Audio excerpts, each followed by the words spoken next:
Um,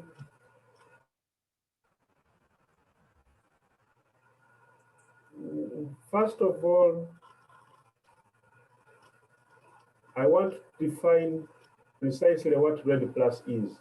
I want to point out before I begin that Red Plus is extremely complex. It has countries, you have very many stakeholders. So the context of all stakeholders, Red Plus becomes complex. So in my presentation, I will just present an outline, and it cannot be done in a short talk like this. Having said that, Red Plus, which has as the first R, which is reducing, yeah, let me see if I can, you're reducing emission E. The first D is deforestation, first equation is the second D, and then you have a class of three activities. So to take it from the top, reducing Red Plus is reducing emissions from deforestation and forest degradation, plus three activities, which is conservation of carbon stocks, sustainable management of forests, and enhancement of carbon stocks. Red Plus for mitigation. So the principal aim of Red Plus is to mitigate climate change. However, it has two subsidiary aims, which are referred to as co-benefits. One of them is to conserve biodiversity, and that is the aim of us here in this meeting. But also another subsidiary aim is to enhance human well-being. So the graphic here on my left is that when the forests are destroyed, carbon dioxide is released. The dioxide. For those of you who are familiar with the discussions about climate change of global warming, so I will not go into what global warming is here. I just focus on biodiversity and forests. So I want to also point out that forests are a home to a great diversity of species. Some of these species are medicinal. However, forests are threatened by many factors. These factors include land use and land cover change. So the threats and loss of forests threaten the species that inhabit forests. Some of these species are medicinal plants. I want also to point out that most of the threats to forests is in the developing world. No, in the developing world. In the developed world, actually, forests are increasing in land area. So therefore, the conservation of forests is one of the means for conserving traditional medicine materials. We are talking about plants and animals, and sometimes minerals. Land use, land cover change is directly attributable to factors such as encroachment of forests, of crop agriculture into forests, mining, fuelwood harvesting, and wildfires. The underlying factors that drive these factors I've mentioned above are population growth, which leads to secondary underlying factors of poverty and urbanization. I mentioned these factors because Red Plus tries to address these underlying factors in order to stop loss of forests.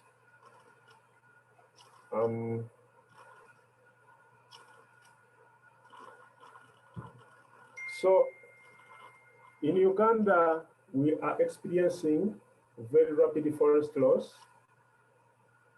To give an idea of what we have lost in the last 1990 to 2021, that would be about 100 years. No. And that would be about 30 years. We have lost approximately 50% of our forest cover. In 1990, we had 5 million hectares. As we speak now, we are reduced to about 3.2 million hectares. 2.5 million hectares. And we are not talking now, we are talking about, this is roughly 6 years ago in 2015 when the estimates were made. So the loss of forest is really very fast in Uganda because of the other underlying factors I've mentioned. Now, this is where RED Plus comes in.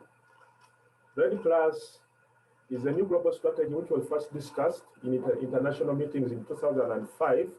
And in the recent international agreement, which is aimed at mitigating climate change, the Paris Agreement of 2015, RED Plus is included as one of the activities that will help us to control climate change. As I've said above, the aim of RED Plus is to mitigate climate change through the conservation of forests. And the basis of why RED Plus is important in climate change discussion is that between 12 and 39% of global emissions that lead to climate change are because of destruction of forests. The way RED Plus works is that it is to compensate. It is to compensate countries. I'm the one who has blacked out the screen to explain something. The way RED Plus works is to compensate countries for the opportunity cost of maintaining forests. That is the key mechanism of RED Plus. It is to compensate countries and the people for the opportunity cost foregone for the conservation of forests. So, having said that, I want to say that RED Plus is an international obligation to mobilize funds, mostly from high-income countries, and transfer them to low-income countries.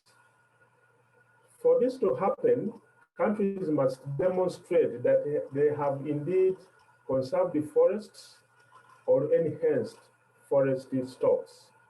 So a country like Uganda should be able to validate, to demonstrate that it has reduced emissions from deforestation, forest degradation, plus conservation of carbon stocks, sustainable forest management, and enhancement of carbon stocks.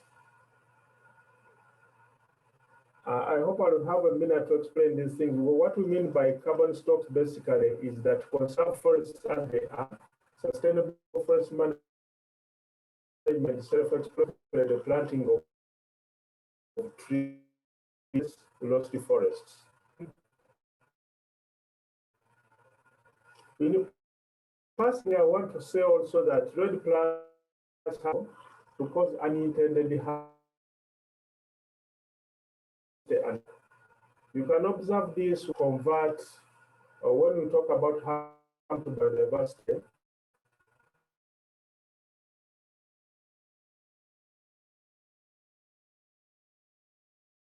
We may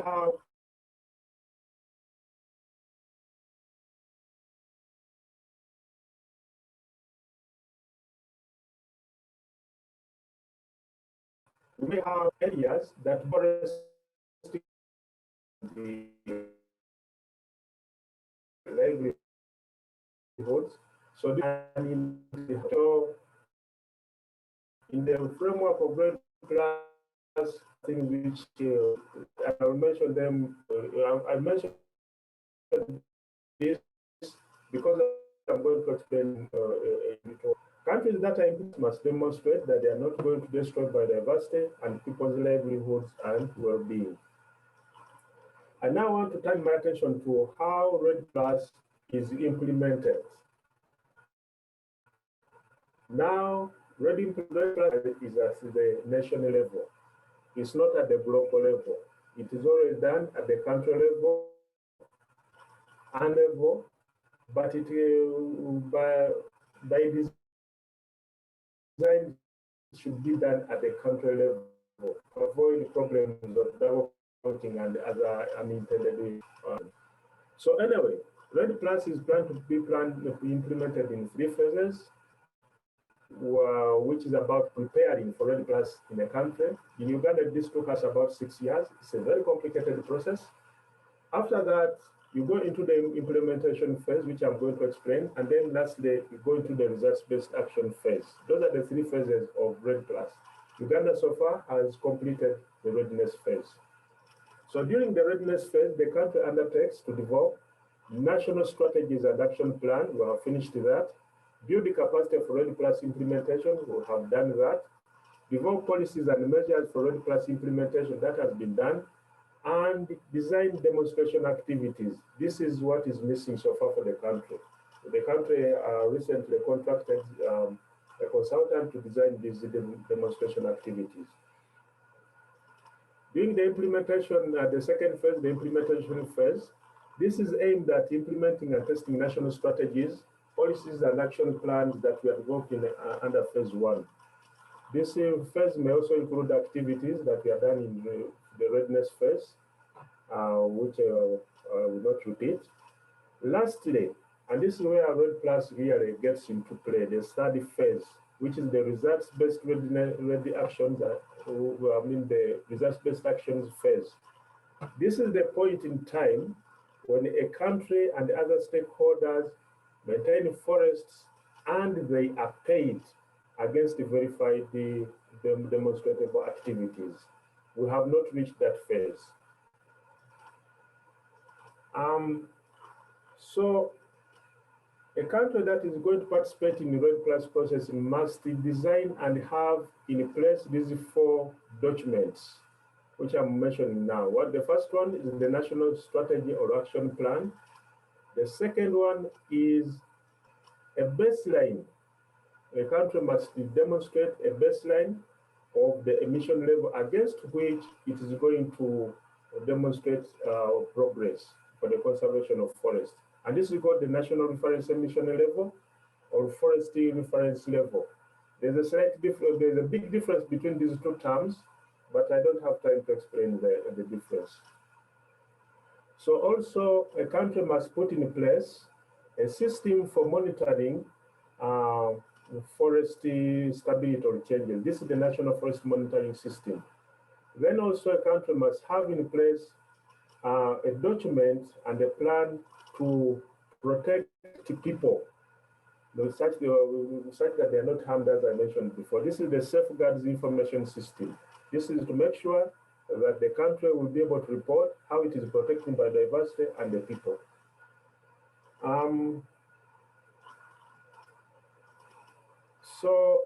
Red Plus is very complex, and because it's very complex, it requires a robust country governing system. Uganda has achieved this, and in order to develop the National Action Plan, which I mentioned here before, the drivers for the country must be determined. These drivers are not the same everywhere. I would explain, but I don't think I have time to explain this. But it's very important that one should not take it for granted that drivers for deforestation are the same everywhere. So, but Uganda has all these documents, as I have highlighted before. Now, I want now to outline the progress that Red Plus has made, or rather, the progress that Uganda has made.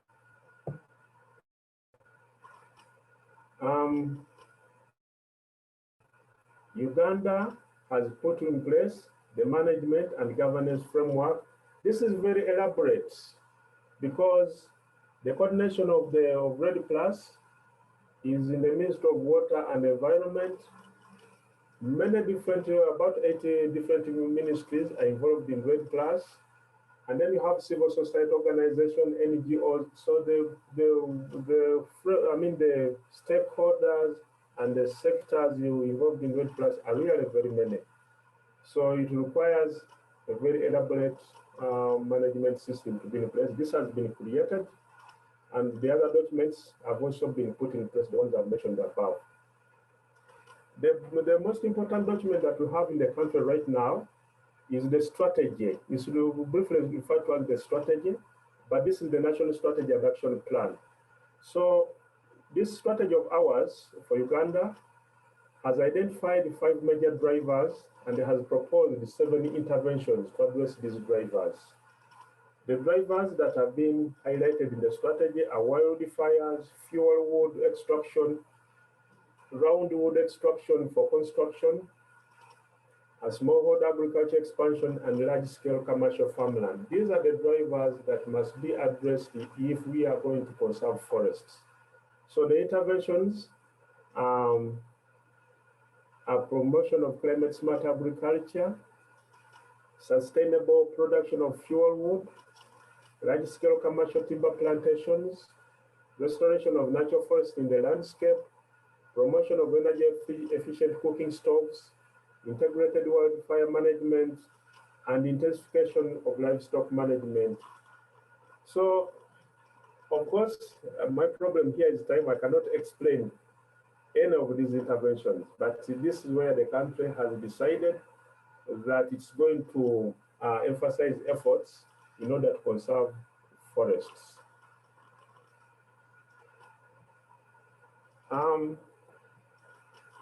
Now I want to outline some of the challenges that that REDD+ implementation in Uganda is facing. The key challenge to REDD+ implementation is funding. When REDD+ was being designed, I think the plan was to annually transfer $6 billion to developing countries in order to conserve forests. I have read somewhere that right now the target is 200 billion per annum for the conservation of forests in developing countries. However, for the period 2007 to I think 2019, in a period of 13 years, only 6 billion had been released. So funding remains a big bottleneck for the implementation of REDD+. In the strategy of Uganda, the plan is to have 423 million for the period 2023 to 2042. This is an average of $21 million per year, dedicated only to REDD+ activities. However, the country of the Uganda government, in its annual budget, it's providing only $400,000 per year for REDD+ activities. And these are mostly in terms of salaries and the equipment. However, this is not a small achievement for the country, because for the country to dedicate a budget line is a very significant achievement for the government. Dedicates a budget line to a new activity. Another challenge for REDD+ implementation is the manpower to implement REDD+. The scientists who are going to be counting the trees, to be estimating the carbon that is being released or conserved, we are lagging far behind on this human capacity. So, by its nature, REDD+, I mean, for Uganda at least, REDD+ implementation will be developed to districts, but staffing levels in districts are very low. So to conclude, REDD+ provides an important promise. It provides a promise for conserving forests, which are a primary habitat of traditional medicinal resources. The process itself has the potential development of forests. In Uganda, the implementation of the REDD+ process is much advanced, but is facing major challenges of funding and manpower. Thank you very much for listening to me. That's the end of my presentation.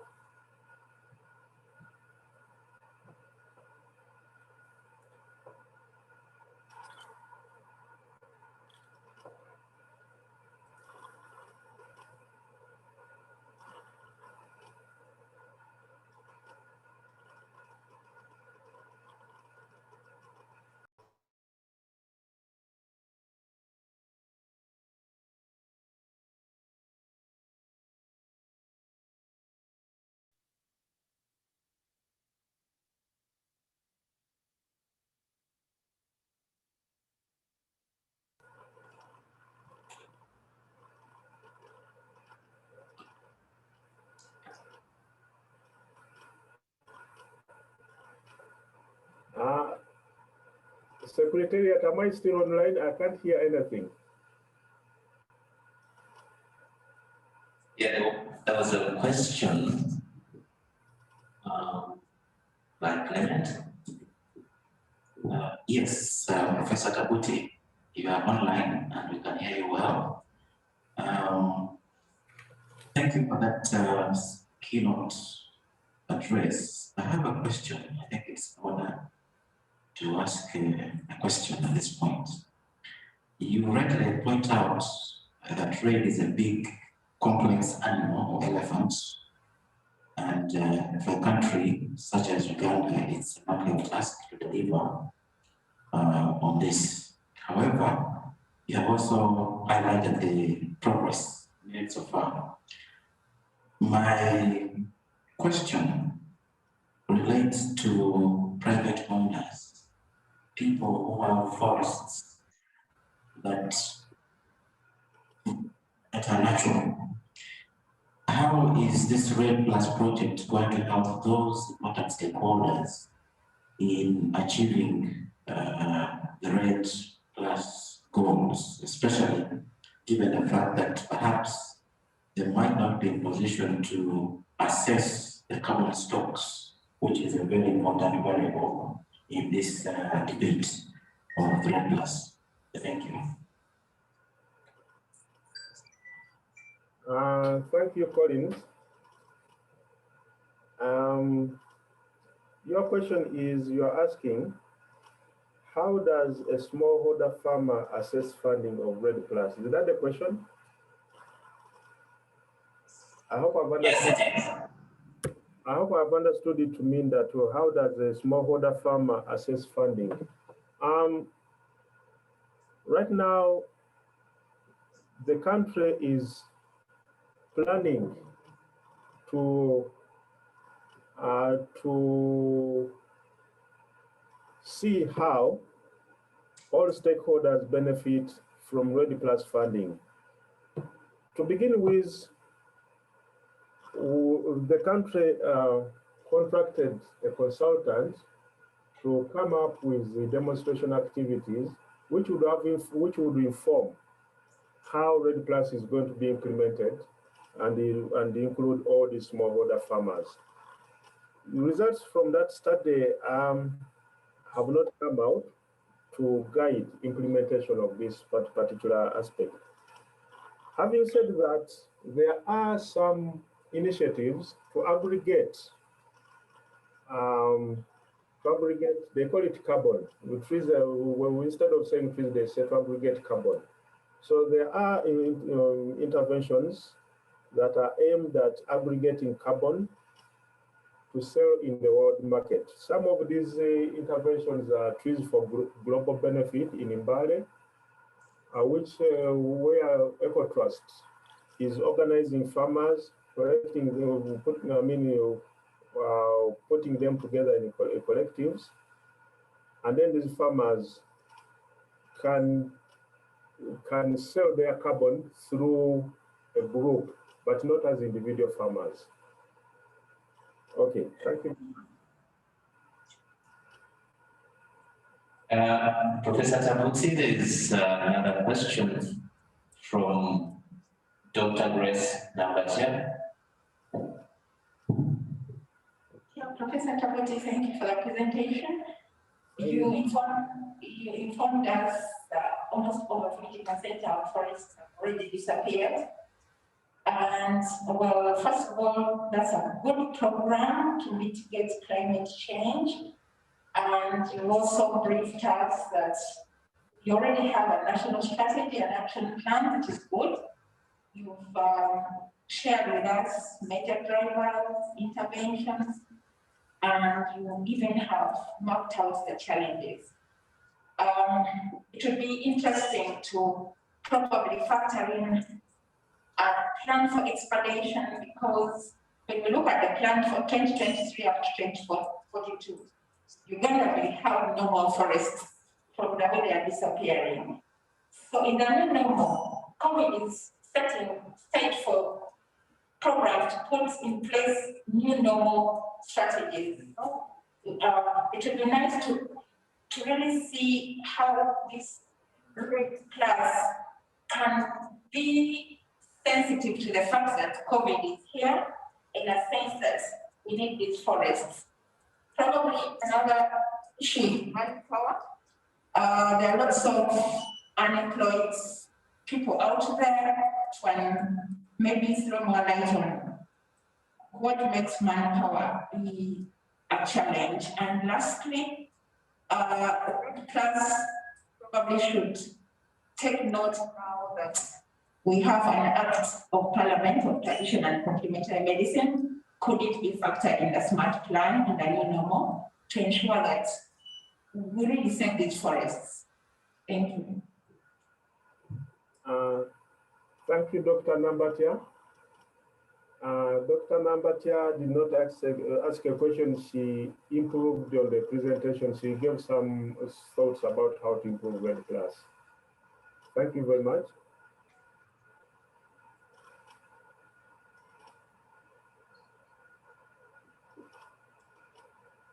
Yeah, questions. We have some questions from the chat room. Yes, that's correct. From Clement Adiboye, the question is that in the quest for natural products from plant origin, I think is good quality, scientists go into forests as well for sample collection. Then the question is, has this in any way mitigate the effort of forest conservation? I can take the question correctly. That in the quest of us getting these natural products from forests, does that in one way or another mitigate the effort of forest conservation? Thank you. Okay. Thank you, Clement Adiboye. You are wondering whether in the quest to in the harvesting of natural products from forests, science and I guess also traditional healers going to forest for sample collections, does this in any way negatively impact on forest conservation?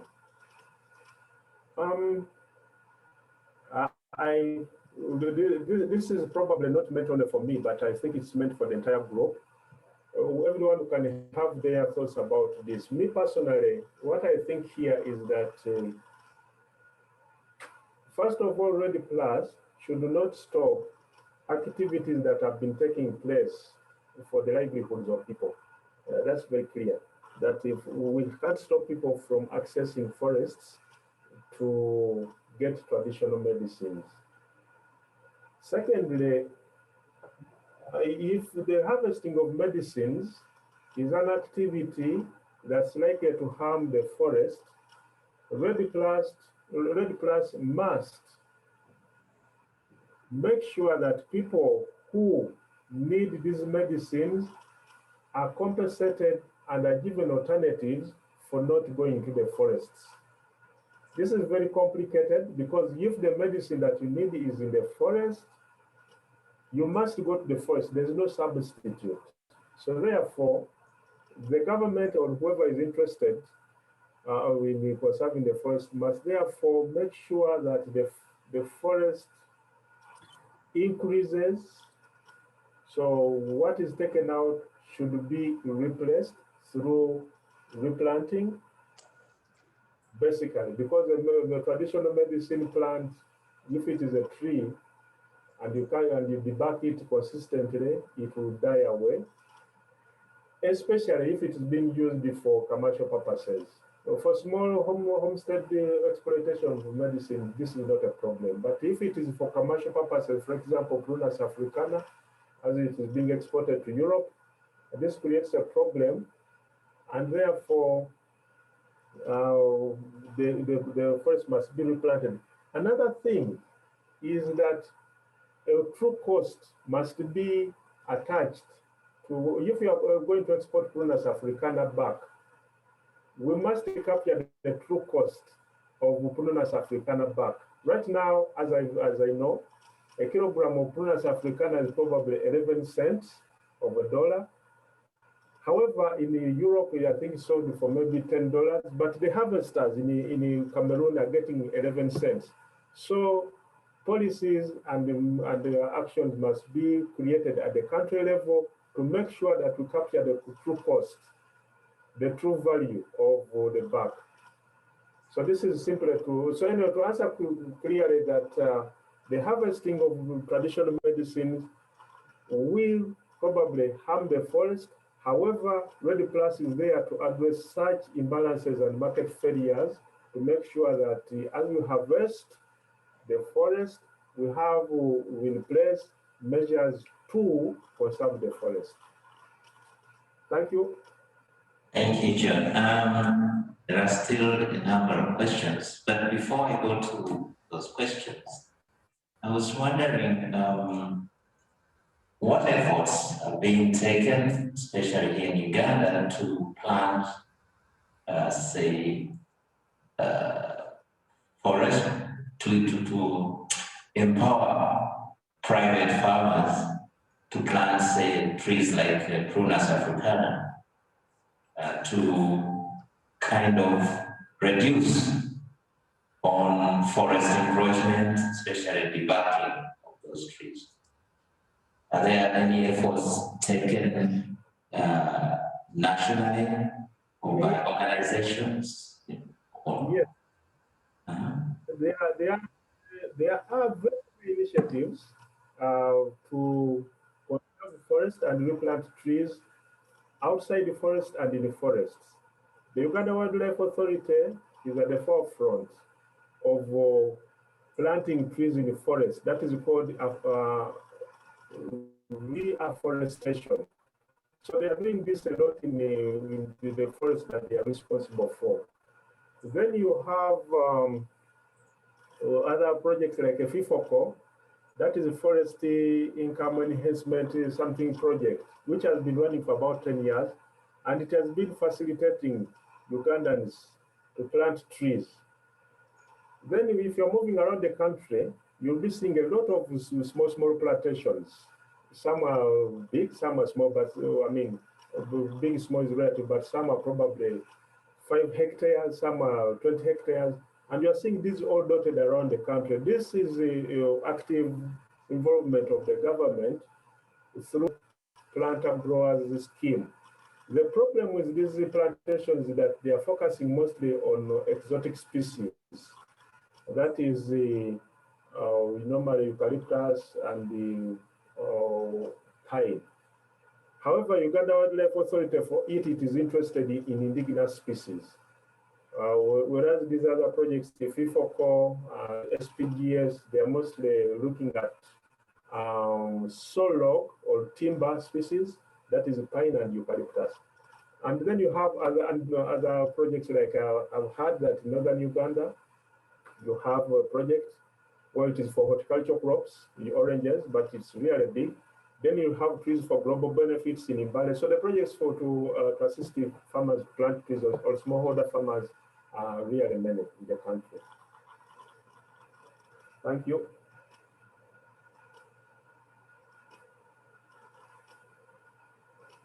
Dr. Nambatia. Professor Tabuti, having mentioned those supportive initiatives, because whenever you talk, like you leave Kampala to go up country, take any highway, you greeted with shambas of eucalyptus, bamboo, pine. It seems to be in imbalance, and we're looking at conservation of like medicinal plants.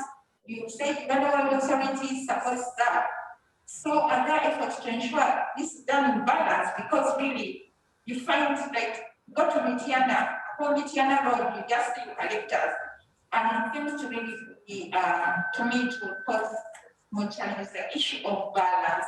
And lastly, yesterday I was approached by a certain Ugandan citizen who has planted Prunus africana, I think very large scale, and I think it's mature now, and she's wondering what next. Probably can guide us on that one. Thank you, Dr. Nambatia.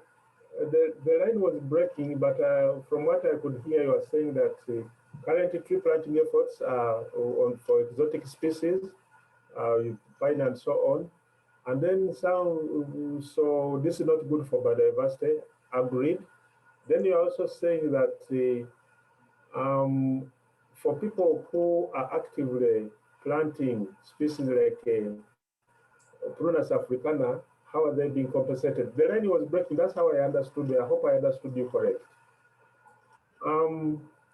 Yes, to begin with, the planting of pine and the eucalyptus does not support biodiversity.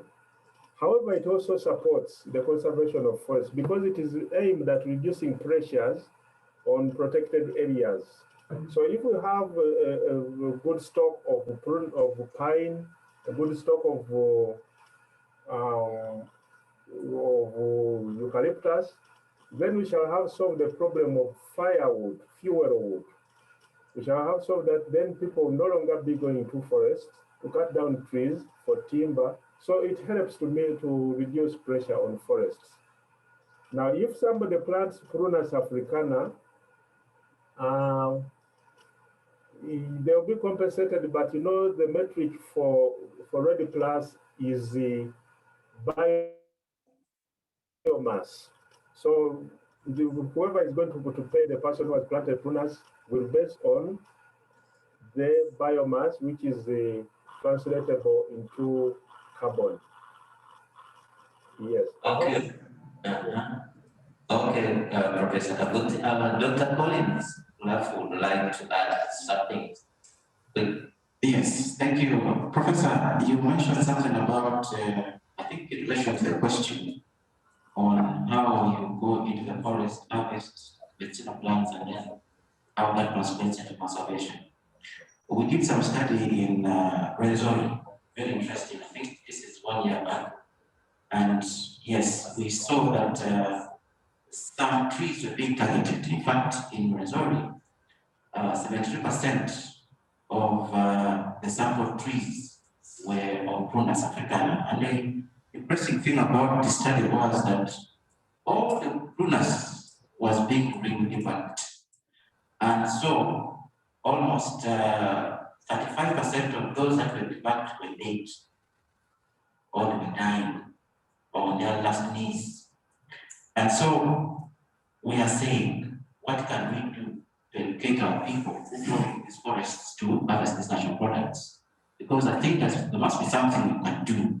Can we teach them something about perhaps sustainable harvesting methods? Could it be that we encourage them to plant some of these trees that are grown in the forest on their land? Of course, we also know that there are certain medicinal plants that cannot be planted on communal land, but rather they do well in the forest. So a different approach perhaps is also necessary. Thank you. Okay, let's have 1 or 2 more questions. But before that, yeah, 1 or 2 more questions. And 1 question from the chat room. Ms. Mburu Saleh asks, what steps is Uganda taking to reduce emissions? Are they viable? Professor Tabuti. What steps is Uganda taking to help reduce emissions? Are they viable?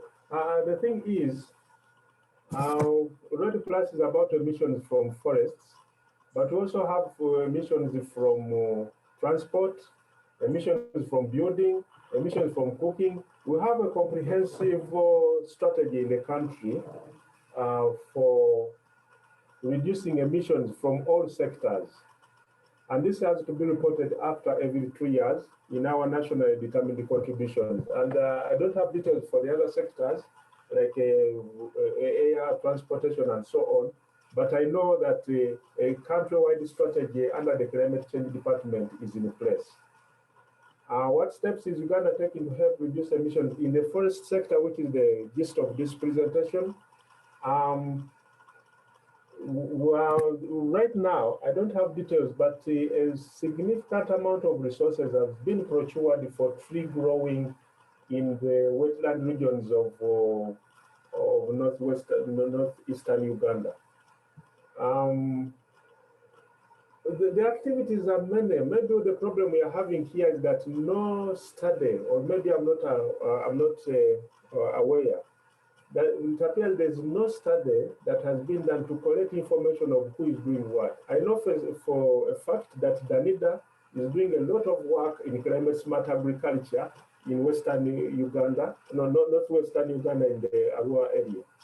There's a significant amount of work that is taking place to do climate smart agriculture. Then you have this project of, they have a fancy name about growing trees for fuel and so on. So there's a lot that's taking place to reduce emissions in the forest sector. But that's not to say that there's no effort that is taking place in the other sectors, or like industry, like transportation, or many things are taking place. Actually, if you listen carefully, you will see that we have this Kayola bus, I think it's called the Kayola bus, which is supposed to be electric. This is to reduce emissions. Collins was talking about the need to educate people in forest areas about good harvesting practices of medicinal plants. I think right now Red Plus is in the first phase. When we go to the demonstration activities and the implementation, that's the results-based phase. All these things are going to be done. You cannot imagine the amount of awareness that took place in the readiness phase. EcoTrust was involved, WCS was involved, Free Talk was involved in educating the masses. What is Red Plus about? How do we implement it? How do we benefit? How do we reduce harm? So there's a lot that's going on, but still more needs to be done. Okay.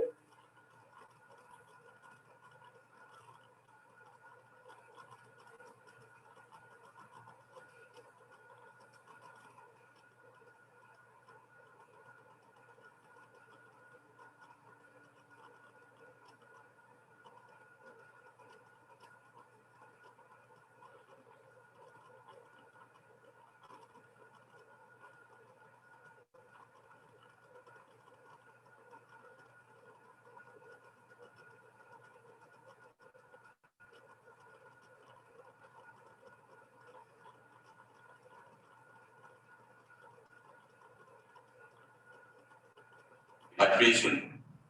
For what I know, there are no proper ethics in the harvesting, mainly in the wild, where nobody has control over those trees or those plants in the wilderness forest. My concern is remind me a little bit. We had a workshop at Makerere University in 2009. That was a CAM workshop, and we looked at the highly used medicinal plants, and we did a very good assessment on that.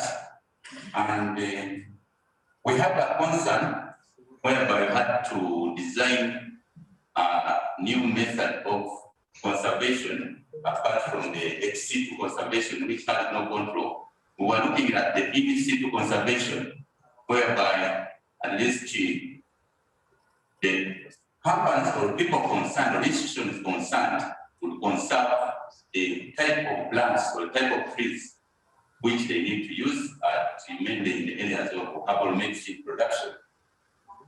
Another issue is that there is the NAFORI, the National Forest Resources Research Institute.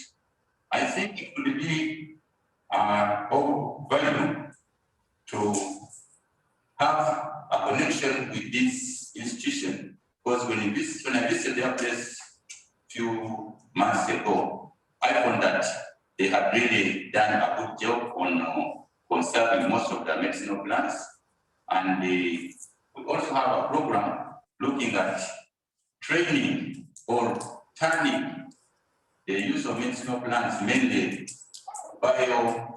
leaf biomass, than using the bark and the leaf and so on, which is really very, very destructive to most of these trees.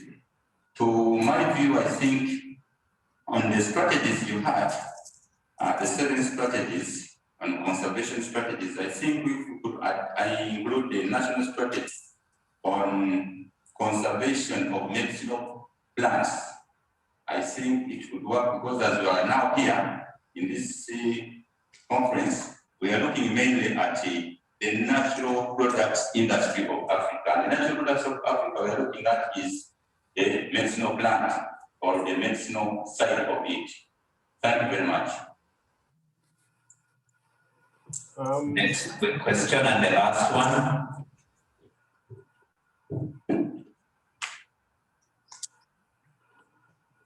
Am I going to answer?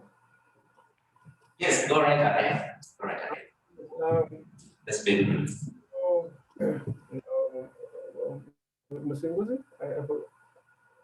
This is my old friend. We've been working together a long time. Okay, so I missed some of the presentation, but what you are saying is that we should include traditional medicine in the strategy. By the way, I have to quickly point out that I do not work for the Ministry of Water and Environment, and I'm not in any way one of the people who can design the strategy. Or I just informed the meeting about what Uganda has done, and one of the things it has done is that it has brought a strategy. Now, in the strategy, it does not probably say, well, first of all, as a strategy, it is a living document which has to be reviewed, and of course, meeting will be taking place, and people will be involved in improving the strategy. So these comments there will be always stakeholder engagement to bring in these suggestions. But having said that, in all these 7 strategies, which I've shared again here in the chart, they indirectly will talk about traditional medicine, but I'm not in a position to say whether they adequately address all the issues of traditional medicine.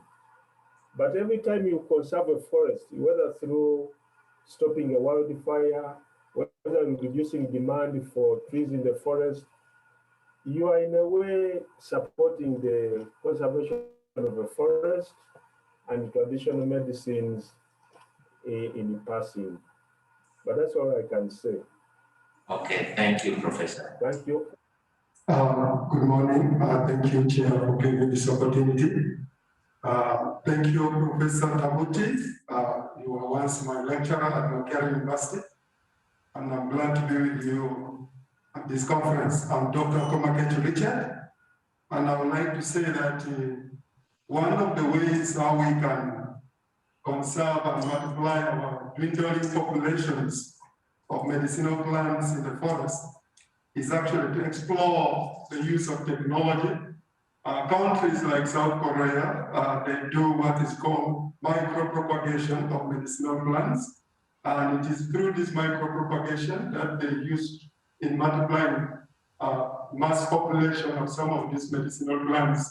So I think as a continent of Africa, and as this theme of this conference is reimagining natural products industry in Africa, we can think about that strategy of trying to see how we can build maybe capacities to carry out the micropropagation of some of these essential medicinal plants.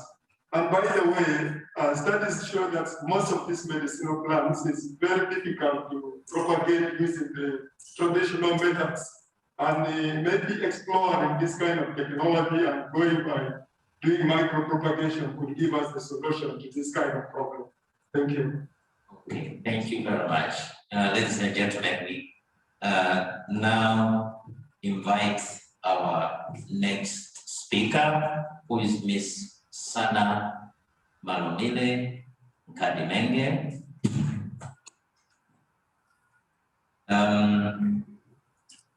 A little about Ms. Sana. She has a master's in medicinal physiology and currently PhD candidate and works at the University of Pretoria. Her current research is in cardiovascular diseases and depression. And her most recent publication is on magic mushroom extracts. Her topic this morning is Psilocybin cubensis Eucetic A+ strain, which is the magic mushroom extracts exhibit cardioprotection on angiotensin II induced hypertrophy in vitro on cardiomycetes. Don't worry, it sounds a complicated jargon, but I believe Ms. Sana is going to demystify that jargon. Ms. Sana, you're most welcome.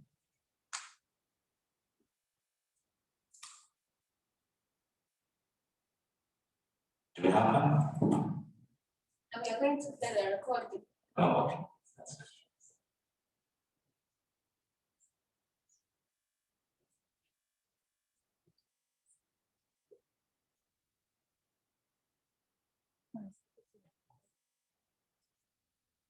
Yes, she has a recorded presentation, but she's also available online, so be ready to record your questions in the chat room.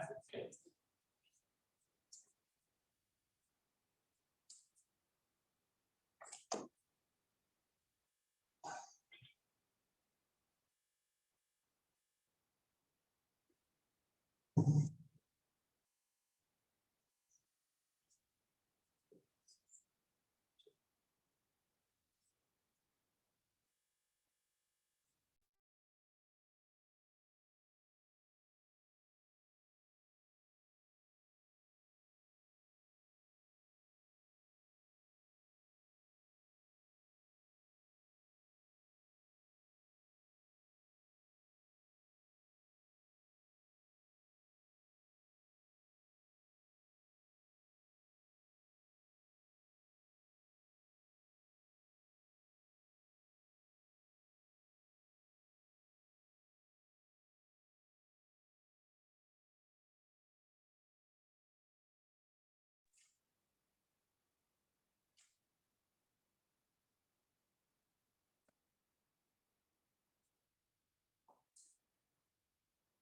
Thank you, Chairperson. Greetings, ladies and gentlemen. My name is Sana Nkadime, and my presentation has the title Psilocybin cubensis leucistic A+ strain magic mushroom extracts exhibit cardioprotection on angiotensin II induced hypertrophy in vitro on the cardiomyocytes.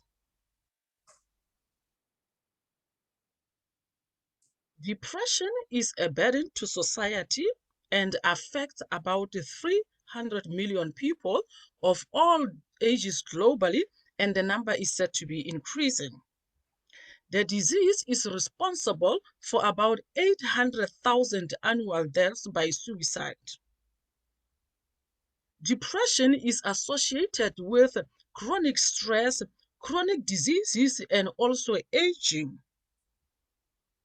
Psilocybin mushrooms, commonly known as the magic mushrooms, have been used since ancient time for mind healing and also to improve the quality of life by different indigenous groups.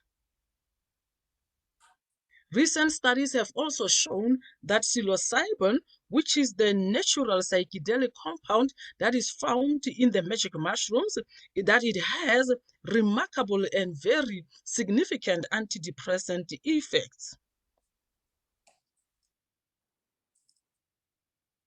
As a result, awareness and use of magic mushrooms is increasing. However, safety of the mushroom use in cardiovascular diseases such as heart failure is not fully known, and this may pose as a threat to the users that are suffering from these conditions. Heart failure is a public health problem and a leading cause of morbidity and mortality. The disease imposes a significant impact on the quality of life of the affected individuals, leading to disruptions in their daily life. Studies have also shown that the prevalence of major depression is very high in patients that are suffering from heart failure, incomparable to the normal population. As a result, depression has emerged as a major problem in heart failure. Pathological cardiac hypertrophy is an independent risk factor for heart failure, and angiotensin II is one of the key stimuli involved in the pathogenesis and also in the progression of cardiac hypertrophy. Angiotensin II induces its effect on the cardiomyocyte by binding to the AT1 receptor and thereby inducing three effects. First, it increases the cellular growth, meaning that it also promotes hypertrophy, and it also increases apoptosis and cell death, and it also increases the reactive oxygen species, which are commonly known as ROS, which further then increase the oxidative stress and promote NOS uncoupling, which further increases more apoptosis and cell death. As a result, the agents with the ability to can inhibit cellular growth or inhibit cell death and apoptosis, or decrease or reduce reactive oxygen species, or even inhibit NOS uncoupling, or even further blocking the binding of angiotensin II to AT1 receptor will aid significantly in the pathological hypertrophy associated with heart failure, especially where angiotensin II is a key factor of the problem. The aim of the study then was to investigate the cardiovascular safety and or risk of Psilocybin cubensis leucistic A+ strain magic mushroom, which is one of the most commonly grown and used magic mushroom in an angiotensin II induced hypertrophy, and also to investigate the effects of the mushroom use in an angiotensin II induced oxidative stress using the H9C2 cardiomyocyte model of cells. We hypothesized that the Psilocybin A+ strain magic mushroom will not aggravate the conditions in an angiotensin II induced hypertrophy.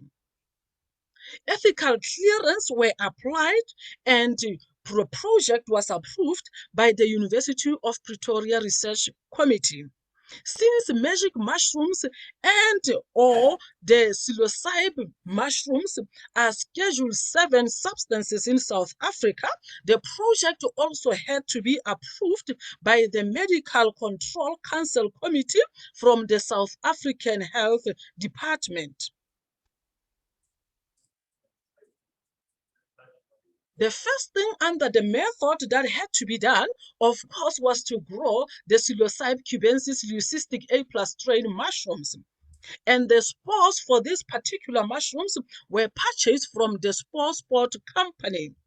Upon arrival, the spores were inoculated in a substrate and allowed to grow in a sterile, controlled conditions, according to the MCC requirements also. When mushrooms had reached maturity, the mushrooms were harvested and then they were dried in an open oven over a day or two. As soon as they were dried, they were then grounded into fine powder and then extracted with 70% ethanol, cold water, and hot boiling water. 2 experimental treatments were then performed. In the first experiment, we determined the cytotoxicity of the extract on the H9C2 cardiomyocyte using the tetrazolium bromide, commonly known as the MTT assay, and doxorubicin, which is a well-known toxic drug, was used as a positive control. In the second experiment, we then investigated the cardioprotective effects of the extracts on the H9C2 cardiomyocyte. For this purpose, the cells were serum stuffed for 18 hours, and then they were induced with angiotensin 2 for 45 minutes, and then treated with the extract using the 25 microgram per ml concentration over a 48-hour period. Angiotensin 2 cells were cells that were induced with angiotensin 2 but not treated with the extracts. The no-angiotensin 2 cells were the cells that were used as controls, which were stuffed but not angiotensin 2 induced nor treated with the extracts. Losartan, which is an angiotensin 2 inhibitor that blocks its binding to the AT1 receptor, was used in the study as a positive control. L-name, which is also a NOS inhibitor, was also used in the study as a positive control for mitochondrial activity studies. 4 experiments were then performed after 48 hours on the cells that were induced with angiotensin 2. In the first experiment, actin filament labeling of the cardiomyocyte was done using the Flavonoid fluorescence staining assay, and morphological images were captured. In the second experiment on the cells, we also measured the cell surface area measurements using cell sense dimension software. In the third experiment, we also determined the mitochondrial activity of the extracts on the angiotensin 2 induced cells using risasurine assay kit. In the last, fourth experiment, we then also investigate the intracellular ROS level of the extracts on the angiotensin 2 induced cells using a flow metric intracellular ROS assay kit that basically measures especially the C-peroxide and hydroxyl radicals. Statistical analysis was done using the sigma stats version 26, and the p-value of 0.05 was considered statistically significant, and it was signified by a red star in the study under the results section. The values in the study are also expressed as mean plus or minus standard deviation. The results showed in the first experiment, where we were determining the cytotoxicity of the extracts on the H9C2 cardiomyocyte, we saw that the cold water, hot water, and 70% ethanol had very high LC50, signifying safety in comparison to the doxorubicin with an LC50 of 0.2. The study also showed that the safety of the extracts was in the order ethanol, hot water, and cold water. In the second experiment, where we looked at the effects on angiotensin 2 induced hypertrophy, morphological studies showed that stimulation with angiotensin 2 in the middle picture there actually altered and increased the morphological sizes of the cells in comparison to the no angiotensin 2 cells in the first picture. And we also see that losartan treatment also reduced the angiotensin 2 effect such that the morphology of the cells were similar to the no angiotensin 2. When we looked at the extracts, we also observed that the cold water, hot water, and ethanol extracts also reversed the angiotensin 2 effect on the morphology of the cells, such that the morphology of the treated cells also was similar to the no angiotensin 2 cells. In the third experiment, where we investigated the effect on the cell size measurements, The results also showed that stimulation with angiotensin II significantly increased the cell width of the cells in comparison to the no angiotensin II control cells. And losartan also reversed the angiotensin II effects significantly. When we look at cold water, hot water, and ethanol extracts, we also observed that the extracts also reversed the cell width measurements and reduced it significantly. In the fourth experiment, we looked then also at the protective effects on angiotensin II-induced cell death, and the results showed that stimulation with angiotensin II significantly reduced the percentage viability of cells in comparison to the no angiotensin II cells. And treatment with losartan and L-name increased the viability of the cells in comparison to angiotensin II. And we also observed that losartan and L-name also increased the viability of cells in a dose-dependent manner, such that as you increase the concentration, the viability also of cells also increased. When we look at the extract, we also see that the cold water, hot water, and ethanol treatments also increase the percentage viability of cells in comparison to the angiotensin II. And we also observed that the increase was prominent, especially with the 25 microgram per ml concentration that is used in the study. The results also showed that the increase in percentage viability of cells upon treatment with these extracts was also in a deceleration dose-dependent manner, indicating that where the percentage viability was increasing with the lower concentration. This actually indicated that if you use the concentrations that are very higher than the ones that are used here, you may have a potential unsafety. In the fifth experiment, where we look at the protective effects on the angiotensin II-induced ROS level, the results showed that treatment or stimulation with angiotensin II increased significantly the intracellular ROS level in comparison to the no angiotensin II cells. And we also observed that treatment with losartan reduced significantly the angiotensin II-induced intracellular ROS level. When we look at the treatment with the cold water, hot water, and ethanol extract, we also observed that the extracts also reduced or inhibited the intracellular ROS level significantly. And the effects were more pronounced with the hot water, which was even lower than the one observed with the losartan levels. In summary,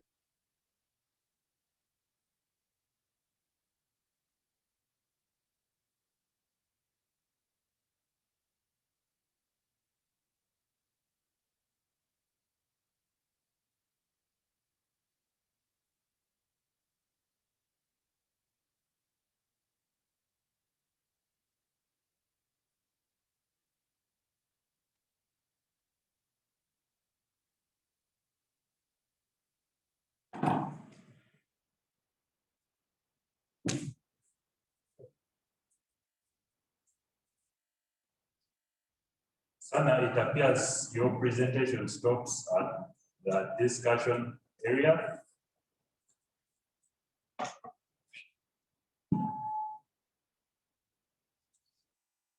Miss Sana, can you hear us?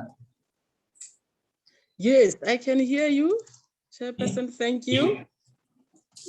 Yeah, you're invited to complete the discussion. It appears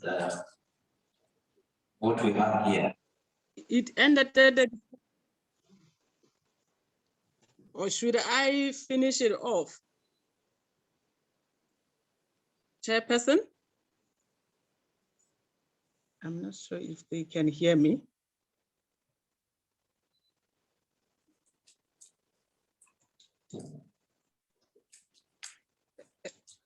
May I continue? Yes, you invited to complete it after all, it's towards the end. Yes. Yes. Under the discussion, Chairperson, I could also see that with me, I got cut it off, so I hope I'll be able to finish.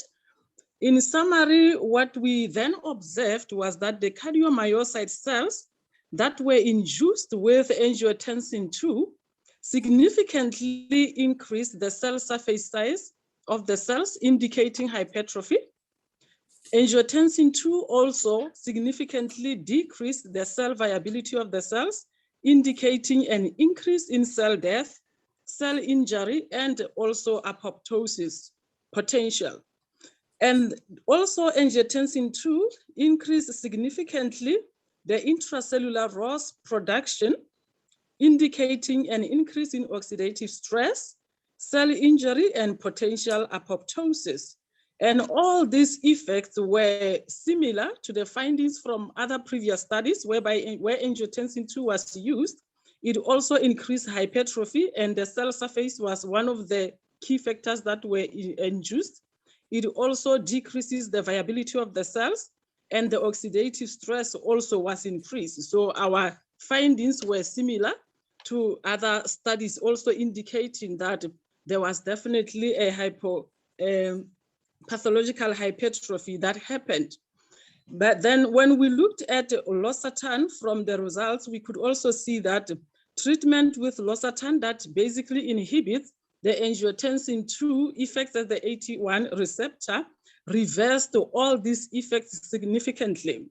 And treatment also with the extracts, or the 3 extracts, we also observed that they significantly reversed the angiotensin II induced cell size measurements, indicating alleviation in hypertrophy.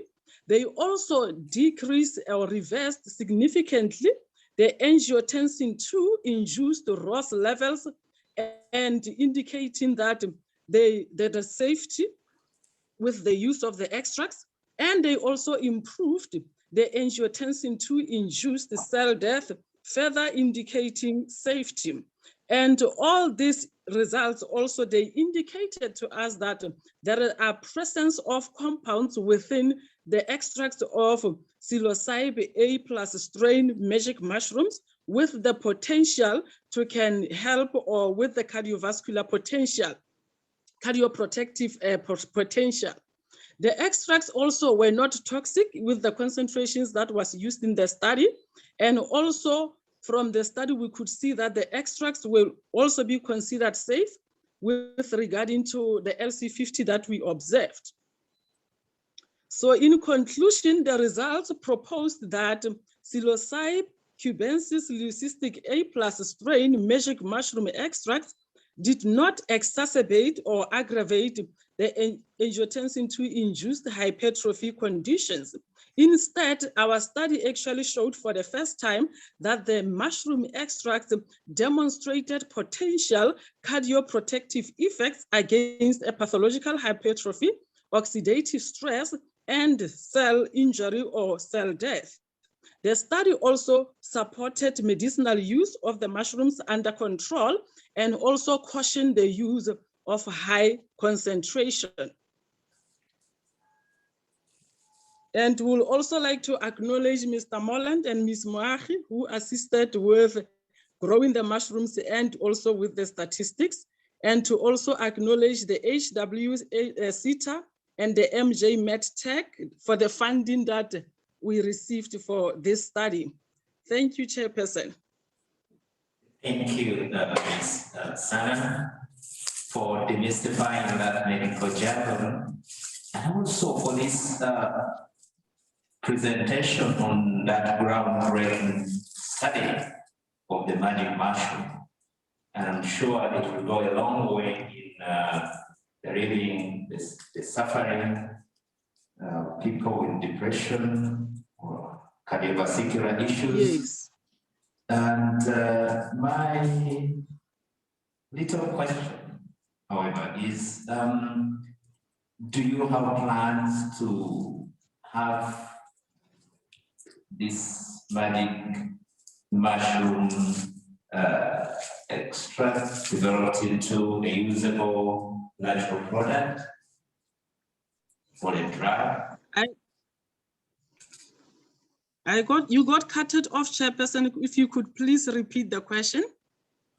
Asking, of course, from your study, the magic mushroom, the extract from magic mushroom seems to be highly effective in as far as relieving depression or cardiovascular issues.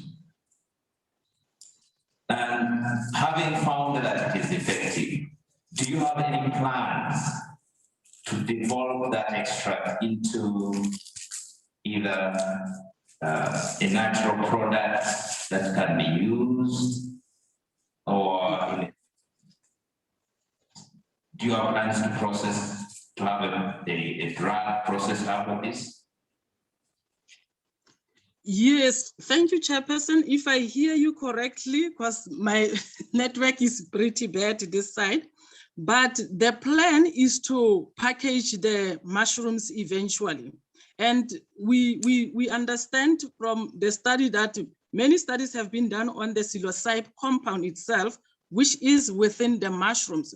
But then there are also, our approach is looking at packaging the mushrooms themselves together with many other compounds that are there, which we also believe that they are the ones probably even responsible for the cardiovascular effects that we are presenting today.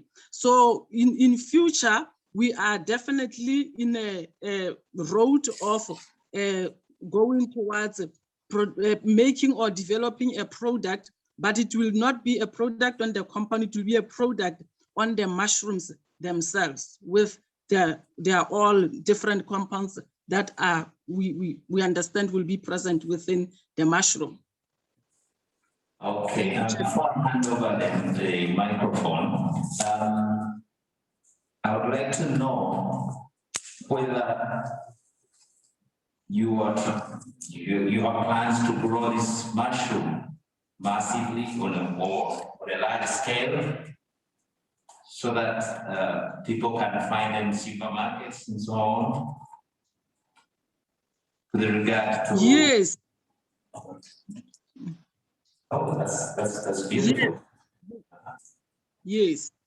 We were actually looking at producing even something like a tea that can be easily accessible, but we would know exactly what's in it, and to ensure that whoever takes it then get the result that they are hoping for. Thank you so much. We have Thank you, Chairperson. Chat room. We have a question from the chat room, and it reads, and try to get right at it. Yes, the question is from Marco. He says, great presentation, Sana, very interesting results. Would the idea be to process the extract to remove the hallucinogenic compounds in the extracts, similar to how THC removal in cannabis for medicinal use? I don't know whether I got it to cover. So I couldn't get the question clearly, Chairperson. The question from the question from the chat room reads, would the idea be to process the extracts to remove the hallucinogenic compounds? Is it similar to how THC is removed from cannabis for medicinal use? Okay, yes, I understand now. The hallucinative compound is psilocybin. So the idea is not necessarily to go and isolate it. It's just to know the concentration that will be there, because we know that it does have hallucinogenic agents, but we are not necessarily going to extract it. We want the combination of all the compounds together. If we want, there are already processes of synthesizing and isolating psilocybin, but what ideally would also want to do in future, moving forward from here, is also to investigate if psilocybin was also responsible for some of the effects that we have found, and all the potential remedies that we now found beyond just to alleviate depression. Okay, so we have one or two more questions from the chat room. Quick question. What was the rationale for using the 3 extracts, cold, hot water, and ethanol? Was there any significant difference between the effects of hot and cold water? Yes, the reason why we specifically chose those is because that is the method that the users are using. There are people that uses the magic mushrooms, they just ground them and use them in cold with food or anything. And then, but most of the people actually use them in correlation with tea. They combine them with tea, and also other people use them with the ethanol. So we wanted to see if there will be any significant difference between the 3 methods of taking the extracts. And from the results, you could see that there were definitely other compounds which were extracted. Even when we performed GCMS, we could see that there were extra compounds in the ethanol that were not there with the water extracts. So the extracting method definitely does affect what you can, the end results, slightly. Okay, thank you, Sana. The next question is from Kimba Kennedy. Do you and your colleagues have any plans of doing in vivo studies?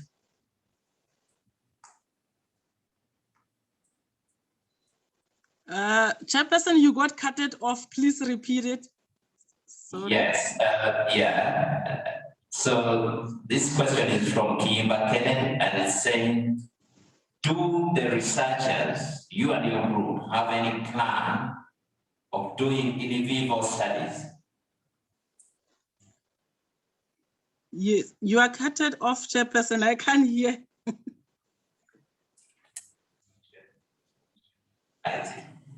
She can read it first. You can read it in the chat. Yeah. Okay, yes, I will answer it in the chat if it's in there. Yeah, there is another question, however.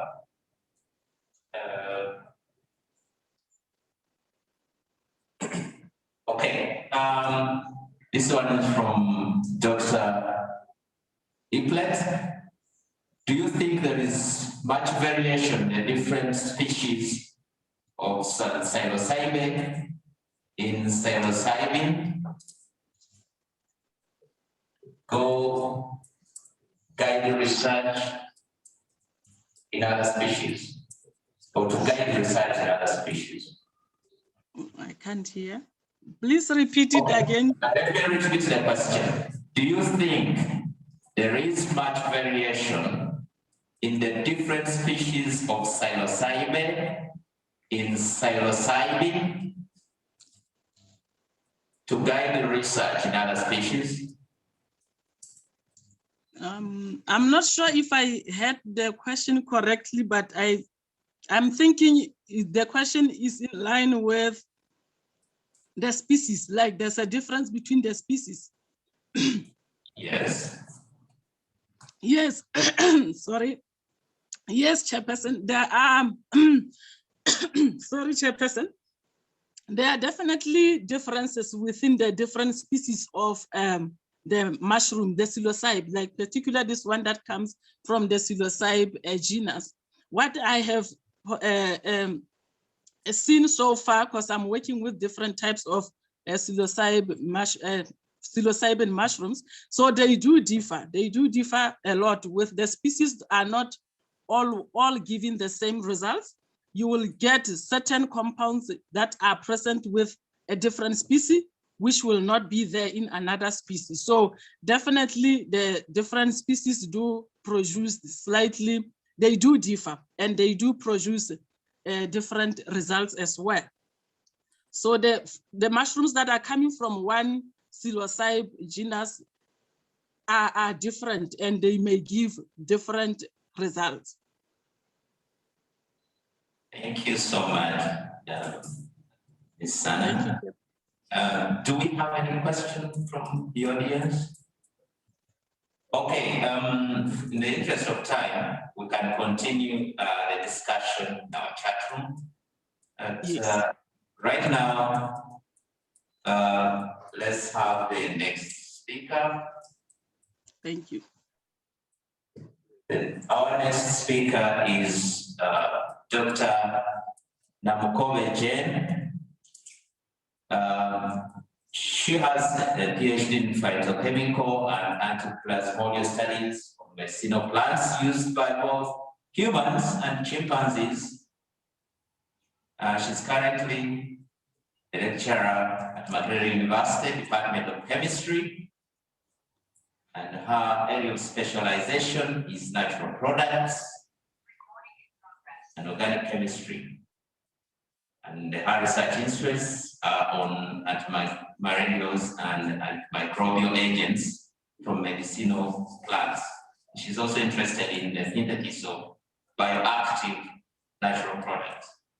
Her topic this morning is antioxidant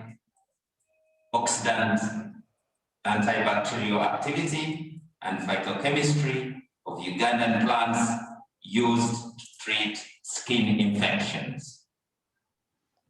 Dr. Namukov, you're welcome to present your talk.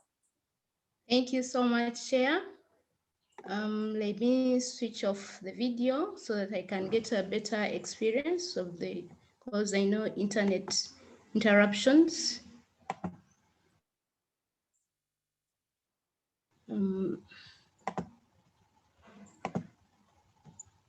Can you see my slide, Chair? Yes, we can. Okay, thank you. Okay, I'm here.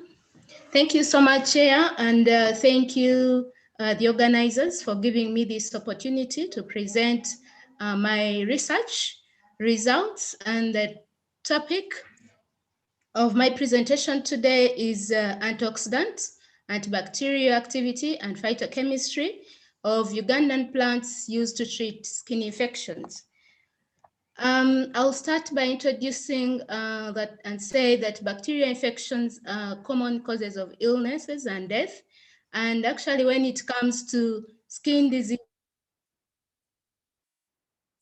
you'll find that they are very common in developing countries. And there's a number of research that have actually highlighted the prevalence of skin diseases, like, for example, cellulitis, acne. We also have impetigo, we have skin rashes, dermatitis, but you'll find that these diseases have not been given significant, health. They have not been regarded as a significant health problem because they are not assumed as life-threatening. And so you'll find that this has resulted in low development of public health strategies to combat these diseases. And yet you'll actually find that they have a serious impact on people's quality of life. They cause lost productivity at work, even at school, and also discrimination. And of course, this can lead to psychosocial problems, especially when it comes to the minority groups that are neglected, like the albinos. And of course, you'll find that some of these skin diseases may actually indicate the presence of very serious diseases like HIV.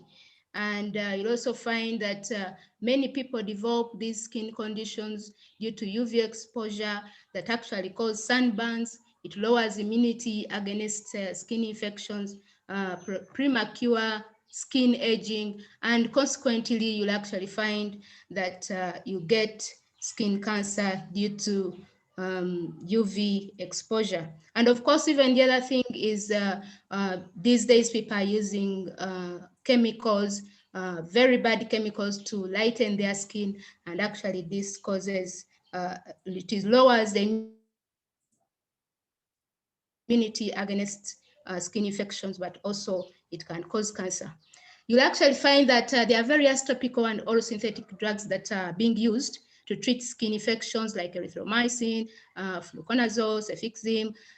But you know, because of the resistance that has taken place, you'll find that bacterial skin infections are still a burden because of these emerging multi-drug resistant bacterial strains. And most of the virulent bacterial strains, Staphylococcus aureus and Pseudomonas, are the ones that are actually causing most of these bacterial skin infections that are resistant. And so you'll find that the pharmaceutical industry is actually searching for newer and more potent antibiotics that can be used to treat these bacterial skin infections.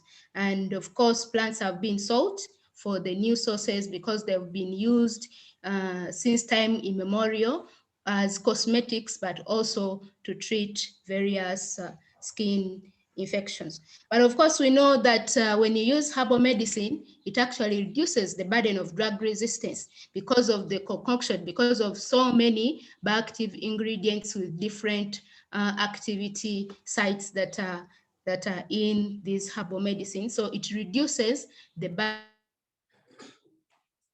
burden of drug resistance. So there is need to search for more plants with potential to treat skin diseases. And in our research, we have selected some plants and these plants, we have selected them from previous ethnobotanical studies that we have done in our research group. One of the plants that we've selected is Cerospermum febrifugum. This is the common Canzironziro, and then Selenostemon latifolius, which is called the Chiwankulata, and then Spermacosi princi, which is called Kisakimu, Elangiotomatosa, the Planktransus species. We have selected some of these plants because they are commonly used, but you'll find that there is no phytochemistry that has been done on it, but also the pharmacological studies are also lacking. And so we have gone ahead to collect some of these plants, and then we dry them, and then we grind them, and then we extract them with different solvents. And then after that, we concentrate, and then the extract, we subject it to different bioacids. And one of the bioacids that we do is antibacterial bioacid, where we use the well-known agar well diffusion method, where we measure the zone of inhibition, but we also go ahead to use the broth dilution method so that we can get the MIC of the extracts. Because I talked about UV as destroying the skin, you'll also find that in these plants, we test their potential to screen the light. And so we go ahead, we use UV visible spectroscopy to measure the potential of these plants as sunscreen. So we determine the sun protection factors of these extracts, but we also go ahead and determine the antioxidant activities of these plants, because we know that when UV penetrates the skin, it can lead to oxidative stress, and therefore it can cause either cancers or other diseases. And so we do these bioacids and bacterial.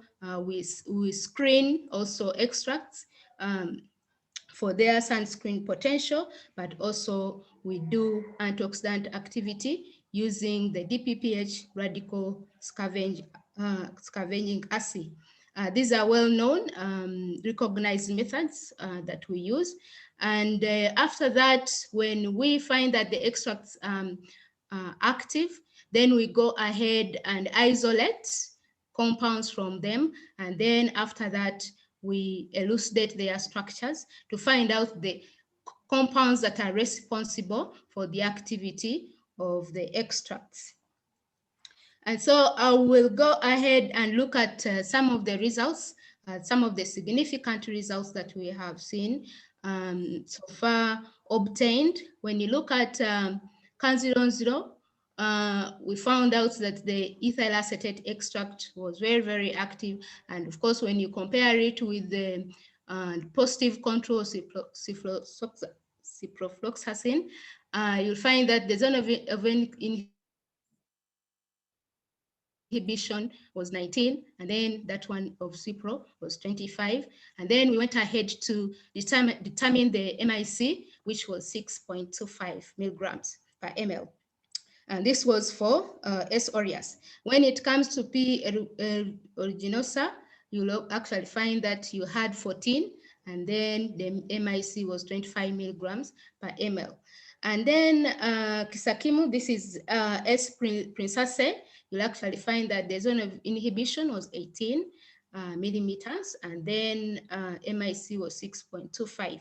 So these were very, very interesting results when it came to antibacterial activity of these compounds compared to the positive control. When it came to the sunscreen potential, you'll actually find that these plants, compared to the control, para-aminobenzoic acid, the positive control, you'll actually find that they competed favorably with the positive control. Plectranthus cespitosus, you'll actually find that it had 37, and then compared to 42 of para-amino benzoic acid. And when you actually look at the UV effect and then the sun protection factors. If you have the sun protection factor from 1 to 15, then you are actually not having any protective effect.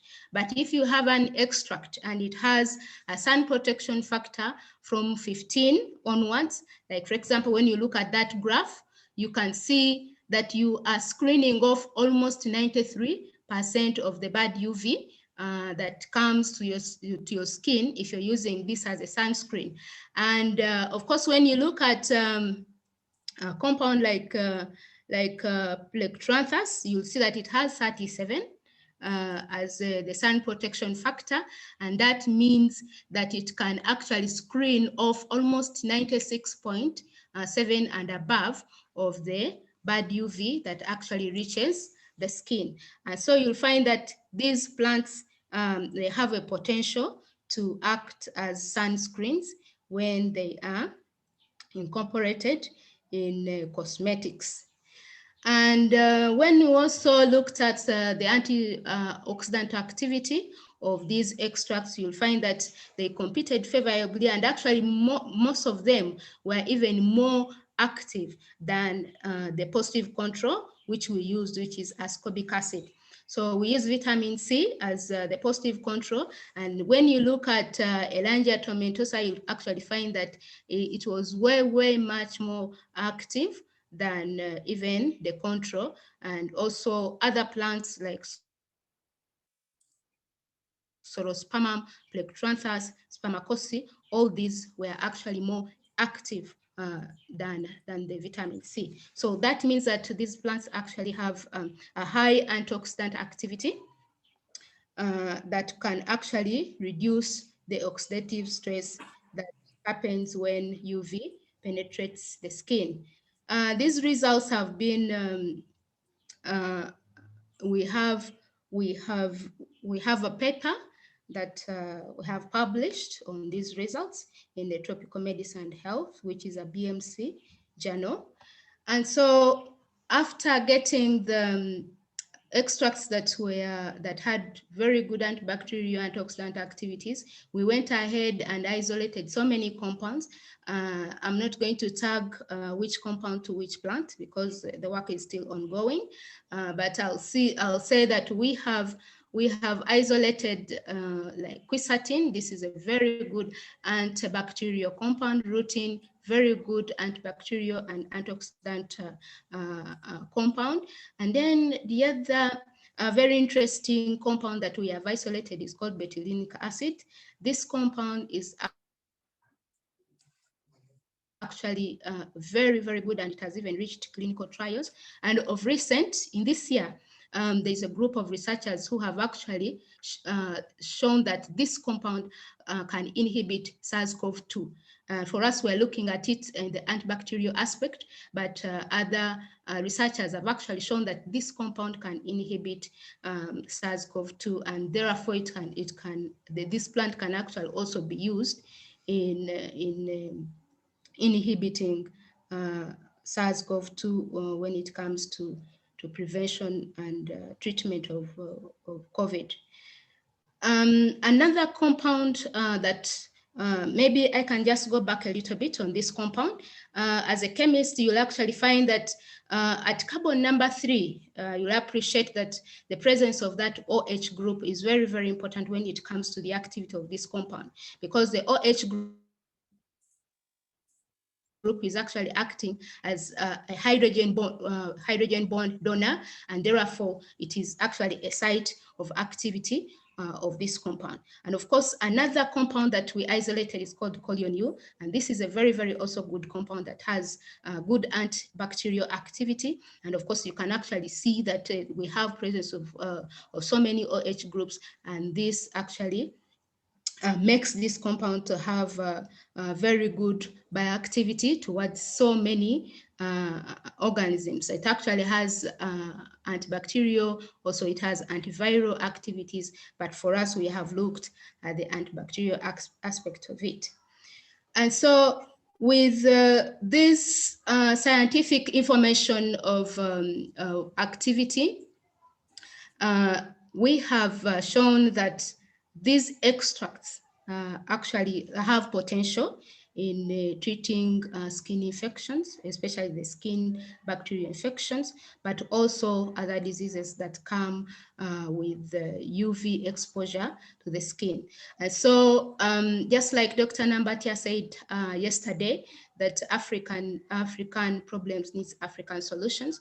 We can, because of the infrastructure that we have, we cannot wait until we develop a drug out of these compounds that we have isolated, but we can go ahead and use the information that we have on the efficacy and toxicity. I've not presented the toxicity part of it, but we are still looking at the toxicity, and some of these plants have actually shown that they are not toxic. And so with the efficacy and toxicity studies, we can actually go ahead and formulate products out of the compounds. And so as a research group, what we have done is to incorporate some of these extracts in formulation of herbal soap, in formulation of herbal jelly, and also in formulation of herbal cream. And as a way of giving back to the community and also developing a community of practice, we have gone to the communities where we first went to get the information about the use of these plants, and we have trained them on how to incorporate these herbs into herbal jelly, and how so to incorporate them into herbal soap. And the community were very, very happy to see that we had actually went back and this time not to ask them what they are using, but actually to tell them how to incorporate these into products that they can actually sell and also get a livelihood.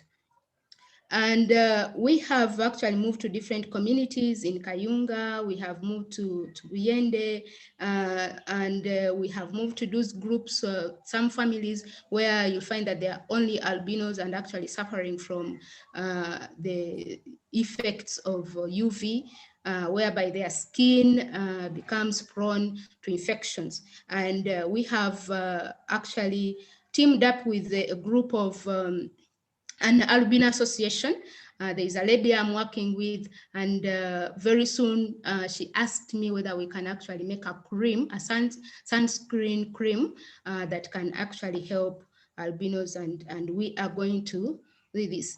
We have not just ended at supporting the community, but we have also gone ahead to help our students in the Department of Chemistry and by giving them a hands-on training in making these products. And also the students have appreciated science, the science around them, and they can use this opportunity to start up their own. They come out of the university and they don't have any jobs. So we have taken an initiative to train them on how to make these herbal medicines, how to make herbal jellies, herbal soaps. And so when they get out of there, some of them actually have been calling me and asking for more guidance, and they have taken up this initiative very, very well, so that before they look for jobs, they have something that they can do.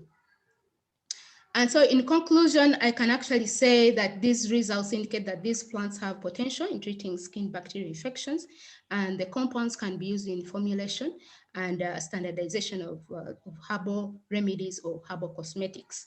And of course, this is not only important to the pharmaceutical industry, but it's also important to the cosmetic industry. And we still have ongoing work that is that we are doing. We are isolating more compounds from these plants, but we are also trying to, in future, we want to evaluate the potential of the products that we are making, because after incorporating these herbs, we have to see whether they actually have the potential to act as antibacterials, to act as sunscreens. And so we are going to look at evaluating these products to see whether they can have the potential. Though we used standard procedures for making them, we still have to evaluate and see whether the products, whether the extract that we have incorporated them are actually working. And so that is what we consider to do in future. Finally, I'm going to appreciate the ISRI's postdoc fellowship that is implemented by the African Academy of Science through the funding from Carnegie Corporation of New York, who are funding this research, because this is part of my postdoc study. And of course, I cannot forget to thank Professor David Kavasa, the director of RISE-AFNet. I did my PhD under this fellowship, and so it was through his mentorship and leadership that I was able to competitively win the ISRI's postdoc fellowship. And of course, I cannot forget my research group with the leadership from Professor Byamukama, and also my other research co-investigators, Dr. Asimwe, the graduate students who have made sure that the project activities achieved, Sekandi, Murungi, Malinga, and other graduate students. I have to say thank you so much. And so lastly, thank you for listening. Over to you, Chair. Thank you so much, Jen. Wow.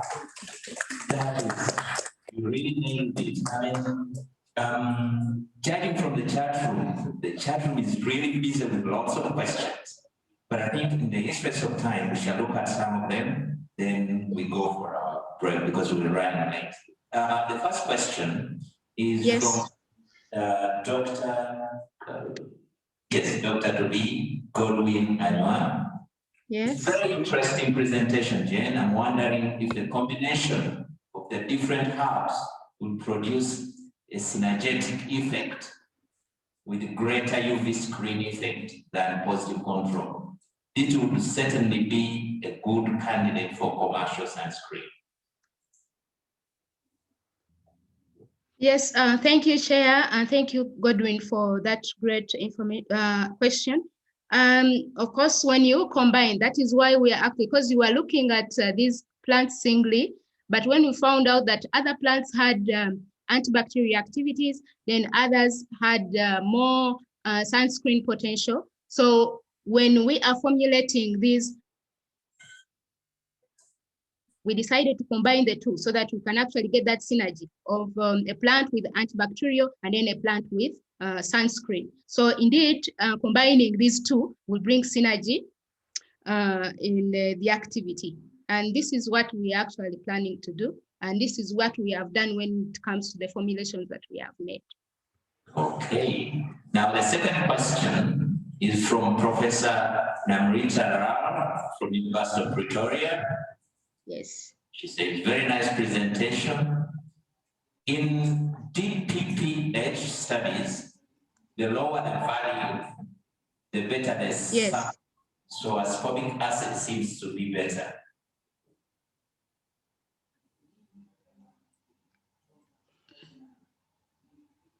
Hello? Hello? Can I get the question again? Yes, saying that Professor Namrita Rao from University of Pretoria, she says, in DPPH studies, the lower the value, the better the sample. So ascorbic acid seems to be better. Just a comment. Oh, yes. Oh, yes, yes. I think I agree with Namrita. I think that was some small misinformation, but I agree with you, Namrita. When it comes to IC50, the lower the DPPH value, the higher the activity. I agree with her in this. Okay. Ladies and gentlemen, this is a very interesting topic. Right now we have about 26 questions in the chat, but in the interest of time, we should do justice and go for our coffee break. But Jen, you are not off the hook. We are coming back. Okay. All right.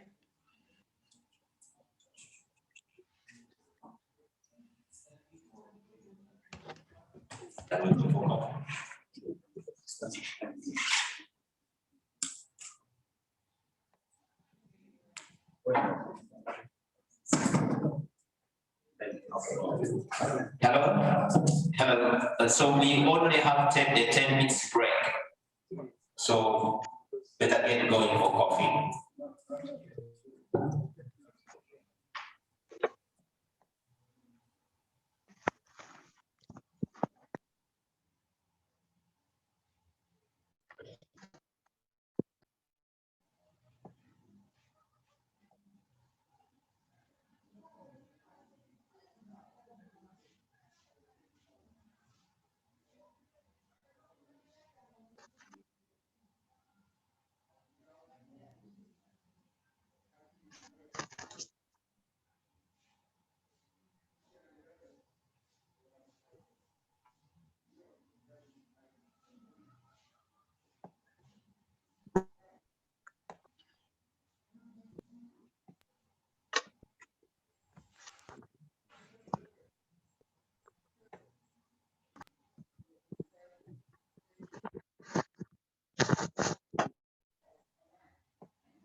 Medicinal, University of Pretoria, and he is an NRF, I suppose that is National Research Foundation postdoctoral fellow in the lab of Professor Namrita Rao at the Department of Plant and Soil Sciences, University of Pretoria. Dr. Marco has many talents. He speaks many languages, English, French, Portuguese, Afrikaans. He's going to address a very interesting topic, which is navigating the sea of intellectual property, technology transfer, and patenting innovation ideas. Dr. Marco is online. Good morning, everybody.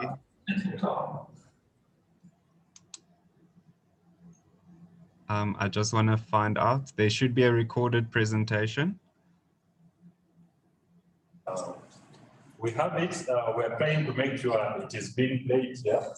All right, perfect. Thank you so much.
So as the IT ready?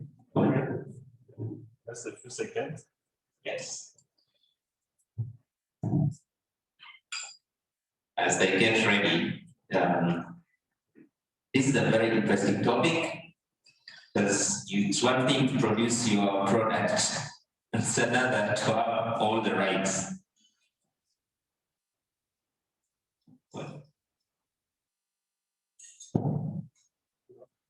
Yeah, whatever product is produced, there will always be those issues.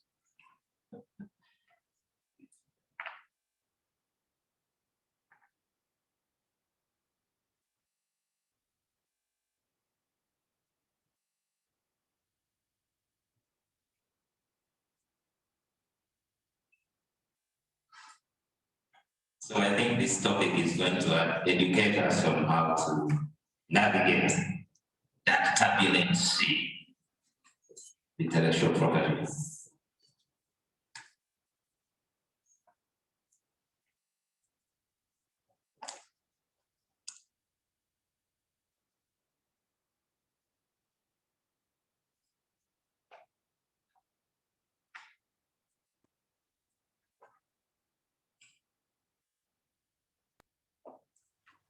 Good day all. Thank you for your attention today and for attending my talk, which is entitled Navigating the Sea of Intellectual Property, Patenting Innovative Ideas and Transfer of Technology. My talk today will touch a little bit on intellectual property and what that is defined as, the types of protection that you can get for different types of intellectual property, with a specific focus on patents. I will then also take us on a journey of a patent filed by the University of Pretoria in our research group, and this will focus largely on the patenting process and then also timelines associated with that process. So what is intellectual property? This is defined as the process of applying the mind to develop something that nobody else has thought of. It is generally an invention or an idea that is new or original and does not exist anywhere else. Intellectual property exists in various forms. This can be a new invention, a new brand, a new industrial design, or an artistic creation. So if we take a look at these in a little bit more detail, how are we going to protect the different types of IP?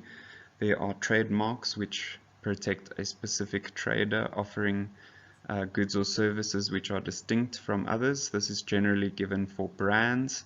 So a good example of this is Coca-Cola, and a trademark will offer the owner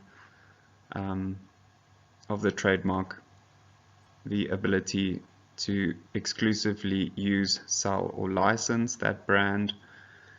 We also then get industrial designs which protect either the aesthetic or function of a design. So an aesthetic design, which is a good example here, is how a Coca-Cola bottle looks. This was filed in 1937. So that is basically protecting only how a design looks, whereas you also get a functional design, which is a little bit different since it protects both the aesthetic, which then relates to a specific function of an invention. And this also gives the owner exclusive rights to use, sell, or license the invention. There are some examples. An iPod, for example, would be an aesthetic design. Kitchen appliances would be an aesthetic design. Footwear could be functional and aesthetic, the same as fashion items. In the case of copyright, this is generally for protection of works or original works which are expression of ideas of authors, designers, fashion designers, or musicians. Examples of these are books, songs, paintings, or drawings, or even theatre productions. However, in many fields of scientific research, the most common form of protection of intellectual property would be a patent. This is defined as the exclusive right for an invention. An invention can either be a product or process. In the case where it is a product, it provides a new technical solution to a problem. And in the case where it is a process, it provides a new way of manufacturing or creating something. The aim of a patent would then be to protect the owners, otherwise known as inventors of that invention, and also limiting the ability of any other person to mimic or copy the same product. So it gives the inventor the exclusive right to manufacture, use, sell, import, or even dispose of a specific invention. And in general, patents are given over a period of 20 years. The same is said for South Africa, but there are other states which also give a 20-year patenting period, such as the USA and the European Union countries. And after this period has expired, the invention then becomes part of the public domain. So if any of you feel that you are sitting on some golden intellectual property and you want to provide protection, where would you start? It would be a good idea to start asking yourself whether you actually have a patentable idea, which has 3 criteria. So intellectual property should be novel, inventive, and have utility. So it should have an industrial application. You should also make sure that you are not infringing on any other patents. And you need to be sure that you have not disclosed this idea to anybody else, unless it's another inventor. A good idea would also be to look at institutional support. In our case, we have a technology transfer office. In your institution, this might be something different. These are often also called knowledge transfer offices or intellectual property offices. And you also should know what type of protection you would need for your invention. This would then link back to what your invention is. Is it a brand or a design? And you also need to then take into account cost versus return. So in our case, this would limit us to either filing only a South African patent, which would limit protection only in South Africa, or an international patent application, which would then provide more extensive protection outside of South Africa.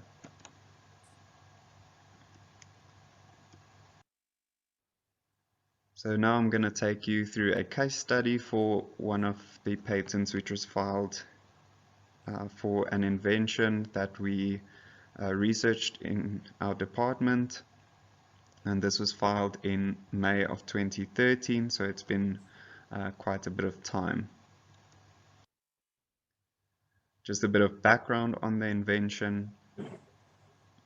This research was done or performed on the ethanolic leaf extract of an indigenous South African species, Grey Rattle Coffery, which was shown to inhibit tyrosinase enzyme activity, which is involved in melanin production.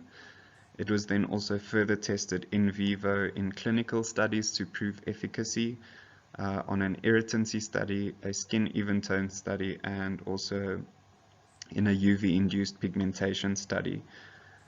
And we also identified 2 biomarkers, both of which were flavonoid compounds. One is a chalcone, and the other one, whose common name is given as galangine. We then decided that the application of this invention would be as an active ingredient for hyperpigmented patches of skin in a cosmeceutical formulation. This is largely because sufferers of skin disorders such as acne often show signs of post-inflammatory hyperpigmentation. So after an inflammatory response, some areas of the skin are darkened and remain so. And then also in people who have excessive exposure to UV light or radiation, often develop what is called sunspots, where there are darker lesions of the skin which appear. So what is the first step? The first step in our experience would be to approach the technology transfer office with your idea, and that's what we did. And what will they request from you? Usually it is an invention disclosure form and also an invention disclosure checklist. I will go through what these documents ask of you in the next slide. We were also requested to do a prior art search, which is basically to check whether there are any patents which we are infringing, and this was done through our UP library services. Just an interesting fact is that our library recently got a robotic librarian known as Libby. We have never performed a prior art search using Libby, but I think it would be interesting to compare a prior art search done by a robot versus an actual librarian. So what does an invention disclosure form tell the TTO? So it tells them whether the invention has been disclosed. So have there been any abstracts, research articles, conference presentations, or verbal communication to collaborators perhaps of the invention? It gives them an idea of the novelty. So is it non-obvious? If it is, how? Is it unique? Because they often ask how it differs from existing inventions or similar products. And also, are there similar patents available already? Which is then done through the prior art search. In terms of application, is there utility for the patent? What is the market size or value for such an invention? Who are the biggest competitors, if any? Who are the consumers or the target market which would then purchase the products that come from the invention? Also, it tells us at what stage the invention is. Is more research still necessary, perhaps? Do you have perhaps just a lab scale prototype, or are you at a further stage? And also, what is still necessary to get the invention to a product level? It also gives an indication of the interested parties in terms of investment potential, and also if you can have letters of interest from, in our case, manufacturers and formulators who might be potential licensees of the patent. This always helps to prove your case. It also gives an idea of who's involved, so how many inventors are involved, is there any conflict of interest between these inventors, and also in terms of benefit sharing for royalties paid later down the line, are the inventors happy with the percentage based on their contributions? In South Africa, generally we start off by filing a provisional patent, and this is done through a patent attorney, which the Technology Transfer Office will, to which the Technology Transfer Office directs you. They convert the invention disclosure into a patent specification, which is a document that contains all the details of your invention, generally technical things and processes. And upon filing of the provisional patent, you will receive a priority date.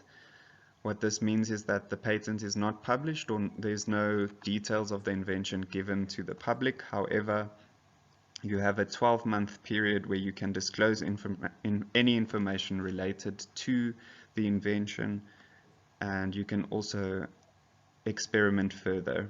So you can add or remove results at this time.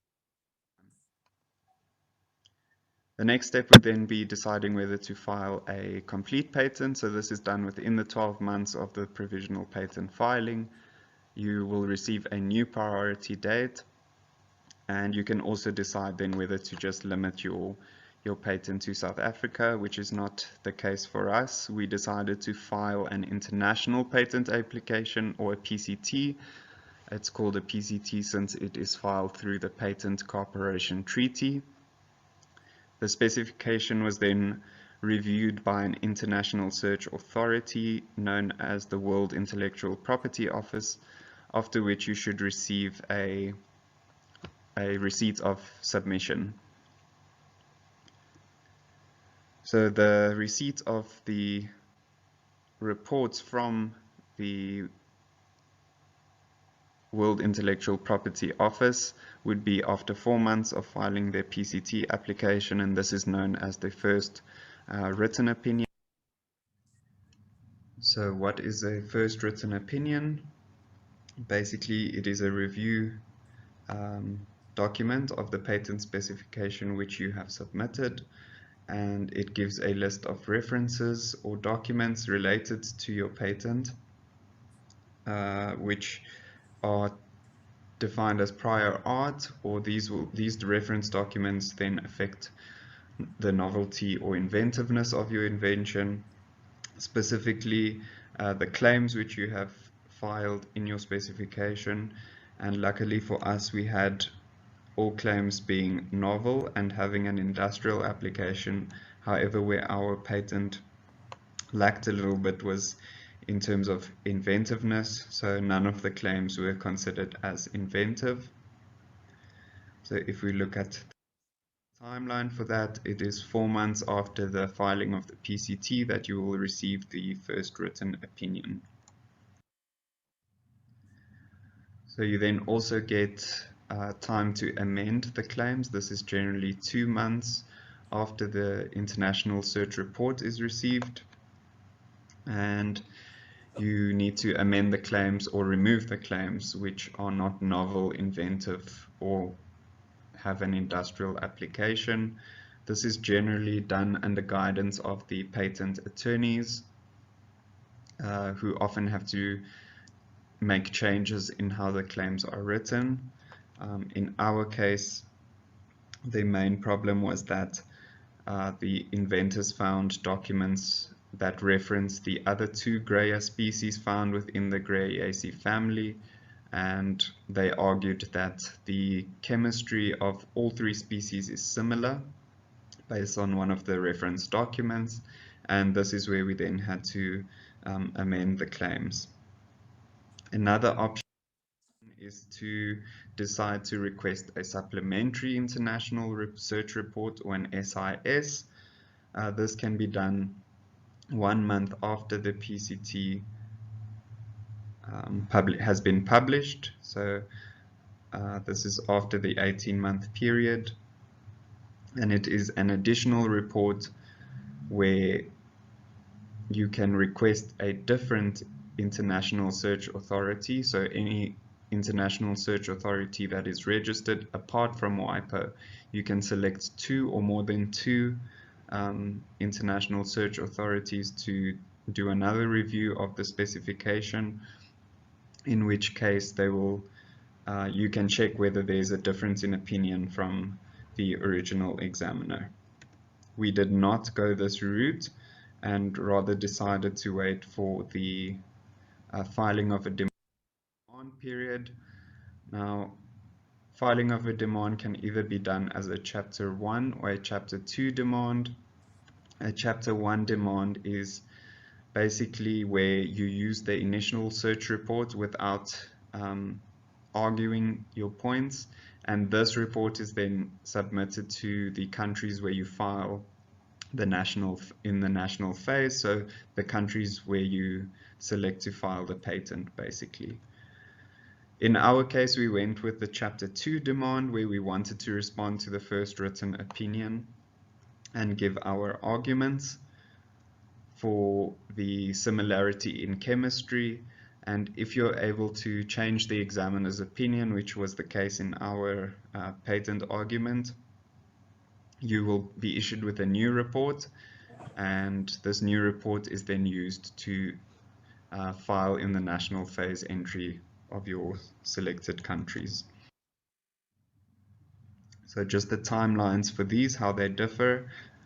For a Chapter 1, this is generally around 8 months after your PCT has been filed, and you then file for the Chapter 1, and then it takes approximately 18 months thereafter to enter into the national phase in specific countries where you have selected.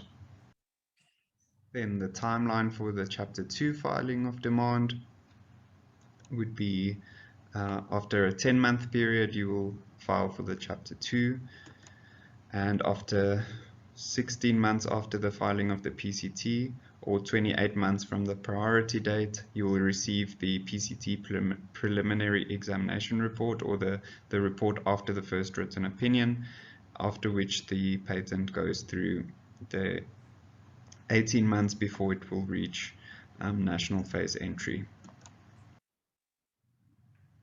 So the next step would be selection of countries to enter into the national phase for, and the Technology Transfer Office will often request a document with justification for the selection of these countries.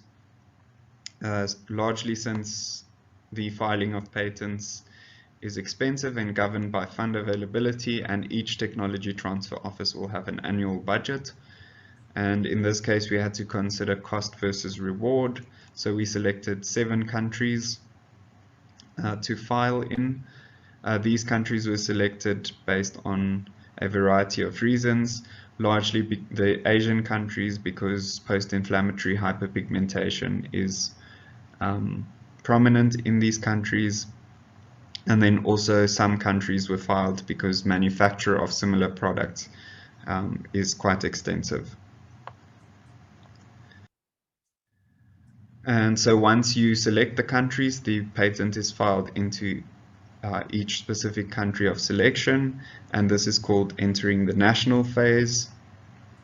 The specifications and the report which was given for your initial specification is then submitted to the country-specific examination, and each country has their own patent laws in terms of what is patentable or not.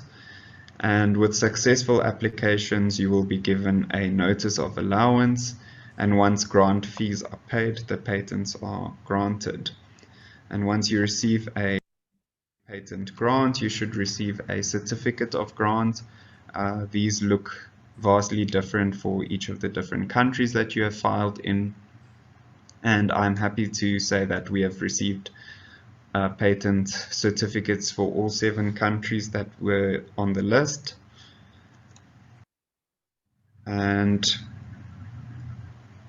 this is just a timeline provided by WIPO, so it is a summary of the timelines I've given in my talk, and I think it provides quite useful information in terms of how the patenting process works and how long it would take for you to go from priority date all the way through to entering the national phase. These are just my references, and thank you for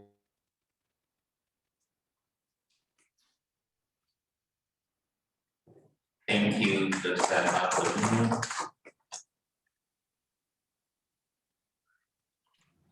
Do you have any questions for Dr. Makerere?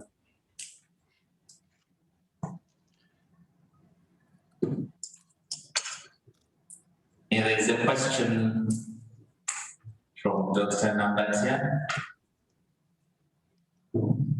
Yes, I thank Dr. Malcolm for that interesting presentation where Uganda can learn a lot. I have first question. I think he has indicated to us an area where the patent is sort of, there is assessment as to whether.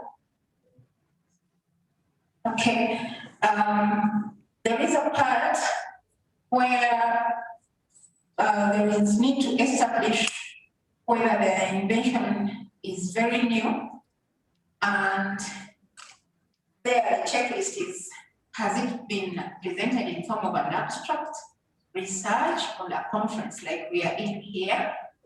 The question there, now, by the time you reach that stage of filing for a patent, you've researched, but for you to validate your research, you need to present your idea, like in this forum. Where does that leave researchers sitting in here? Because you'll find ideas have been presented. So does that make them not novel anymore? Then the other issue, patenting is really good and it can improve the country's GDP, but it seems to be very expensive. The question here, what's the minimum time? It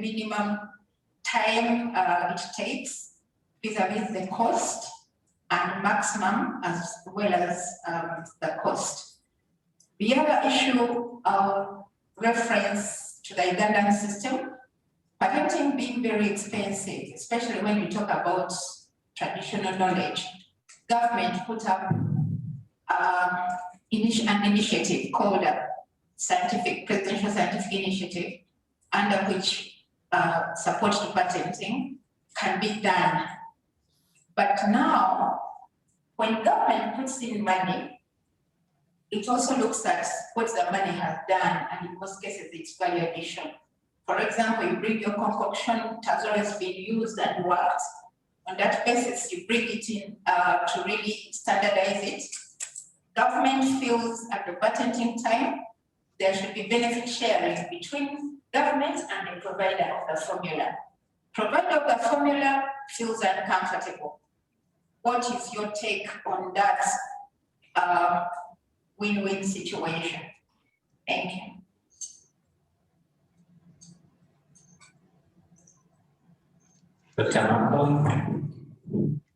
All right, so I'm going to start with answering the first question. Unfortunately, that's just a double-edged sword for us as well in our experience.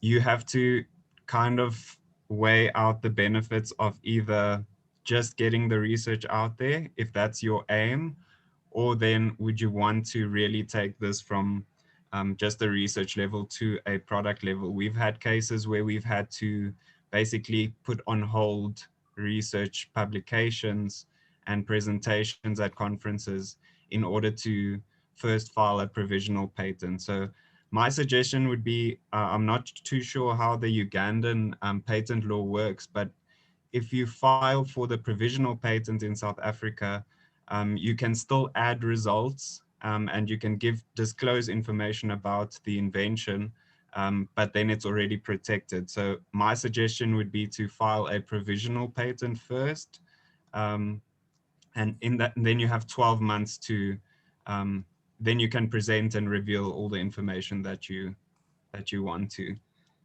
In terms of the second question, I don't know if that answers your question. Yes? Yes, it's responsible. Yes, you've answered it and even made me worried because as we talk, we have a researchers actually coming out with potential formulas for COVID, but they've published them out there in the papers and, so and Uganda doesn't yet have a substantive law on patenting. So that's what makes me more worried. But probably we should have a takeaway as Ugandans to push forces that may be to ensure that we have a substantive patent law in place and support our researchers not to share their ideas so quickly because we would lose out. But you've answered it. Thank you. All right. And then in terms of the second question, I did have a look on the website for, it's called the Uganda Registration Services Bureau. So there are some prices on there. As far as I could tell, filing of a patent is about $100, and then examination is $150. And if the patent is granted, it's then $100. In terms of filing it internationally, that's obviously a lot more expensive because of the examination that needs to be paid for. In terms of Rand value, I think it would be over 100,000 Rand for us that we've already spent in terms of trying to patent our idea. And then you also have costs within each national phase which needs to be paid. So it is really expensive. And I think that's where you have to consider your cost versus reward to select countries firstly. So selection of countries is an important aspect to limit your costs. You would have to then select the most appropriate countries where there is a market for your product. And then also just to make sure that that is the place where somebody would want to copy that invention. I think that's the most important. And then in terms of time, that's also a difficult one because we filed this patent in 2013 and we've only received grants from about 2017, 2018 onwards. We've only recently received the Malaysian patent granted only in 2020. So it does take a while, but at least the protection is then for 20 years.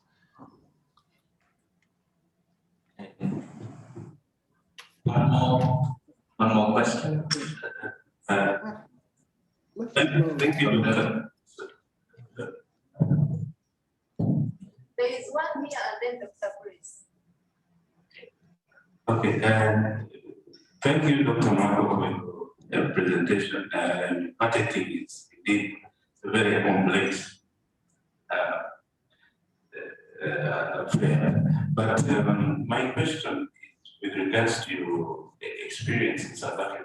The Ugandan situation, particularly for innovations of in this particular case, I'm talking about traditional medicine, for community owned innovations in medicine. We find it very difficult because in your presentation at the beginning, you said it must not have been disclosed to anyone. must be an industrial, that sort of thing. Now, you find in traditional medicine, particularly in the African setting, these are communally owned medications and interventions. So every member of the community knows how then are we going to protect these useful interventions when they don't fall under the criteria for patentable products. I don't know what the situation is like in South Africa, but Uganda here we have that problem. It's a very big problem. I know there is a Swiss generics rule that you can use, but still I think we're having a problem. It's a minefield. So I don't know if you can advise by sharing the situation in South Africa for us Ugandans to try and see how you deal with that. Thank you very much. All right. So from my experience, from what we've seen, so we tried to file a patent in the USA as well. And so one of their patent laws is that they do not patent anything created by nature. So the two compounds that we identified in that plant responsible for activity, it was not patentable, that just the presence of those two compounds. So we had to actually take a look at trying to change the whole extract, either by derivatization or fermentation. So there are ways around those restrictions on what can be patented and what cannot. That is a difficult question with traditional knowledge, especially as you say, it's commonly used by everybody and everybody knows about it. So I think in that sense, you would have to try and patent the mechanism of action or a process. How is it extracted? Something that's different from what is already public knowledge. And the problem is that once you submit a file for a patent, you only get the examination report to say that your specific claim is not novel after the 12 months. So it is one of those things where you have to really scrutinize your invention from the beginning to make sure that you don't run into a problem later. Thank you. Following on to that question, traditional medicine formulation, here comes government. It adds value by availing means to standardize so that the prescriber can know how to prescribe. Is value addition in that regard taken as a novelty? But the other one is on patentscope.com, where some countries could access this site to look at, to really check their formulations, whether has anybody published them. And when you find them being published, you're allowed to add in something new so that you get an invention. What's your comment on that? All right, yes. So as long as you are changing, something within that formulation, they will allow you to patent. So whether that be adding a new ingredient or removing some ingredients and swapping them out with others. I think that is an important point. So I would use that to your advantage in terms of trying to patent your own idea. So it's not really necessary to create something completely new as long as you find the right substitute for that active. So whether it's changing the emollient or changing a humectant or adding something that changes viscosity, that would help you to patent your formulation, as long as it's not exactly the same as in what you found in your prior art searches. From our experience, yes. So that is possible. Thank you, Dr. Marco. I think we have, okay. Just a final one. Okay, after clarifying on that, remember the formula which we are improving by even say adding an ingredient after checking patentscope.com belongs to a community, and the enabler is government. How should they share in that patent? How should they share out? Because if sharing is not made possible, then government will be sort of discouraged from helping out. And since we can't afford these processes, then we are back to square one. All right, yes. So here in South Africa, they also request you to submit a bioprospecting permit. So you have to have some sort of benefit sharing system in place before you can even patent anything. That is a new regulation that has come in. So I think that's also very important. What the other option is to add the traditional knowledge holders as a contributor or an inventor to the specification, which then will also allow them to receive benefits from any sale or license of that patent. So that is the system we use here. And I think that can be implemented anywhere. All right. Okay, ladies and gentlemen, let's have 2 quick questions from the chat room, and then we'll go to the next speaker. There's a question from Godwin. He says, Africa is known for notoriously filing very low patent applications. South Africa takes the lead in Africa. What are your thoughts on this process? What are the challenges faced, and how can the rest of Africa pick a leaf from you? Now, the second question, let's do this concurrently, says, if you don't want to go the patenting route, how protected is your invention or product? Dr. Marco? All right, so I'll answer the second question first. Unfortunately, if you do not have a patent, that gives anybody else the ability to create something similar. There are other options in terms of licensing out know-how. So you can protect know-how or specific knowledge related to something that's not super patentable, but you can still protect it. So that I'm not too familiar with how that process works. We've also only reached that process now with some examples of our research. So I will learn that, I guess, later on. And in terms of the patenting in the rest of Africa, I think it might come down to just financial support because the biggest hindrance is funding for patents. So I think it's important to perhaps get, firstly, have an idea that will create a lot of financial interest, and from there try and get investors who are big in the industry to invest in licensing those type of inventions. I guess that's my suggestion, is to look for funders that are willing to contribute to your product being patented. Okay, thank you very much, Dr. Marco. All righty. Our next speaker is Dr. Richard Oriko Owor. Dr. Owor received his PhD from University of Nairobi, and now he teaches the Department of Chemistry to Uganda University, and his interests include identification of bioactive natural products. His topic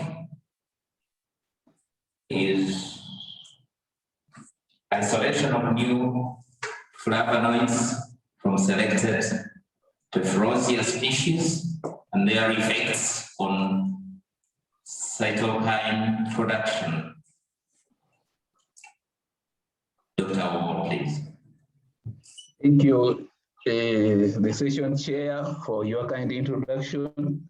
As he has already introduced me, I'm a lecturer in Department of Chemistry, Uganda University. Richard Oriko Owor is my name. I want to thank the organizers of this conference for inviting me to share my research ideas with the audience here. Today, I want to emphasize on the issue of flavonoids in inflammation. And this in particular, in this research, we are looking at the cytokine production. This is a work which we had started some time back before the new norm came in, and we are now talking about the cytokine storm. This work has been done with the other teams from University of Nairobi and Technical University of Dortmund. Just as a background, we all know that the first non-steroidal anti-inflammatory drug was aspirin, and this drug was derived from a tree called the willow tree, which is, and from this tree, locals were using it to treat fever, and it was discovered that it has a salicylic acid which was active, but this could not be taken orally because of the acidity, and therefore it was converted to the ester derivative, which we know as aspirin. Now, the point here is that we are running short of the anti-inflammatory drugs because some of these non-steroidal anti-inflammatory drugs are now associated with the advanced side effects like ulcers, and they may not regulate cytokine production. Just to explain this further, let me collapse this.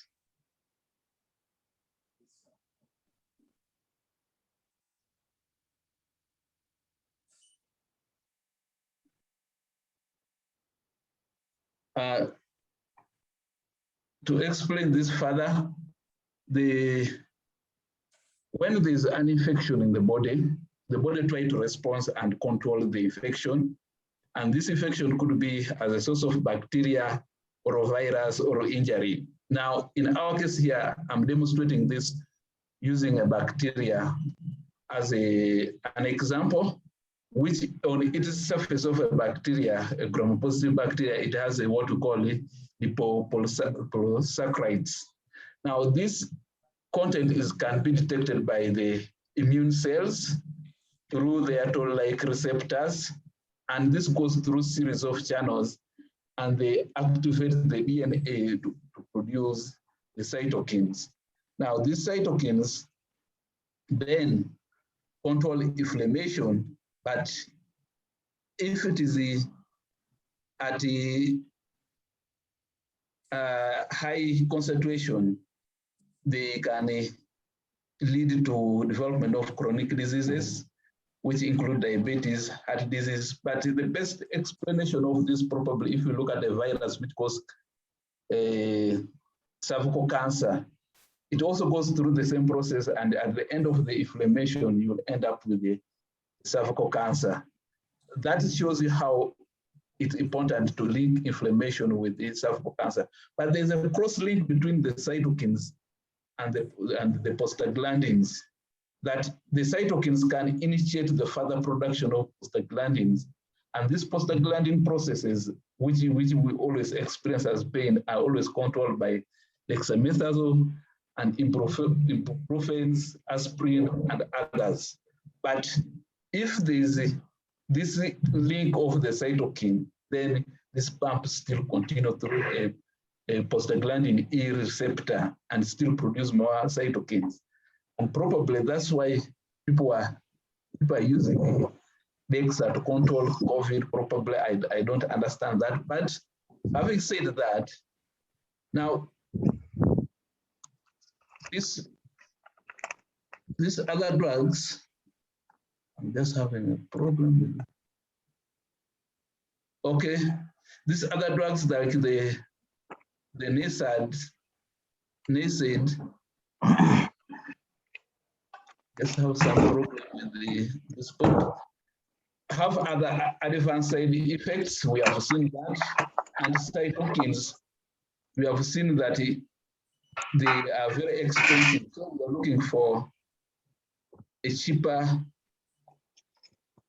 option.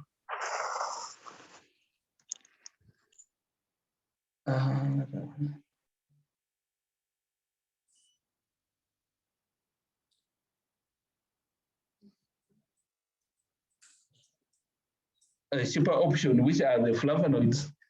Now, these flavonoids are naturally occurring in many plants, including the legumes, fruits, vegetables, and herbs. And we have it has been shown that they have some anti-inflammatory properties. They regulate the production of oxygenase enzyme, the enzyme which controls the production of prostaglandins, and also they have been shown to reduce the cytokine production and their transcriptor factors, like the nuclear factor kappa B and the activating proteins. Now, for example, genistein, which is present in soya, has been shown to reduce cytokines, and also naranjin, which is present in oranges, have also been shown to reduce the production of a tumor neurofactor alpha, which in this, therefore, we looked at a group of a genus called Tephrosia. Now, this genus is well known to elaborate a lot of flavonoids in various subclasses, including chalcone, flavanone, and others, even including retinoids. Now, this plant has been used widely in ethnomedicine, including in the management of spine and liver pains. And looking at this, we thought of testing these plants for inflammation in the case, more especially the cytokine production, if it can be lowered. Now, plants of our interest here were Tephrosia linearis, Tephrosia debranchiti, and Tephrosia vogeli. Now, the linearis, this one, we obtained it from Mombasa. This one, we obtained it from Thika, the Hildebranchiti. Then Tephrosia vogeli, we obtained it from Tororo in Uganda. Now, the method and the materials that the plants were collected, dried in the lab, the area coordinates were noted, and the crude extract using dichloromethane was obtained. Now, this was passed through a column chromatography and through help of HPLC prep and the chromatotron, were able to isolate pure compounds, which we analyzed them using mass spectrometry combined with the HPLC and NMR. Now, both the crude and the pure compounds, we assess them for their anti-inflammatory activity, which we are targeting interleukins, interferons, gamma microphage colony stimulating factor, tumor necrosis factor, alpha. Now, this takes me to the research and discussion. I will use compound one as an example, how we characterize these compounds.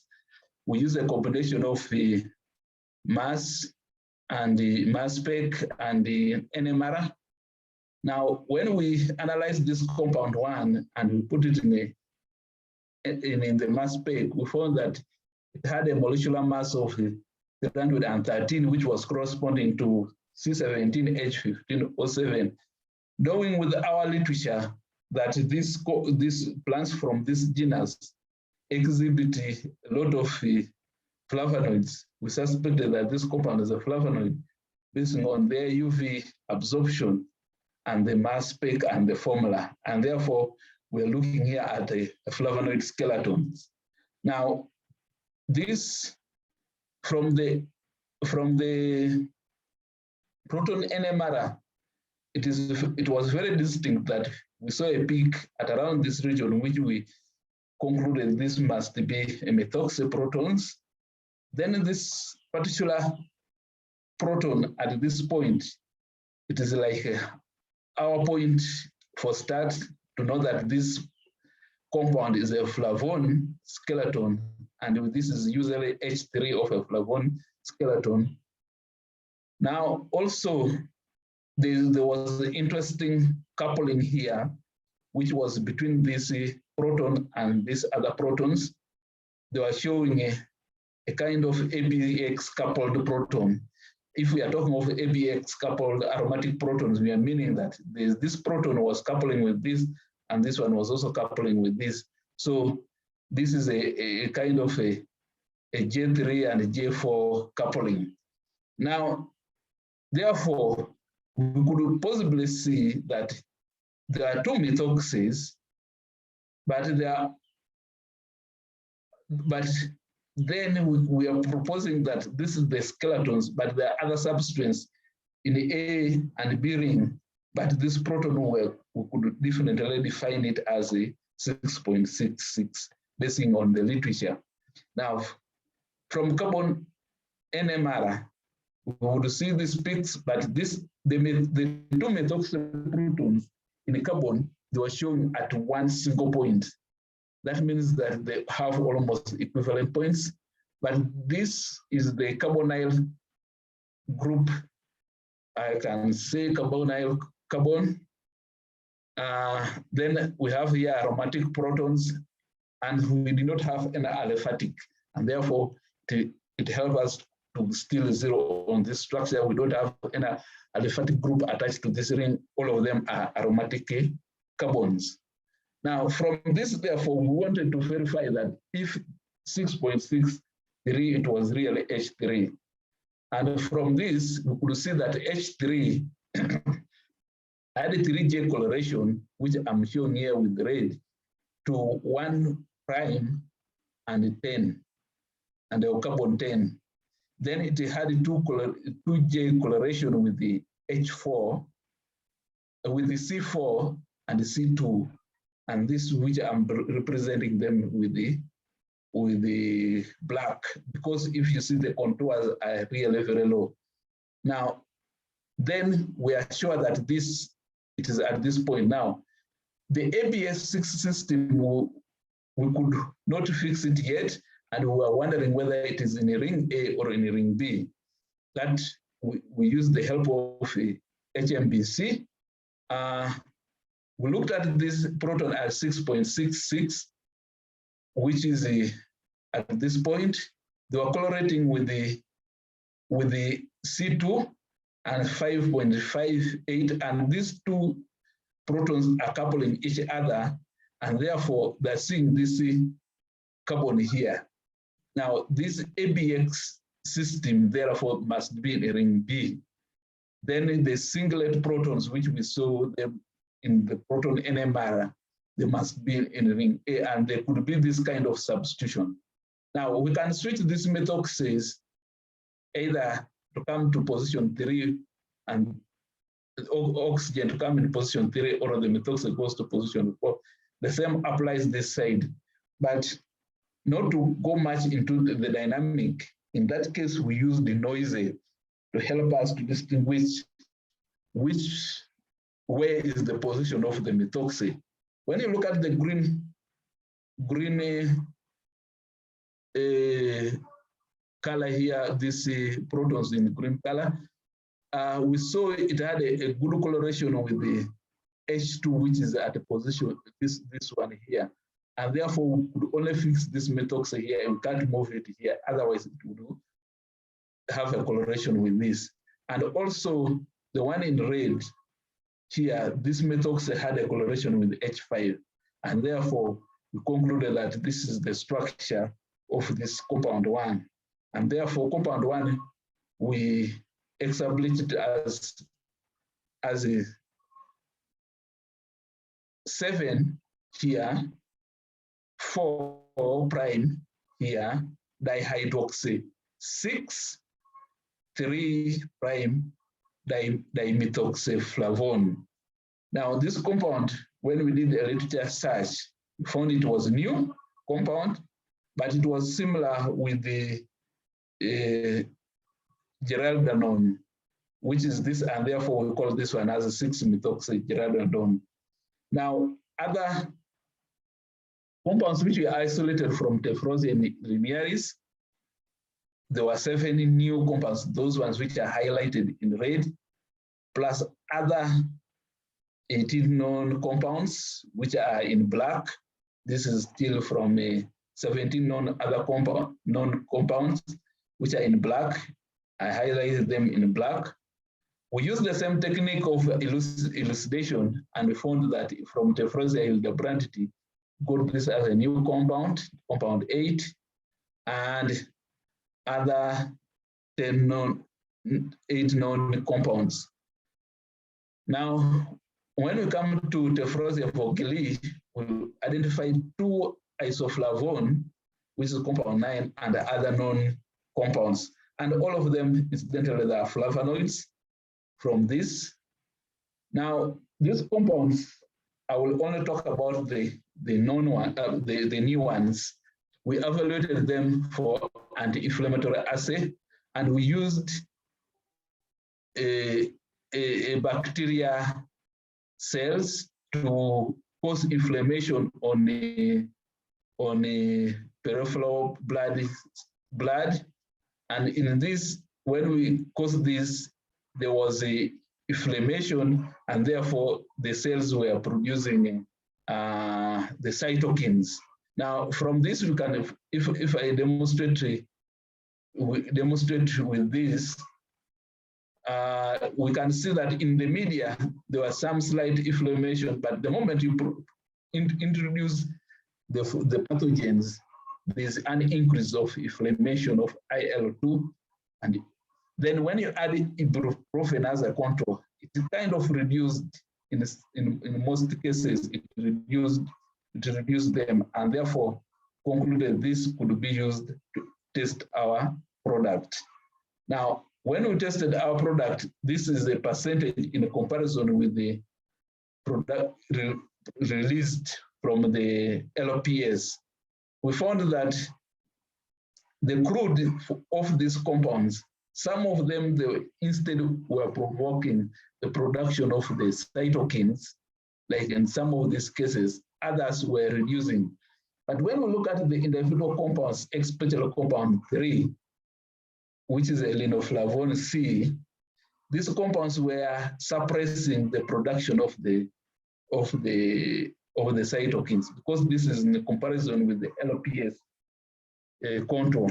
So they were reducing the cytokines, even much better than the ibuprofen, as we can see in some of these examples. Now, the key point here is that when we investigated the selected Tephrosia plants for the phytochemicals present, we got 10 new flavonoids, and 37 of them were known. Now, some of these were really showing a promising results, and they showed good anti-inflammatory activity by lowering the cytokines. And therefore, some of these compounds could be a good candidate for anti-inflammatory drugs. Now, some of this work has been published. The one on linearis, Tephrosia linearis, we published it in a Journal of Natural Products. The one on Tephrosia hildebrandti, we published it in a Natural Product Research. And the one of vogeli, you can find it in Phytotherapia and Elsevier journals. Now, this work, I did not work alone. I want to acknowledge my team in the University of Nairobi, Dr. Albert Ndakala, Solomon, and George Ungamo, and the other team in the Technical University of Dortmund, Professor Spittler, Kibrom, and Sebastian. And of course, part of this work was sponsored by EAD and the university where I come from is Bustema University. Thank you for listening to me.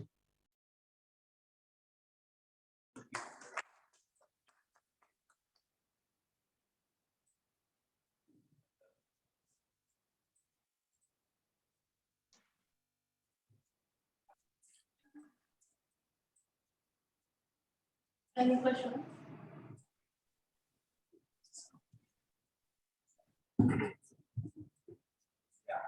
Thank you, Chair. You forgive me, I used to ask a lot in class.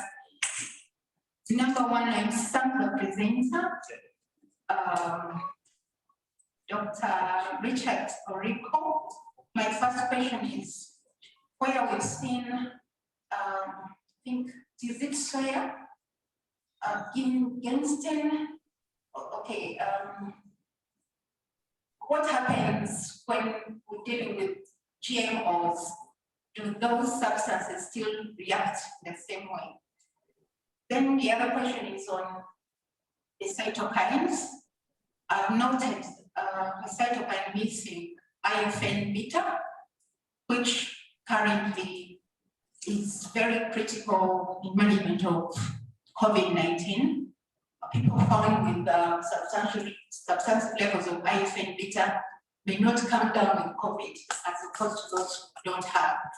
Could that IFN beta also probably be in the family being investigated?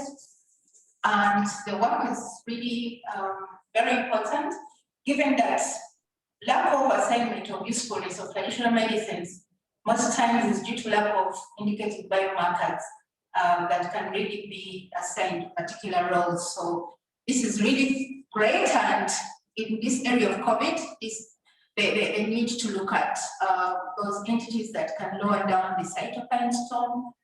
Here we're looking at pain management, but we need to look at the other side of the coin regarding toning down the cytokine storm. Lastly, there are partnerships to enable this work, like I've seen. How are issues of intellectual property handled, given that some of this knowledge hails from the grassroots? Thank you.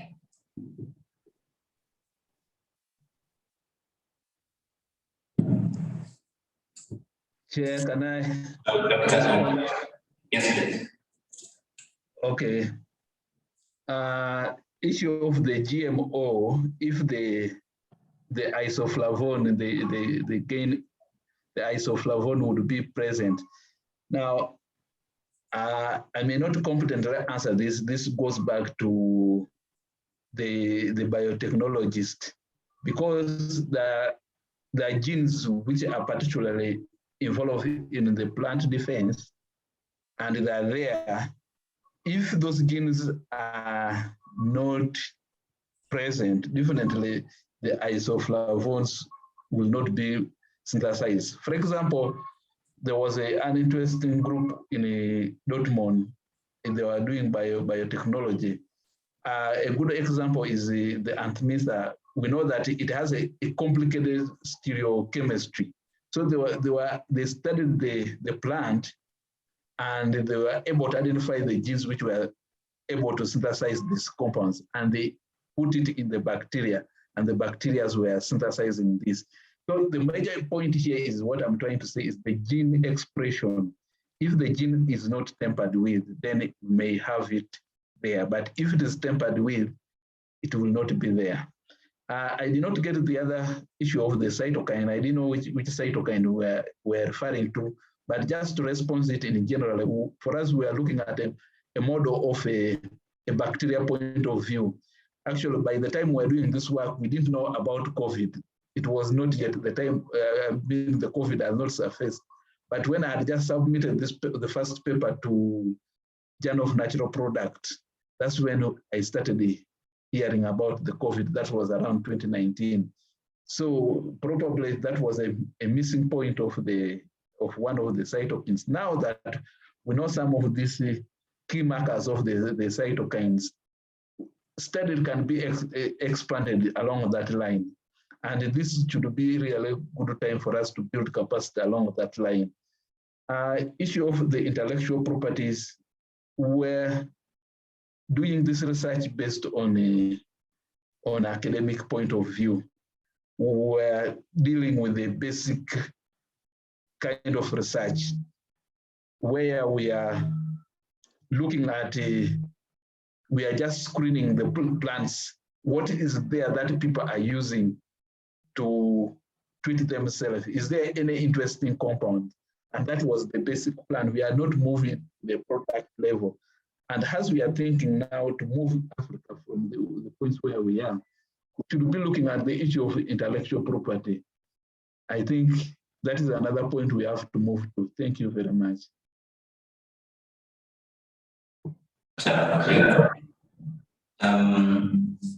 In the interest of time, the questions can be referred either upon continuing the chat room, but we also have a Q&A session that will come later in the evening.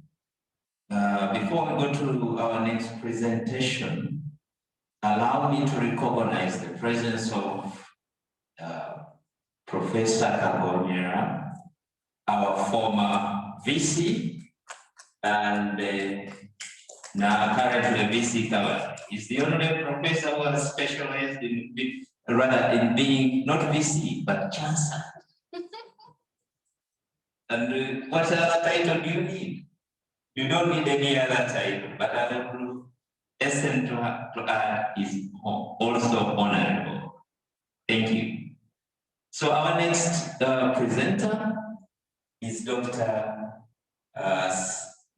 Sarawiti Dino, an assistant professor, School of Medicine, Hawassa University in Ethiopia. He's currently working in the School of Medicine at Hawassa University, and his current project is on antimicrobial resistance. And his research interests are in antimicrobial drug discovery, toxicological studies, clinical trials, and treatment outcome evaluations.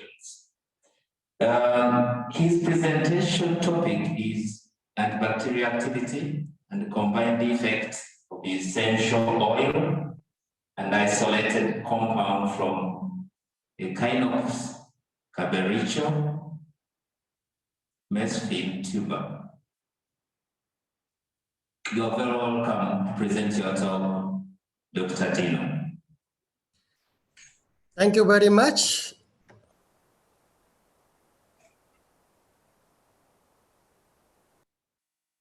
For the introduction, real activity and the combined effect of essential oils and isolated compounds from Ichnos Cabericho mesophyll.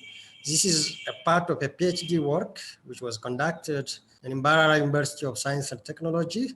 Currently now in Hawassa University, and the supervisors are Professor Paul Elele from Mbarara University, Iyasu Makonnen from Addis Ababa University, and Joel Bazira from Mbarara University.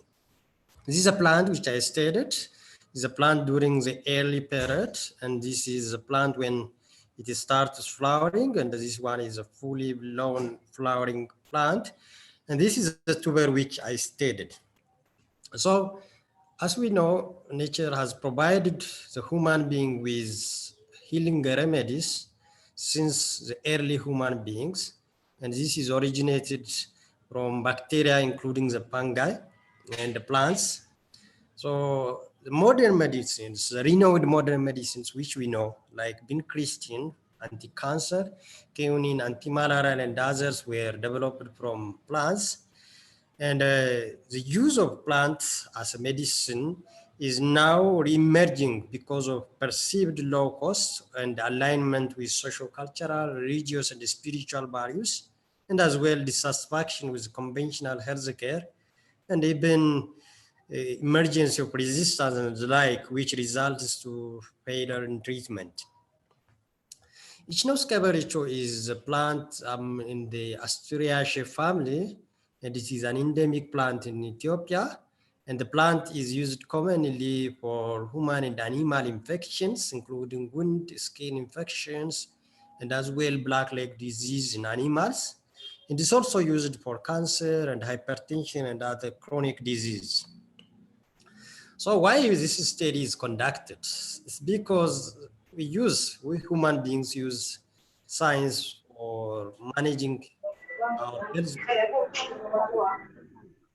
health problems, and the nature has provided natural product for every ill health, as my belief, And this natural product, which is originated from human being, early times by simple observation.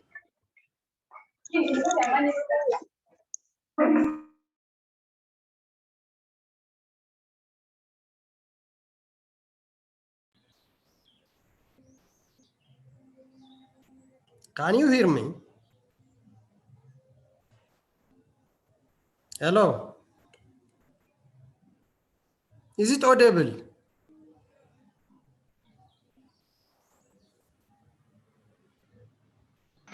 Yes, we can hear you. Okay, sorry, I was muted sometime. Hello. So can I continue? Continue. Okay, thank you. Continue. So in the early times, people just use the natural remedies by simple observation, but with time, the knowledge and the skills and techniques developed to explore these natural products. But when we come to the developing countries, like in Africa, these natural products from plants are poorly explored. And now, because of many problems with modern medicine, including the emergency of antimicrobial resistance, there is a necessary for exploration of our natural products to contain the problem we pose currently. So it's not coverage of being an endemic plant to Ethiopia. There have been some preliminary studies on antibacterial, antifungal, and antimalarial activities. But this studies has not gone further to establish a novel antibacterial agents for modern medicine development, and as well as its effectiveness was not well established. So in this study, we'll be studying the phytochemical constituents of the Echinus cabaricho, and we will see the efficacy of the Echinus cabaricho as antibacterial drug hit, and as well, we'll study the combined effects of the isolated compound as well as the essential oils with conventional antibacterial agents. So in objective two, in objective one, the phytochemical constituent of Echinus cabaricho is stated by simply fractionating, and just the attempt is just to isolate the most active compound among these ethanol extracts. And then it was fractionated first, and then it was fractionated by open column using this hexane and ethyl acetate in 10 to 9, serially to 9 to 10, followed by ethyl acetate methanol. And these fractions are collected and analyzed using TLC, sports markers, and the retention index was measured. And the isolated compound is identified using the NMR, MS, and the literature values. And the essential oil component was analyzed using GCMS. So this is the yield of the extracts. The fresh tuber essential oil is 0.18%, while that of the ethanol extract is 6.01%. So the major component of this plant extract is terpenoid, as we see here, by preliminary screening. So by the GCMS analysis has showed that the components, 42 components were identified, among which the isospobin is 12.64%, and that of the dihydrocostose lactone, which we isolated as the most active compound, is 6.52%. So this is a chromatography from which 67 fractions were collected, and these 67 fractions were regrouped based on their TLC profile. So this is the isolated compound which we'll be discussing later on. So this is a TLC profile of some of the components we identified. Among this one, this is isolated compound. So this is the spot in 7-hexane 2 chloroform and 1 ethyl solvent system. The isolated compound, which is bioactivity guided isolation in this case, is a white crystal with a melting point of 61 to 62, which dissolves in this solvent, and the yield is 0.5%. So our UV spectrum has showed a single purity, a single compound showing its purity, and the NMR MS spectroscopic data, the melting point, and as well when compared to previous studies on a different plant, has elucidated or confirmed the compound to be the hydrocostose lactone as shown here in the structure. So this dihydrocostose lactone was previously found, and it is the most abundant in essential oil of the plant, and it is also found in the smoke of the plant. But this component was not found in a study conducted by Jaime et al. As this variation was observed, at least because of differences in geography, seasonal plant collection, and possibly due to method of extraction as well. So after isolating these compounds, we have, of course, this isolation and antibacterial studies were conducted in the same way where the isolation is carried out using bioactivity guided. So this is the strains where the antibacterial activity were isolated. Well, we included both gram-negative and gram-positive strains. And the antibacterial determination is isolated, conducted using Resazurin assay, in which the essential oils and fractions and extracts are dissolved in dimethyl sulfoxide, and antibiotics were also dissolved in sterile deionized water. So inoculum was prepared, and its density were determined by using densitometer. The antibacterial activity was identified by Muller-Hinton-Bros dilution method in 96 well places, in which the first 10 to 9 wells were filled with serially diluted essential oils, fractions, or isolated compounds, while the 11th fertility controlled, while the 12 is a sterility control. And the MIC is determined when there is a irreversible change from blue to pink of Resazurin. And as well, we have also confirmed it using the OD optical density measurement. So, and also for bioactivity guided isolation, we use percent growth inhibition by using OD measurement. So from this, what we observed is that the Staphylococcus aureus, the resistant one, this one is the methicillin resistance, is more susceptible to the essential oils compared to any other bacteria, including the wild type Staphylococcus aureus. And also we have also observed not only the essential oils, but also the ethyl acetate fractions is also more active against Staphylococcus aureus, the methicillin resistance one. So what we see from this is that there is a noteworthy antibacterial activity from essential oils and ethyl acetate fractions, perhaps due to the presence of the most active compound. And the next works are focused on this group and isolating the most active from ethyl acetate fraction. And the methicillin resistance is the most susceptible. And we also observed that gram-positive strains were more susceptible compared to wild types, possibly due to an increasing affinity to the extract due to methylation, which was illustrated by Bates et al. Greater susceptibility of gram-positive is observed compared to gram-negatives, maybe due to differences in their cell wall structure. And also, as we know, gram-negative outer membrane are diffusional barriers which prevent the penetration of these extracts. And also more resistance in gram-negative mutant strains compared to wild types. Maybe we can say that it's due to membrane alteration which favors resistance to these extracts. And also, as we go on like that, we will see the most active compound is the fraction 2, which is an isolated poor compound in this case, compared to the 20 fractions we tested for using the optical density measurement, and we calculate the percent growth inhibition. So this is the isolated compound, in this case dihydrocostus lactone. We tested from 1.25 to 0.0024 milligram per ml, and then here it is not clear to observe.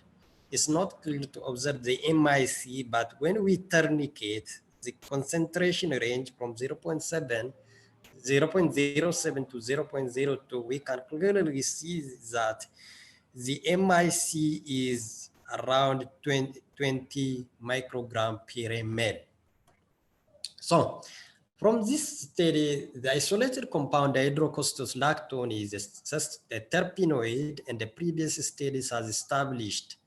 This is a review which identified 459 compounds of antibacterial agents, isolated compound from plants, among which 25% is terpenoid, and our compound is sesquiterpene with 20 microgram per ml, which is lower than even reported here, which is 36.6 microgram per ml. And dihydrocostus lactone, the currently isolated compound, was also isolated from different plants, mostly from Asians, and that has also showed activities against H. pylori, M. tuberculosis, and then this activity were reduced when the guanyloid ring is oxidized, means that the lipophilicity is reduced. So from this, what we can learn is that because when the lipophilicity is reduced, the activity is reduced. So the possible activity is due to membrane disruptive property. So the guanyloidin activities in previous studies by Gibbons is responsible for activity, and the corazon, which is also containing the guanyloid, has shown anti-staphylococcal activities. But these activities can even be better modified where the pharmacokinetic profile is also can be more optimized, because this is poorly soluble in water. We still need to modify for better activities and better pharmacokinetic profile. So in objective 3, we stated the combined effect with a conventional antibacterial agent. Why we stated the combined effect? Because now the resistance is developed. One of the ways of strategies to maintain the resistance is use of non-antibacterial agents like this one for modifying or for bringing the conventional agents to the use. So we used the checkerboard in which the concentration of 1/32 of the MIC to 4 MIC is combined with the conventional antibacterial agents in column, while the other one in the rows in 1:1 volumes, but the ratio is dependent on the MIC. Here the MIC ratio of the two combined agent is determined by using these formulas. So this is the combined effect using the checkerboard analysis, while this one is a combined effect using the isobol analysis, from where the combination is conducted from 9:1 to 1:9 of the isolated compound to conventional antibacterial agents here. Why we use different ratios? Because the combination effect is established to be dependent on ratios than simply on a kind of compound which combine. So the result from this, we see these agents, penicillin, ampicillin, cloxacillin, the beta-lactams, almost all of them showed non-interactive range combination, means that when the combination fractional inhibitory concentration is below the 0.5, we say it is synergistic. If it is between 1,1, it is 1,1 and the 0.5, it is additive. Above 1,1 to 4,4, it is non-interactive, while above 4, it is antagonistic. So we observe it here, 3 to 7 the DCL penicillin combination showed additive here, while all others showed a non-interactive interactions. With gentamicin, we have synergistic combination here with both gentamicin and ciprofloxacin. And the combinations are still dependent on the ratio of combined agent, 1:1 or 4:1 here, 1:1, 4:1. So what we can see is that unequal ratio combination or nearly unequal ratio combination would show a synergistic effect with gentamicin or penicillin. Still with essential oils, penicillins, they have shown only non-interactive interactions, no synergistic, no additive, no antagonistic. But with gentamicin, this is essential oil, we still have some additive and a single synergistic with ciprofloxacin here. So 7:3 ratio of essential oil to ciprofloxacin. So what we can say of the combined effect is the majority of the combined effect were in the non-interactive range, and most are synergistic between this, the isolated compound and the gentamicin and the ciprofloxacin. No synergistic or antagonistic effect were observed with the isolated compound and the beta-lactams. We have also illustrated the isobel analysis showed the dependency of the interactive effect on the ratio of combined agents. So the synergistic effect we expect when there is a multi-target activity where different mechanism of action is involved. So why and synergistic activity with essential oils? Because we know that essential oils are highly lipophilic, able to disrupt the membrane, inhibit the efflux system, which the conventional antibacterial agents do not have such activities.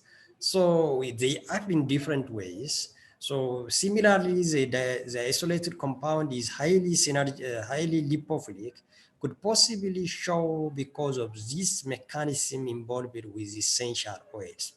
But the one we observed a different finding here is that there is a synergistic or additive effect with gentamicin or ciprofloxacin, but not beta-lactams. So why? Because something we can hypothesize here is that because they have different mechanism of action, and that mechanism may be responsible, but the role of each constituent in a reaction is not yet explored in this state. So what we conclude from this is that we found the most active antibacterial agent from the plant is dihydrocosta's lactone, whose effect could be synergized when combined with ciprofloxacin or gentamicin. So we recommend further studies on dihydrocosta's lactone, its mechanism of antibacterial activity, its mechanism underlying synergism with gentamicin and ciprofloxacin for optimization for better antibacterial and pharmacokinetic profile. Still, because this has been using for some inflammatory disease, we still recommend for the study for anti-inflammatory activity of dihydrocosta's lactone. So this study is funded by the World Bank through Pharma Technology and the Traditional Medicine Center of Excellence in Betalinic University of Science and Technology. I would like also to thank the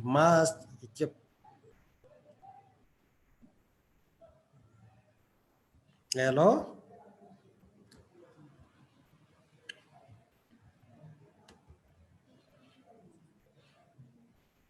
Hello?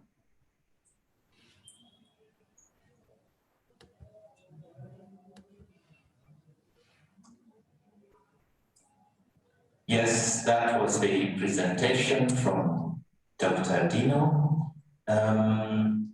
Yeah, I understand there are questions in the audience and in the chat room, but in the interest of time, let's go straight to the next presenter.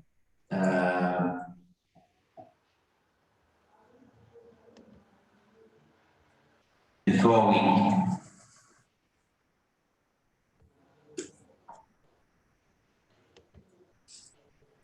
Yes.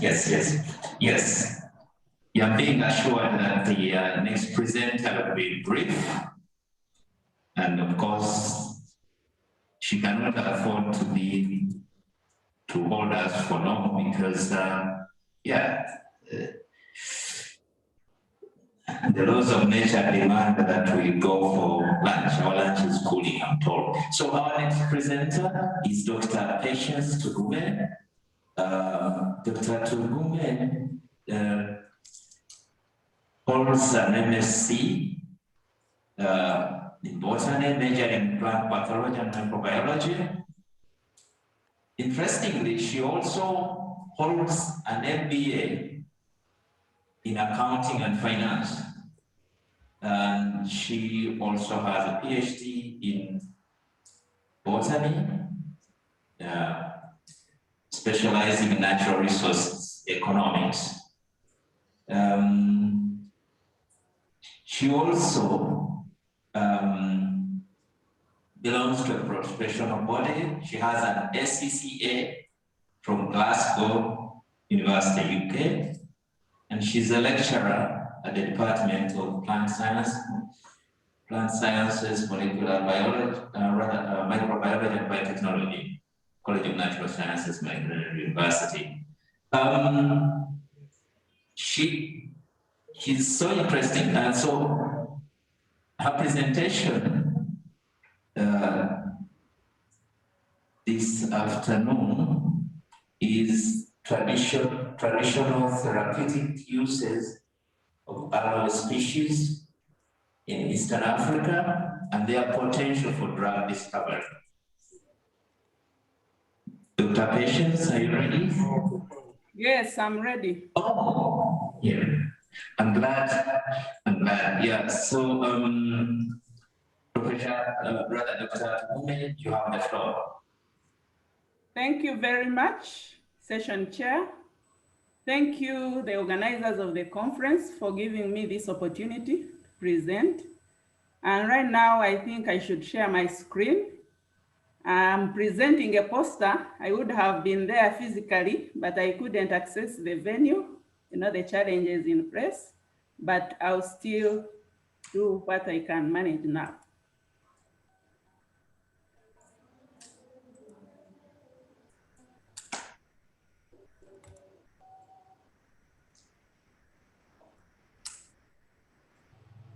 Has my screen come? Hello? Not yet. Not yet.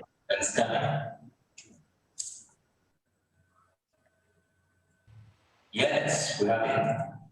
Okay, thank you very much.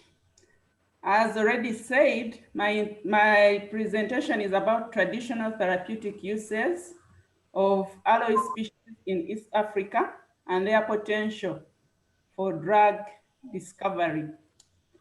Aloe species, the genus aloe, consists of over 610 species, but out of these 610, 180 are known to occur in East Africa. And out of these 180, in East Africa, we find that around 48 are used, 49 are used in traditional medicine. However, worldwide, 120 are used in traditional medicine.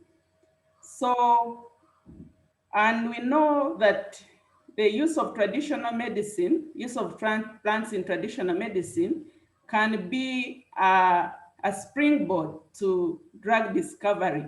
So we wanted to find out how many aloe species are used in East Africa. And by East Africa here, we did a review in Uganda, Kenya, Tanzania, Rwanda, and Burundi.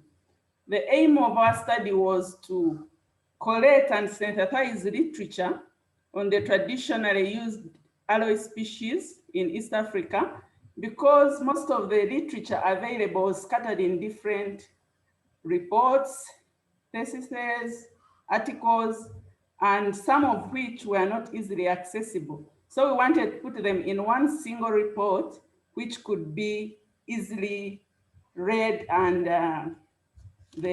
all the information got from one report.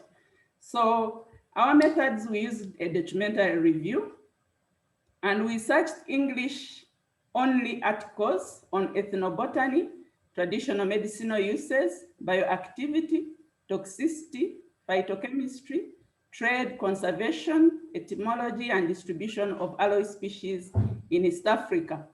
We searched different databases like PubMed, Web of Science, Scopus, Science Direct, and the rest. Then we had to resolve the scientific names and synonyms of the different aloe species that were used by verifying with the Plants of the World Online. That's a database for plants. So what did we come up with? We found that in East Africa, there were 58 use reports, meaning that in the whole of East Africa, 58 reports mentioned the use of different aloe species. And of these, Tanzania had the leading. There were 21 reports, Kenya 19, Uganda 17, Rwanda had 1, but unfortunately there was no report of using aloe species in traditional medicine in Burundi. So generally we found that these aloe species are used to treat over 50 ailments in traditional medicine in these East African countries, with the major ailments treated as indicated in this figure 3.1. The major one was malaria, skin infections, stomach ache, pneumonia, ulcers, ear infections, hernia, and headache. But generally there were many. There were many other diseases. As I said, there were over 50. Then a review of literature showed that 49 aloe species are used in East Africa.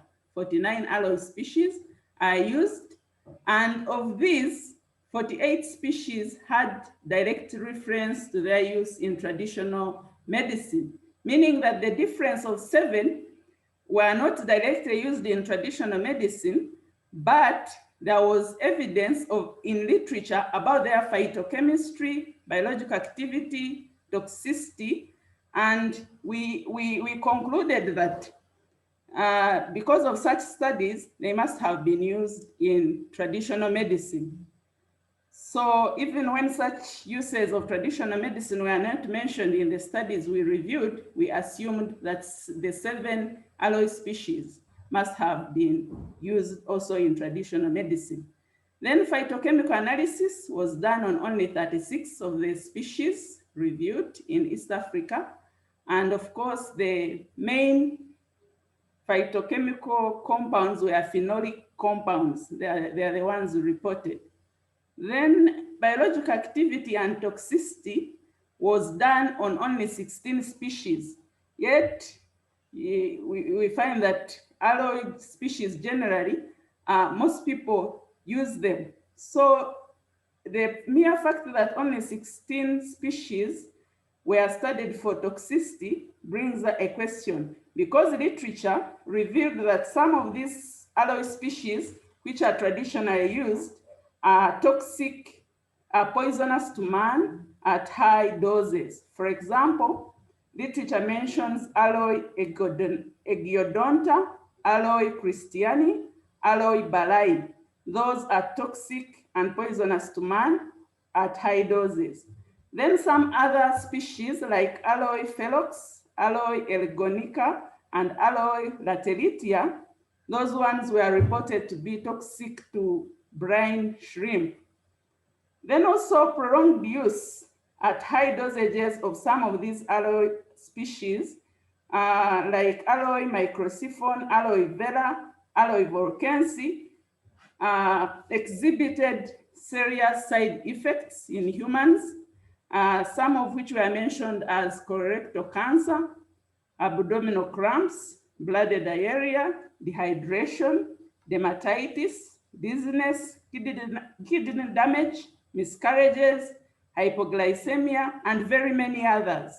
So we find that whereas aloe species are being used for treatment of various ailments traditionally, most of them have not been evaluated for their safety and efficacy.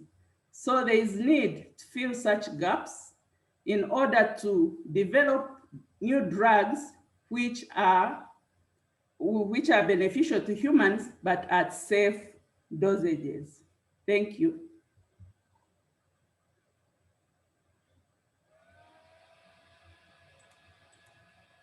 And now, those who have questions for Dr. Tabuti can wait during the Q&A session, because I'm told our lunch is really almost freezing. So we should go for our lunch, okay? Yeah.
All right.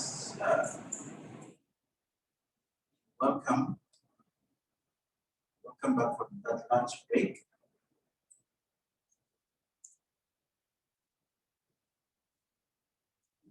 Welcome back from that lunch break.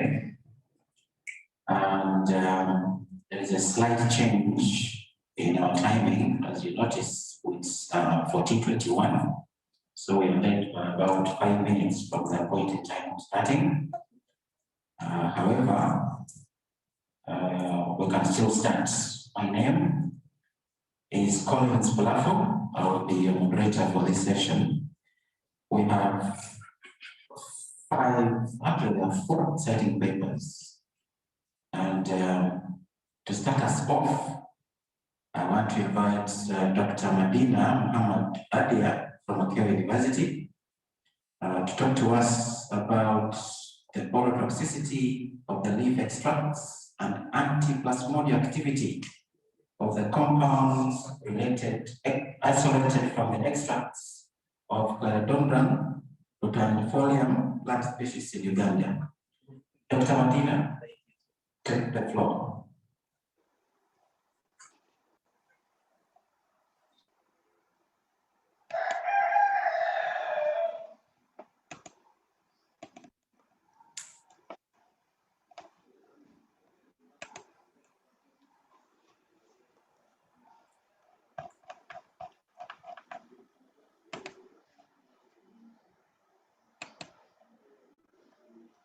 Thank you so much, Dr. Bulafo, and thank you, presenters, for this opportunity. Can you hear me?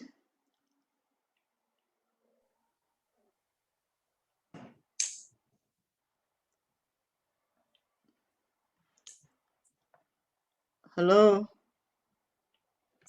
Yes, we can hear you, Dr. Madina. All right. All right, you'll allow me to put off the video. It makes me uncomfortable since I'm home.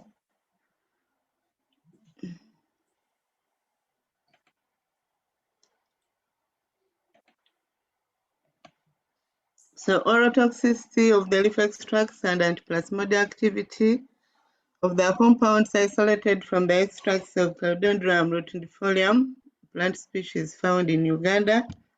I'm by the names Madina Muhammad Adia from Makerere University, Department of Chemistry, and I'm an assistant lecturer, a newly PhD graduate, and this was part of my PhD work, although not yet published. It's in manuscript form. So I'll briefly talk about malaria introduction. It's one of the great infectious killer diseases throughout the tropics. And globally, 435,000 malaria deaths and 219 million new cases occur. 90% of the cases and 92% of the deaths occur in Africa. 70% of the deaths are due to children under age of 5, and 68% of the deaths occur in sub-Saharan Africa. Malaria is the leading cause of morbidity and mortality in Uganda, and it is the leading cause of sickness and death among children under age 5.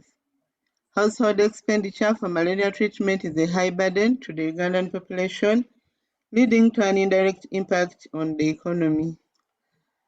We know that since memorial, man has been using medicinal plants to fight diseases, malaria being part of them, and drugs of plant origin were developed and found to be very effective against malaria. We have examples like quinine and artemisinin. Those were derived from plants and were found effective against malaria parasites.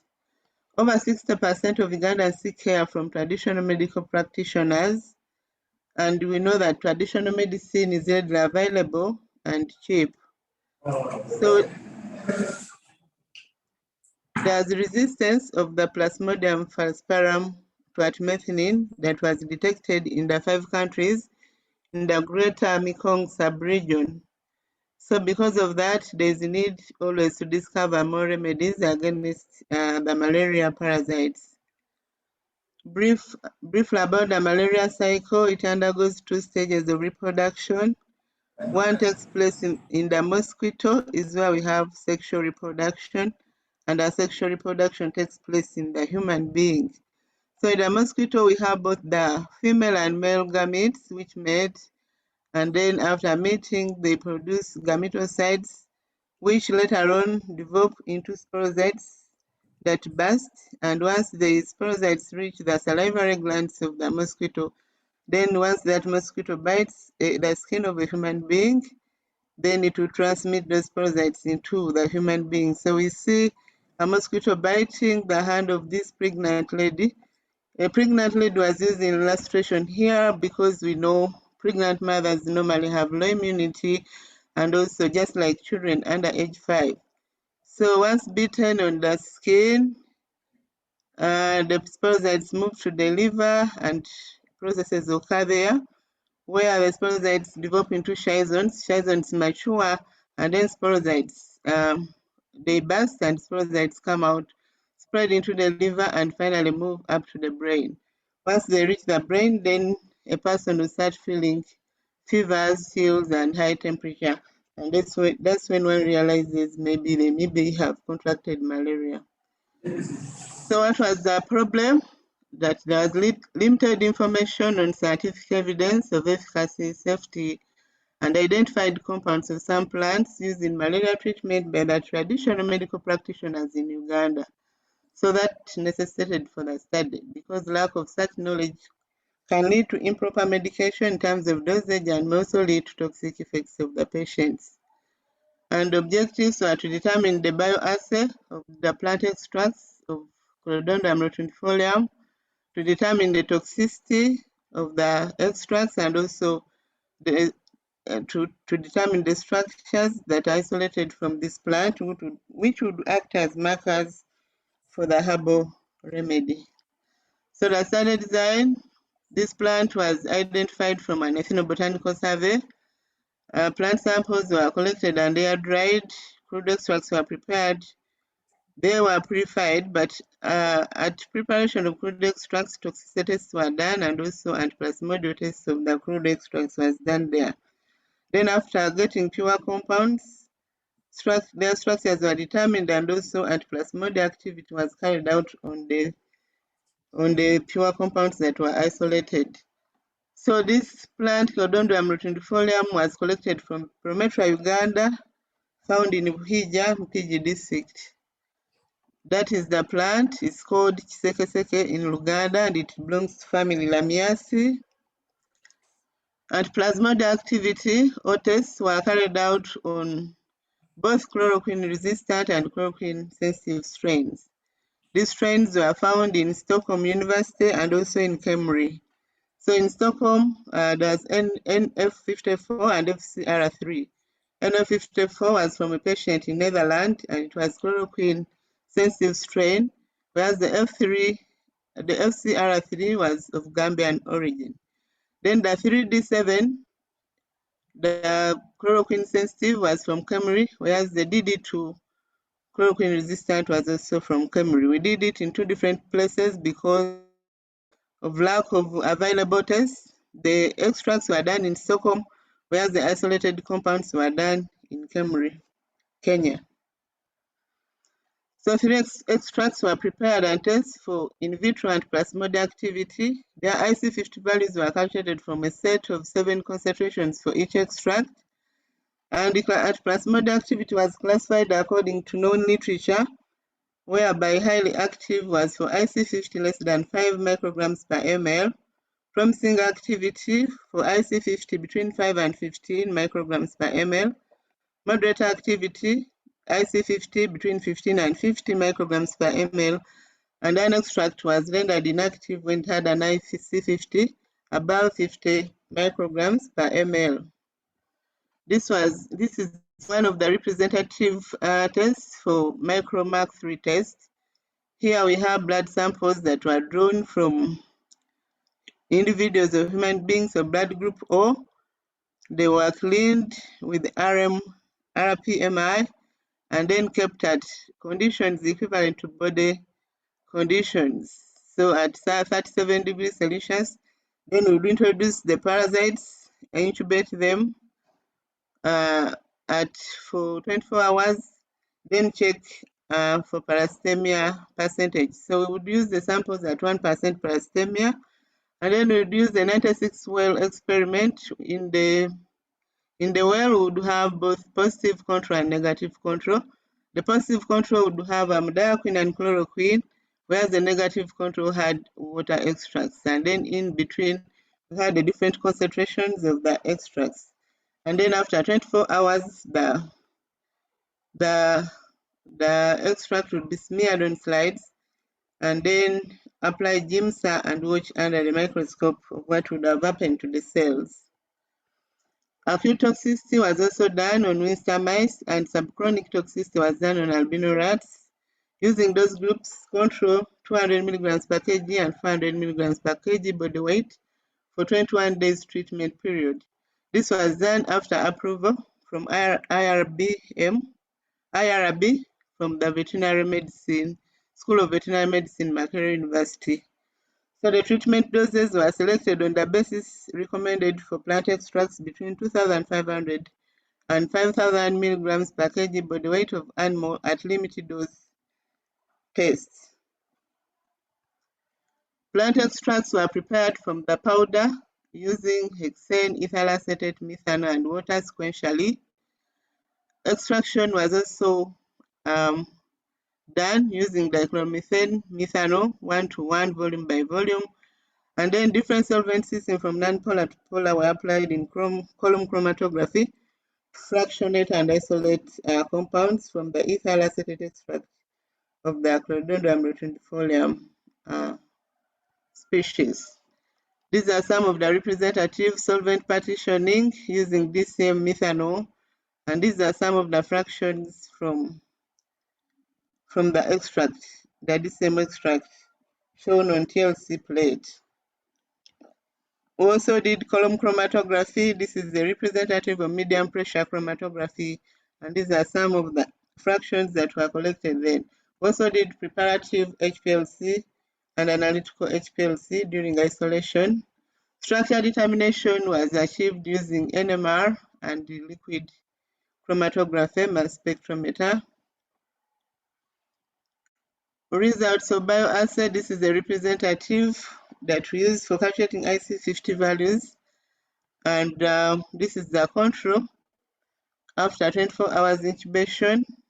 So under the microscope for the control, we would observe slightly more infected cell compared to one of the slides or the slides that had an extract applied.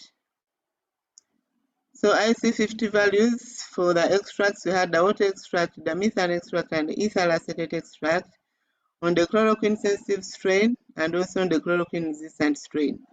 So surprisingly, all the values were less than 2.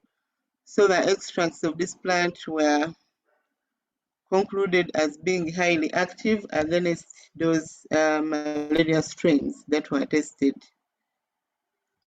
The aqueous extract was the most active, followed by the ethyl acetate extract and then the methane extract, although all of them were very active, very potent with an IC50 less than 2 micrograms per ml. So the activity of this plant was therefore concluded to be due to the secondary metabolites present in the plant and not the solvent used in extraction.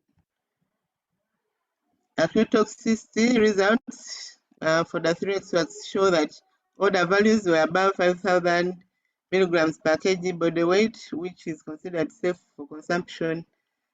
LD50, 5,000 milligrams per kg, anything above that is considered to be safe for consumption, according to OECD 2008. Subchronic studies were done, and it was observed that there was no Chlorindrome rotundifolia induced mortality observed in any of the dose groups, control 200 milligrams per kg and 400 milligrams per kg body weight during the 21-day treatment period. But toxicity signs were observed in the 400 milligrams per kg group, like hyperurination, increased defecation, and convulsions, which are demonstrated in here The albino rats were first acclimatized to laboratory conditions before application of the water extract, and after a few days, we observed increased defecation and hyperurination.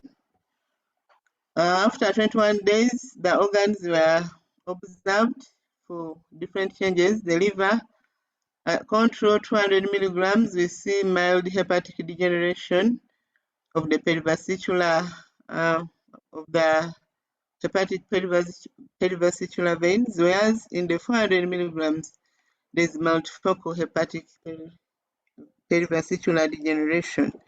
In the small intestines, control and 200 milligrams, we see mild villi slowing, whereas in the 400 milligrams, we see a lot of peeling off of the mucosal villi. In the kidney, the control and 200 milligrams, we see the cells are healthy. There's no significant lesion seen, but in the 400 milligrams per kg, we see congested vessels in the cells. So phytochemistry results, we isolated compound C, which was identified as quercetin 3-O glycoside with molar mass 464 grams per ml. That was the structure of the compound, and this was a cardiac glycoside. It had good activity. It was tested against the DD2 chloroquine resistant strain with IC50 27 microgram per ml, and moderate activity on the chloroquine sensitive 3D7 strain with moderate activity, and that is the value of IC50 was 42.7 microgram per ml. Another compound isolated from the ethyl acetate extract was verbascoside, had molar mass 624. That is the structure.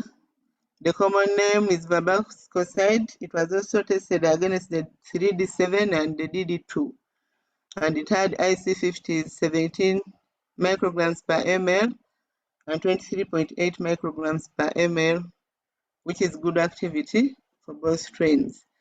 We also isolated another long chain alcohol called 1-octasol, but it was in smaller quantities, so we couldn't test for its antimalarial activity.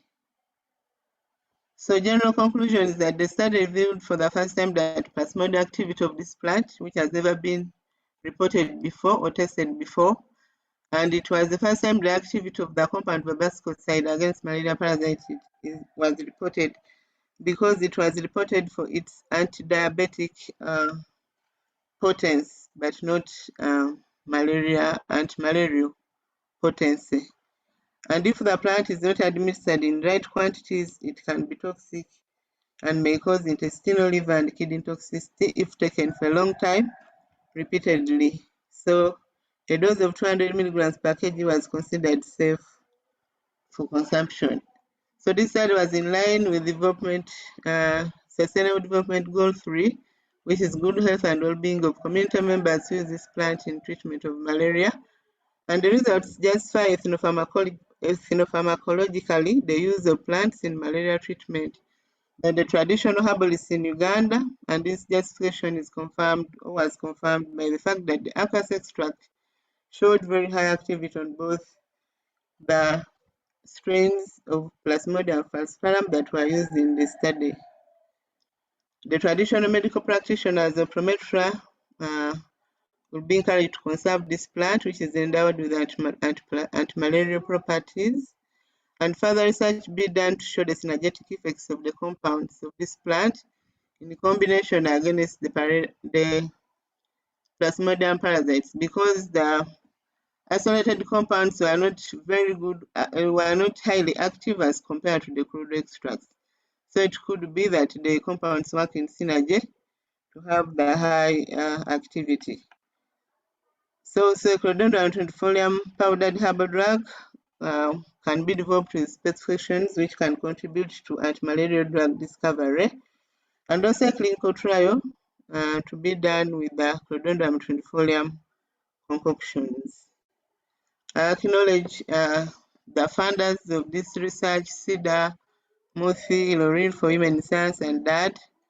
And my supervisors, Professor Robert Byamukama and Professor Anna Karin Bori Council for their technical guidance. The traditional medical practitioners of Prometria Uganda for their valuable information, and also the other collaborators from University of Stockholm, Uppsala, Tartu, Estonia, and KwaZulu-Natal, South Africa, and also Dr. Akala Hosea from Kemri, Kenya. Thank you so much for your attention or for listening. I welcome any questions.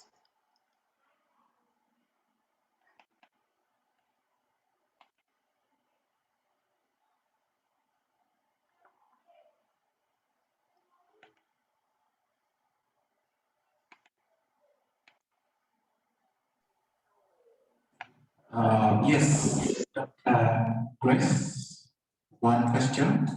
One question, but are we also going to ask the other presentation people? No, it will wait for the question and answer session. Okay, thank you, Marina. Why blood group O? What's so specific about it? Thank you. Dr. Adia, have you picked the question? Why blood group O? Yes, we considered blood group O because it is always perceived that blood group O is universal. They can donate to anyone, and anything that works with blood group O can work with any other person. Thank you. Okay, without one. Yes. Yes, good afternoon. Thank you, Marina, for your interesting and elaborate presentation. Mine is not a question per se, but I noticed you to support the information you take for toxicity, organ toxicity. I'm wondering whether you have considered also looking at clinical chemistry, blood constituents. I don't know if you found that to be useful also in support of the findings you got for the organ toxicity study. Thank you. That question. Let me give you a second question so you can answer that time. Thank you so much, Adina. I have two questions. One is the two compounds. I saw you isolated only two compounds from the codex. And I was wondering why whether those compounds have never been tested against malaria. If you are not testing me, why did you go for testing again that you get IC50 of 17 and 23? The second one is the toxicity in the third stage. So 400 milligrams was almost a tenth of the LD50, or almost a tenth or a 15th of the LD50, which is good enough. And I was wondering why those results are showing like that. It is a recommendation for drugs that you should have either 10th or 5th of the LD50 to be used as a drug. I was wondering why this is not coming like that. What explanation can you give on that? Thank you.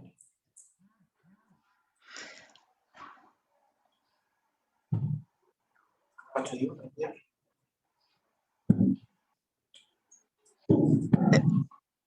Thank you so much for the questions. They were not very clear, but what I understood, the first question was about clinical isolates. I was not dealing with any medical personnel, but if I had one, maybe if I got a chance, we could still go ahead and look at blood samples from clinical isolates. Then regarding the second person, I think he's asking about why two compounds. I said we isolated 3, but the other one was in very small quantities. These were the major the major compounds that we got from the plant. And because we managed to get them in some good quantities, we could afford to do bioassay against them. The other one was very small, unless if we just buy it on the market and then test for it. I tried to look in literature. I didn't get any test that was done on malaria parasite on that other compound. Then regarding the, you said acute toxicity, 200 is 1/10. Yes, we started with acute first, but acute helped us to identify which particular concentrations we would use in subacute. So in subacute, yes, fine, much as we are reporting 200 and 400, we also did some other ones of 50 and 100 milligrams per kg.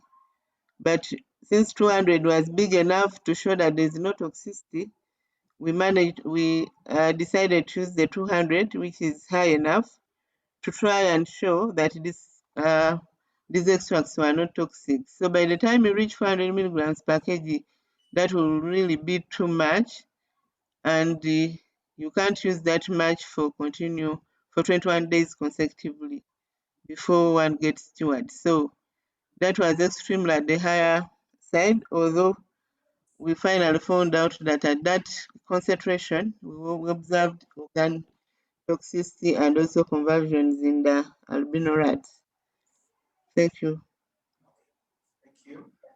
Dr. Yeah. I'd like to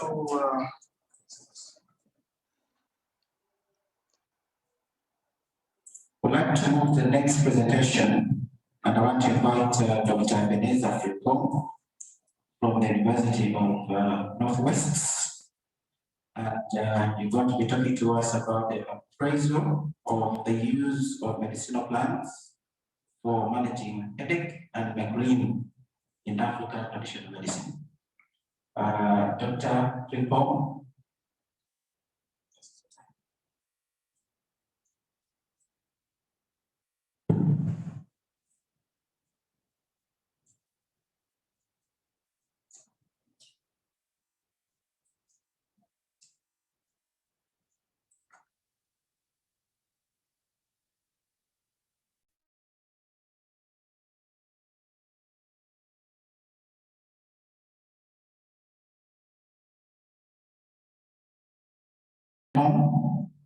Are you logged in and ready to give us your talk?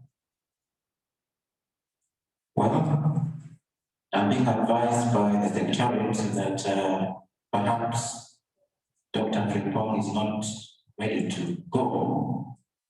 I wonder if Dr. Brian is ready, or Miss Sissy, any of those. Both of us are ready. Perfect. All right. In that case, I want to invite Dr. Brian from the National Drug Authority to talk to us about the long-awaited talk on regulation in relation to traditional medicine. Dr. Brian Sakayombia, the floor is yours.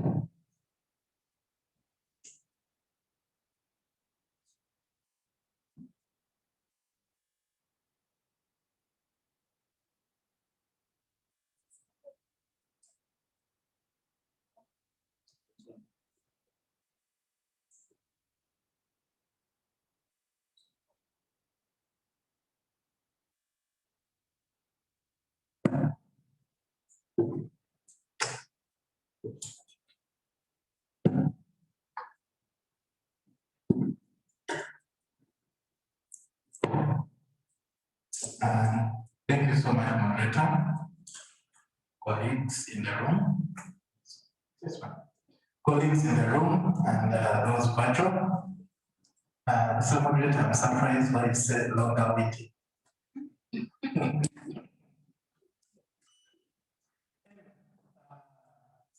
Brian is my name, and I'm here to show you a few energy. Okay, I'm going to show you a few things that are happening in Uganda and as regards the National Drug Authority with traditional medicine. I'll start with what's National Drug Authority. National Drug Authority is an entity that was established in that year, 1993, by the National Drug Authority Act. This is part of the laws of Uganda, meaning that this institution works legally and was established by law of Uganda. So whatever it does is legal mandate, and its main mandate is to ensure that you, me, and the animals we have safe, efficacious, and qualified medicines. We do so many things, but all of them are geared to achieving those three. How do we do it? We license manufacturers, we license distributors, we license sellers, we register medicines, we do test medicines for quality, we even monitor medicines on the market through a system called post-market surveillance. So when the medicines are out there in the market, we go and look at them, we pick them, check them to see whether still, the long they've been on the market, they're still as safe as they were when we introduced them on the market. Then we also control promotion and advertising. This is very interesting for when we are here, especially those people who are doing the natural medicines. We have a big problem here, but either way, we shall get there. Then also provide information where possible, especially information as relates to medicines. So that all these are all geared towards making sure that we have safe, efficacious, and quality medicines. So, where does the National Drug Authority come in as regards natural medicines? One, like I said, whatever we do is legally binding, and whatever we do is directed by the policy, the act that we talked about. So, as a function, we are supposed to encourage research and development in herbal medicine. So, a lot of work has been presented here, which is great. And as National Drug Authority, we are there to say that we encourage this to happen. We put all tools and enable us to see that this research goes on and on and on. And then, however, despite the fact that we come and say, please go on and do what you have to do. Remember, we said for everything we do, we have to make sure that medicines are safe, effective, and of quality.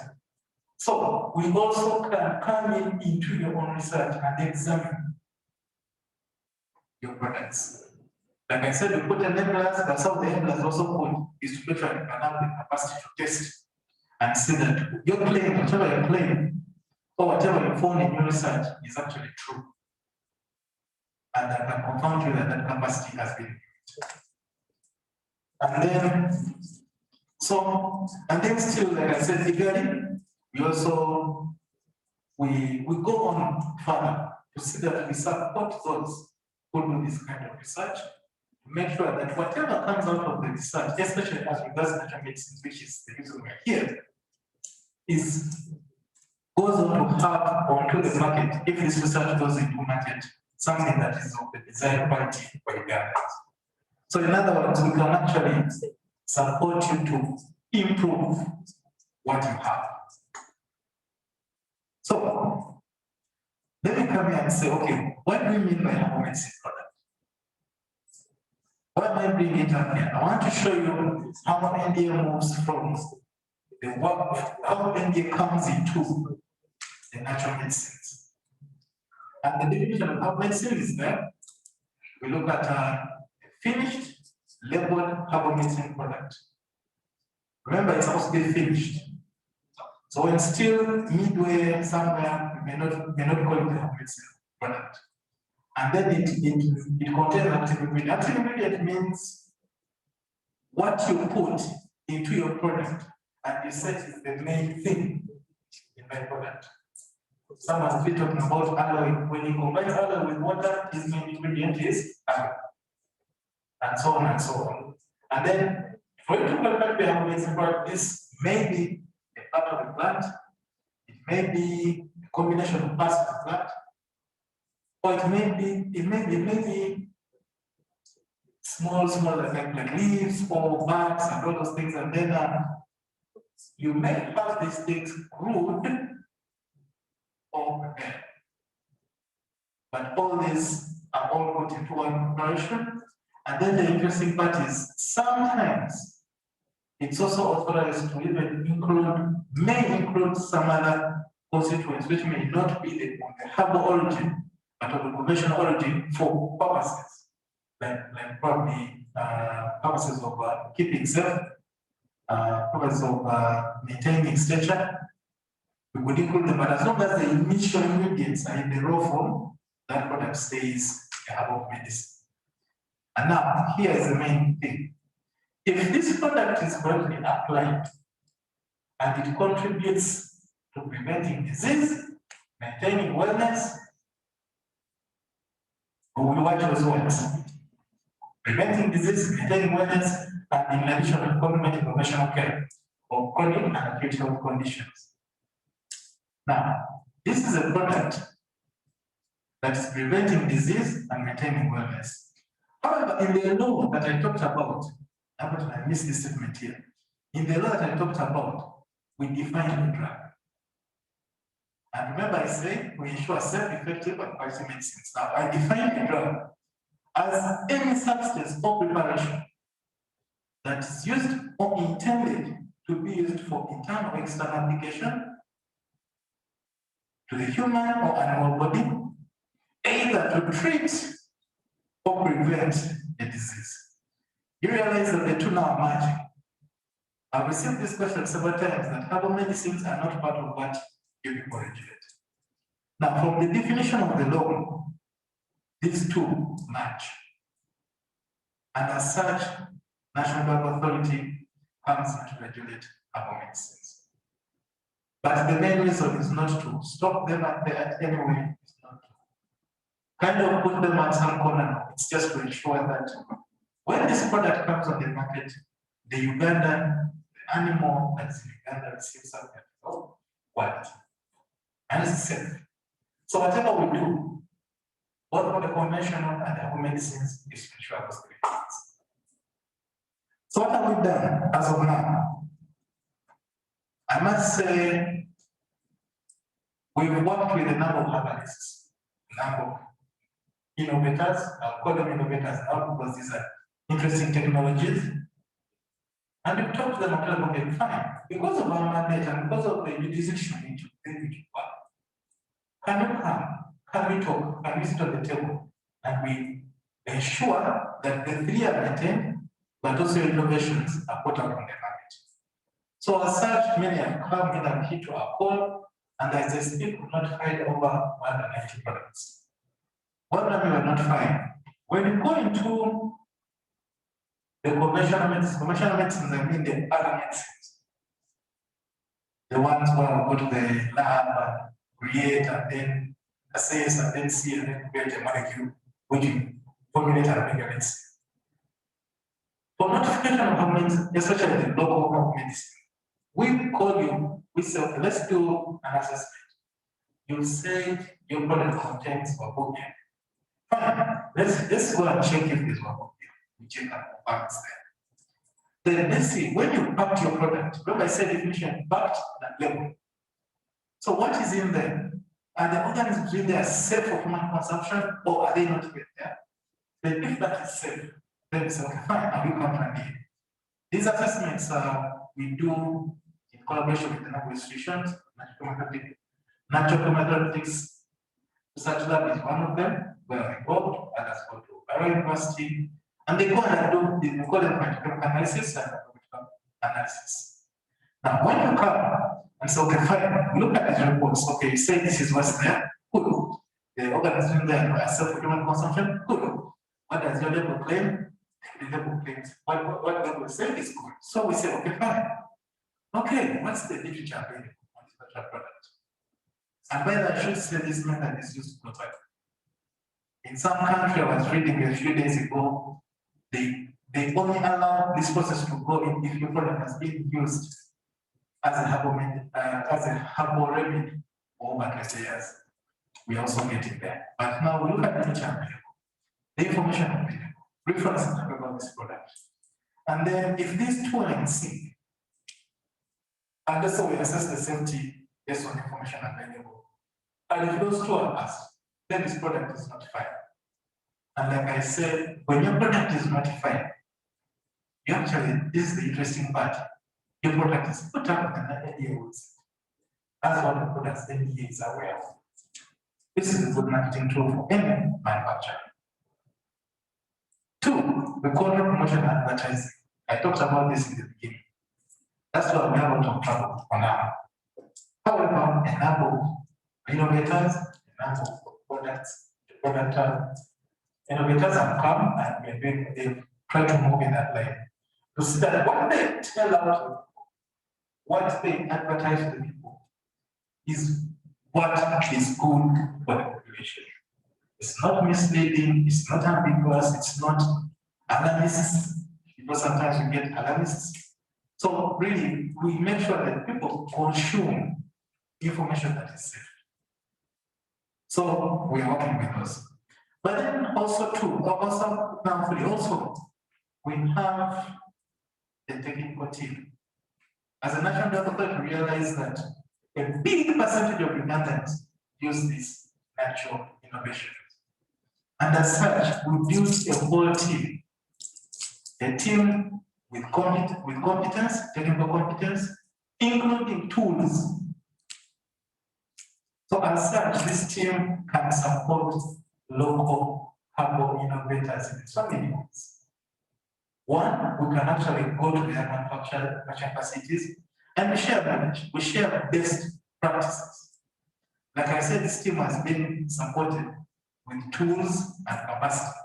So when we go to the local innovators, we try to work through with the information we have, work with the innovator to get the best out of what he has, which is quite interesting. And many of manufacturers are moving in this direction. And many manufacturers are calling on for national government to go there and look at what's happening. So far, about 70 specials have been done, and also many come and we discuss and we give best practices, as observed from other colleagues or from beyond Uganda. Like I said, it's also important we go on the market and look at products. It's not that when we allow to have a product in the market, we just keep quiet. We go more and look at what's happening in there.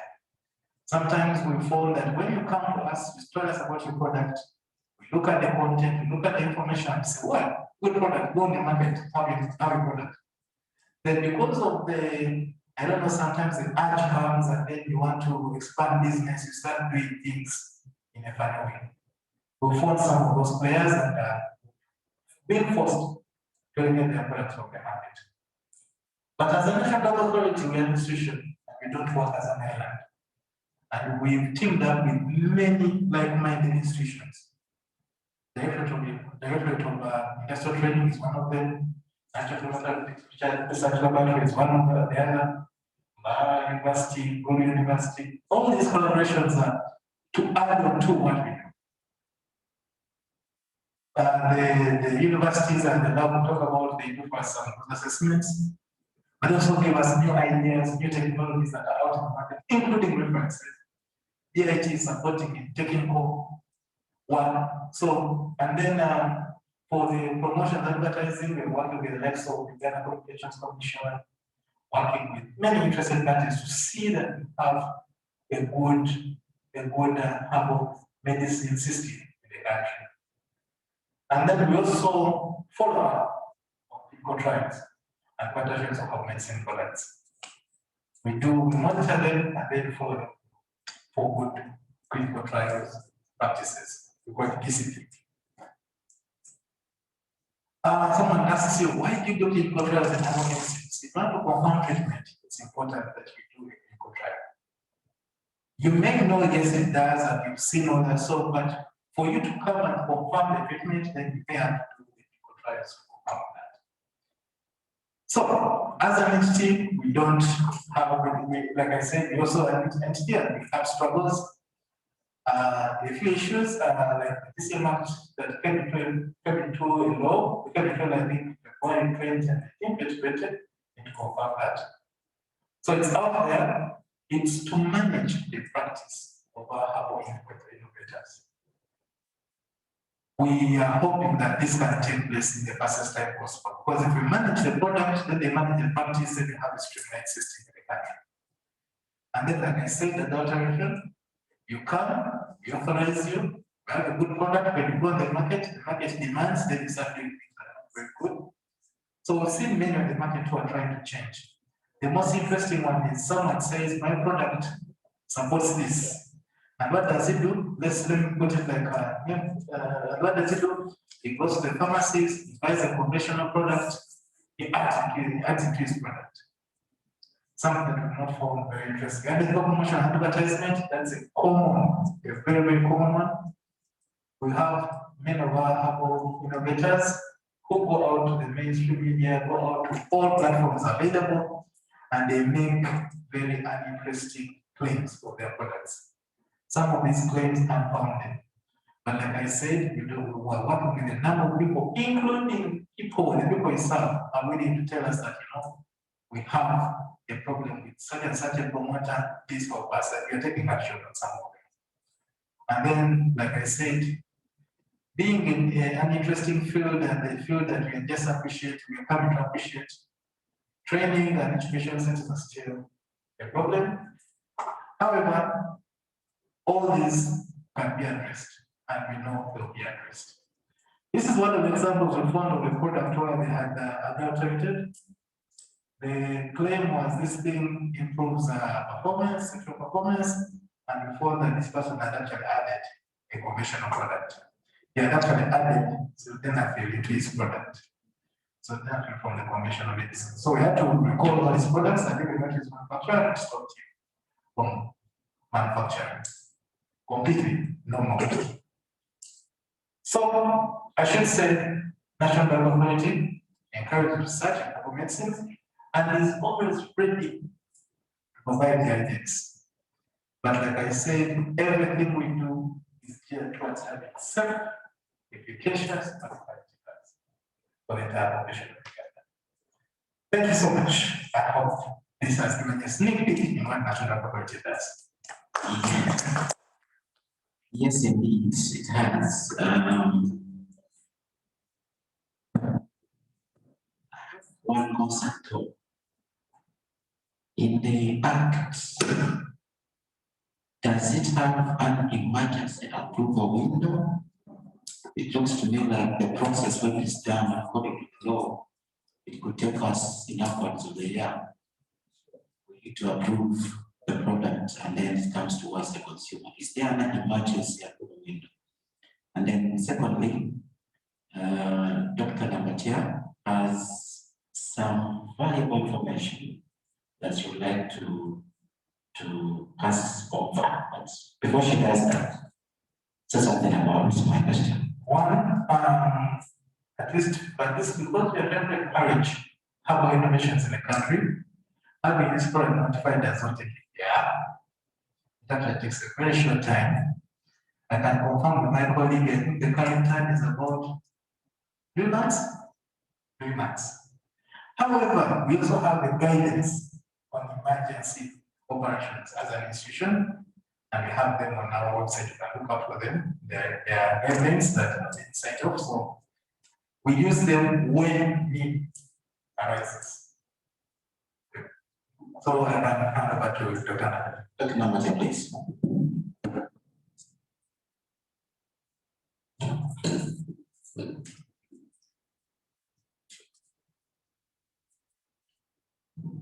Yeah, thank you, Chair. Thank you, Mr. Sakayomya. I'm a board member of National Drug Authority, and I've been a board member for 15 years now. I would love to just add on to what Mr. Sakayomya has shared, because NDA has done so much that it's difficult to say all, but I would love to add on. Beginning with what you've asked, emergency plan, there is at least also one relating to COVID. Any research relating to COVID, there is a guideline put in place by Uganda National Health Research Organization in partnership with NDA and National Council of Science and Technology to expedite, regulators sit together and they, the research I'm heading, I think, took just 1 month to be approved, and it's ongoing there at Malabo. Now, a few points. NDA has supported development. I think you mentioned the industrial training. There is developed curriculum for herbalists. There is that occupational herbalist now available. And I think Mr. Mohammed has brought some booklets out there. Please look at them. NDA has been instrumental in ensuring that there is a curriculum now to add value to those who are already on the market. And not through this issue of sitting in class, but getting to where they are working from. NDA has a well-equipped state-of-the-art laboratory, a section of which looks at herbal medicine, and they have like HPTLC, and that's why he's told you they sample that when he talks about the adulterated samples, Donafil, there were 40 samples collected. And that took NDA into a research mode of even publishing more as well. On overall, NDA laboratories have been WHO accredited, and that is commendable there. And NDA board has a representative of herbalists, and this has happened for over 20 years now. And there are committees from pharmacovigilance and clinical trials.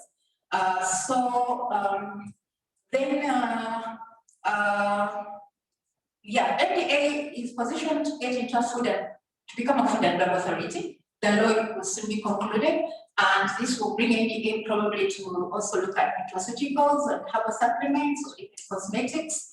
NDA has done a lot of capacity building regionally, and amongst the challenges, NDA has been gone too much in the absence of the act of traditional and complementary medicine.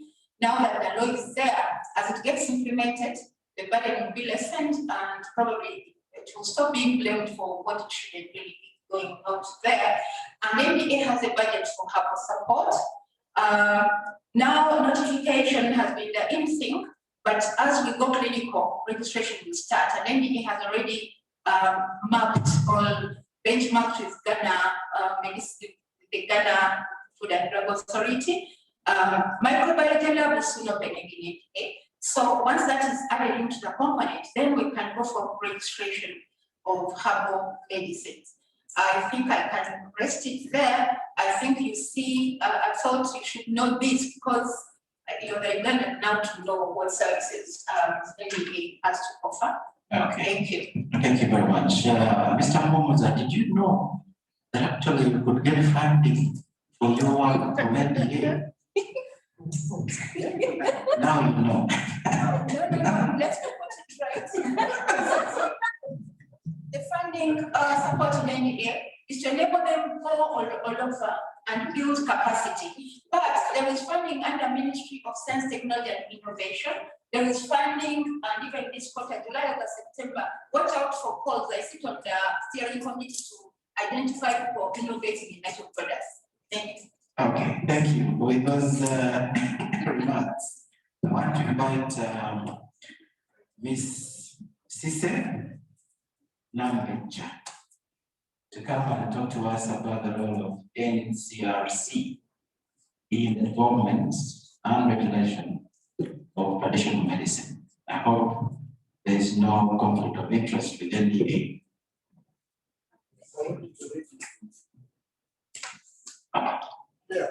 Yes, as the sector, one quick one. I want to make a comment to NDA, which is very crucial at the moment. I don't know what plan they have. To support prescription of herbal medicine across, we need a pharmacopoeia. The challenge we are facing here now, why advertising very key, the way herbal medicine is marketed or the model of business around medicine process them because the processor is the prescriber. In the conventional medicine, the processor is the prescriber. Now, if we process and we cannot prescribe, we cannot sell. So they are forced to advertise. to get that. Now, to have it, how can somebody somewhere prescribe for you your medicine? Which means you have to give me your medicine and give me instructions how to prescribe. Which means it's a one-on-one business. So what we need now is to have a book that if I have a pharmacopoeia, I can open it and say, okay, Alipera is good for this, then I can prescribe and get a product. Now, if any does not produce a pharmacopoeia like Ghana has done, it will be very hard. We shall be struggling with them with because they want to sell, because the only way to sell is by advertising and people come to know you. Thank you. Can I help to answer that? Sisi, Yes, can I help? can we combine? Okay. Yeah, let me help to answer that. Dr. Francis, NDA has an MOU with natural chemotherapeutics, and the strategic plan in NDA is yet to capture coming up with the pharmacopoeias on the agenda, and we have to work on it together because NDA doesn't have plans. So it's fitting to ask that, but it is a offer. It's coming.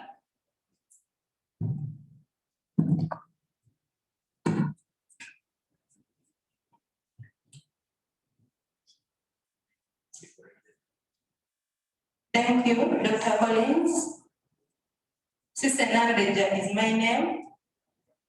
I'm an ethnobotanist and a pharmacognosist from Makerere University, and currently working as a senior research officer botany with the Natural Chemotherapeutics Research Institute. And I'm here to share with you the role of Natural Chemotherapeutics Research Institute in the development of traditional medicine. My presentation will be summarized into the background about NCRI, activities, achievements, challenges, and then recommendations.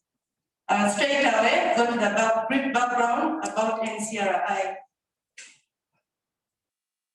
NCRI, Natural Chemotherapeutics Research Institute, is a government research and development center under Ministry of Health. It is a constituent institute under the Uganda National Health Research Organization created by the Act of Parliament in 2015. And we are located adjacent the Ministry of Health headquarters along Lodel Road, Plot 2A, Nakasero, in Kampala, Uganda. Our institutional mandate is to conduct research in natural products and traditional health systems in the treatment and management of human diseases, with an ultimate goal of transforming and sustainably utilizing traditional and complementary medicine in order to contribute towards its integration into the healthcare delivery system.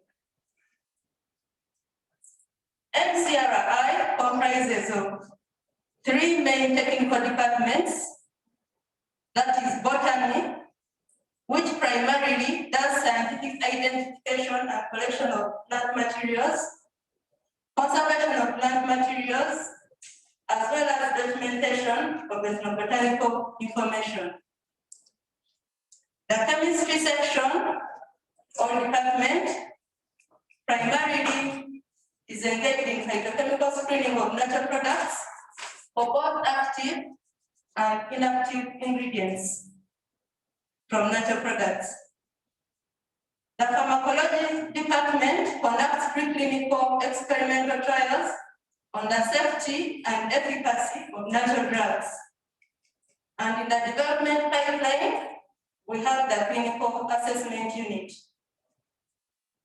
Some of the activities undertaken at the Natural Chemotherapeutics Research Institute include botanical identification of medicinal plants, as earlier mentioned, collection and curation of plant specimens for herbarium, establishment and maintenance of a herbarium, collection and documentation of the ethnobotanical information and its maintenance in a data bank, documentation and management of post-harvest handling practices of medicinal plants, establishment and maintenance of botanical gardens in public and private areas. The pictures that are displayed there, the one up, this one, were students identifying some plants at the Community Integrated Department in Kansanga under the guidance of Natural Chemotherapeutics Research Institute. And below, samples were being collected from a forest in Kamwenge to be analyzed in the lab.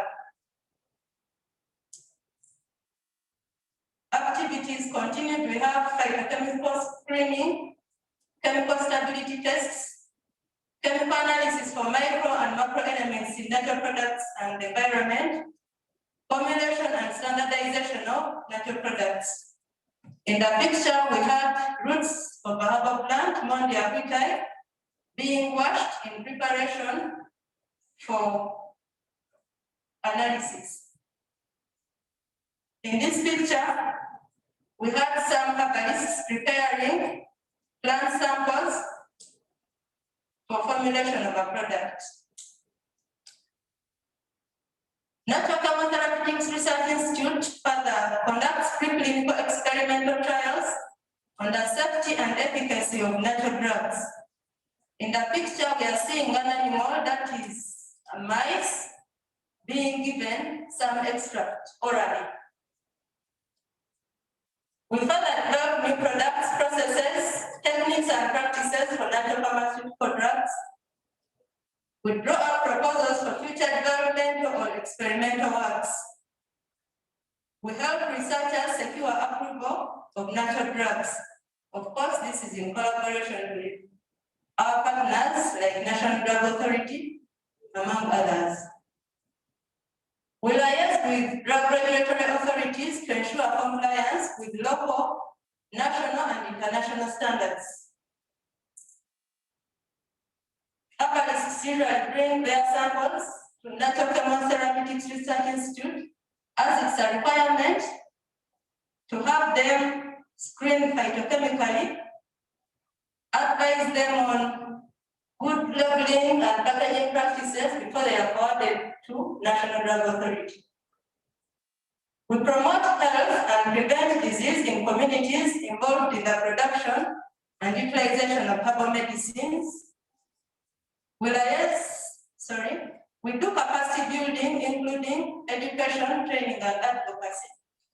In the picture, Dr. Grace Nambatia, our institutional director, was sharing information with a group of herbalists who are training at the institute.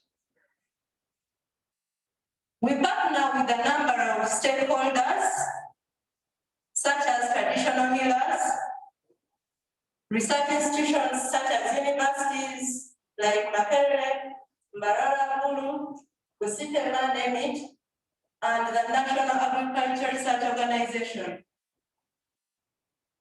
Other government institutions, departments involved in policy development, such as Uganda National Council for Science and Technology, the National Drug Authority, National Environment Management Authority, and the Directorate of Industrial Training.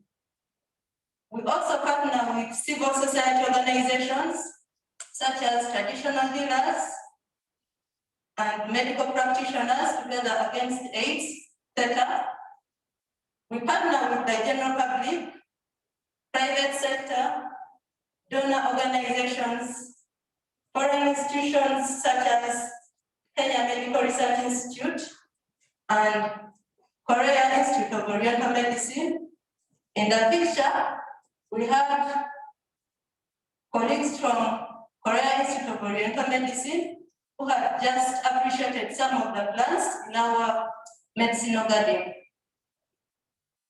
Some of the achievements of Natural Chemotherapeutics Research Institute in the recent past include indigenous knowledge documentation. Under this, we've identified and collected over 200 medicinal plant specimens. We've documented and maintained ethnobotanical information. This is unpublished work, but we have it in our reports, kept in our library. This work was done in over 23 districts in Uganda. By then, there were the broad districts, not these divided districts of the current past. We've established and maintained medicinal plant gardens in different regions of Uganda. We've constructed community centers for traditional medicine in Uganda, Kabale, Lira, and Luweero. We've further done chemical analysis, where we have screened over 1,000 herbal products from herbalists. We have formulated and standardized natural products, such as Atabo. This was spearheaded by Professor Patrick Ogwang, by then staff of Natural Therapeutic Research Institute. Atabo is a malaria prevention treatment, it's on the market. Among other products, some of which are exhibited out there, should visit the exhibition stores to appreciate and get a physical feel of some of the products that have been formulated under the guidance of Natural Therapeutic Research Institute. We've guided researchers in securing approval of National Drug Authority. We've done pharmacological evaluation, whereby we conducted studies on non-toxic chlorophyll-based herbicides in different parts of Uganda, specifically Nakasongola and Kabale. Safety and efficacy studies on plant parts as well as products have been conducted. And we've collaborated with colleagues from local and international institutions to preclinically evaluate some plants for their therapeutic properties. A number of publications have been made. You can visit, for example, this link to check out for one of them. We've done capacity building, and here we've trained over 500 students from higher institutions of learning in the areas of natural products and laboratory management. In this picture, one of the staff, Dr. Francis, is sharing natural product development information with a group of herbalists from the Natural Union of Uganda. Then we've trained communities involved in the production and utilization of herbal medicines on standardization of herbal products. This is funded by government of Uganda. Then Natural Therapeutics Research Institute, Directorate of Industrial Training, National Drug Authority, and others have developed an assessment training package for herbalists. Dr. Grace has already mentioned that. And bioprospecting, a number of products have been developed. Colleagues in this conference will get products in this format from herbalists. You can see those raw samples in the sack and this extract in the jerry can. We oftentimes get clients present this.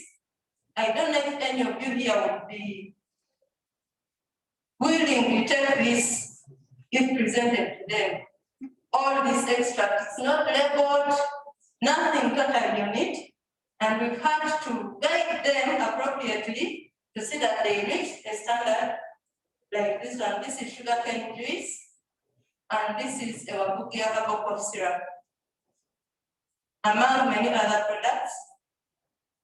We've spearheaded the development of the Traditional and Complementary Medicine Act, and we've also done clinical assessment of herbal medicine.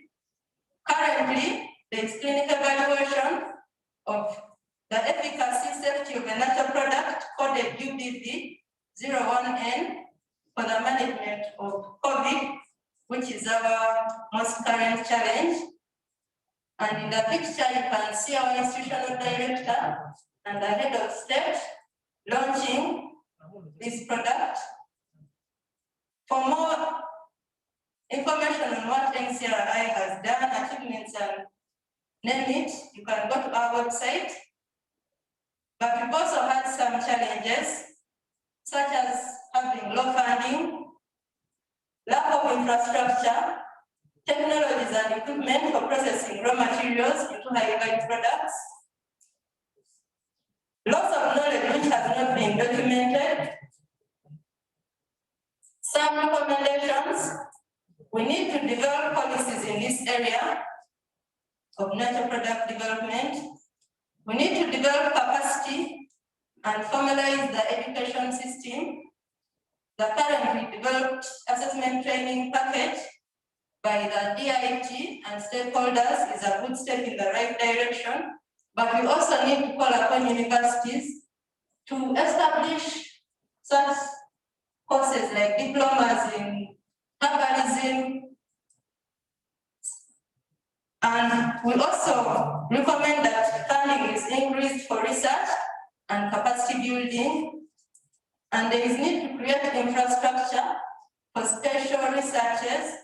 For example, just in 2019, we were supposed to do efficacy studies for some anti-malaria plants here in Uganda, together with colleagues from Makerere University, but we could not identify an appropriate laboratory in Uganda to undertake those efficacy studies. We had made arrangements to go to Kenya Medical Research Institute, but because of the coming in of the COVID-19, still we could not travel and we could not progress to achieve that objective. Thank you for listening. We have another presentation from Dr. Komakech to share on how some of these challenges have been overcome by the Korea Institute of Oriental Medicine. Dr. Richard Komakech, you're welcome.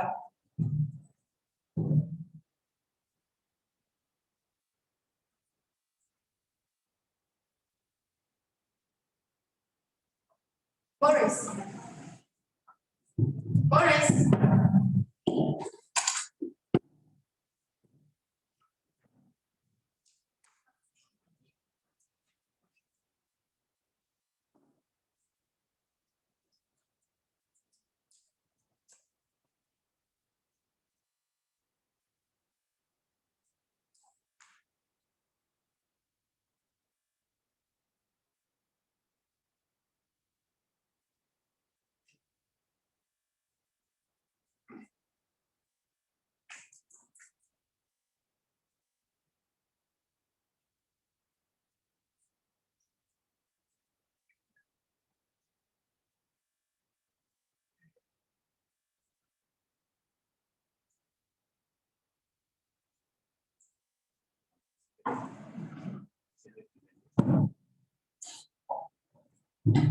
Thank you very much, Sisi. Thank you, Chair, for giving me this opportunity, and thank you to the Secretariat for giving me the opportunity to share this.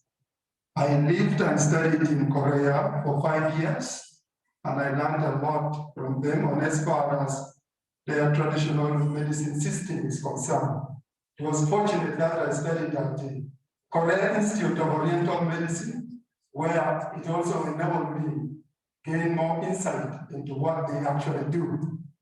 I would like to share a brief highlight of some of the things that can make us maximally utilize our traditional medicine system.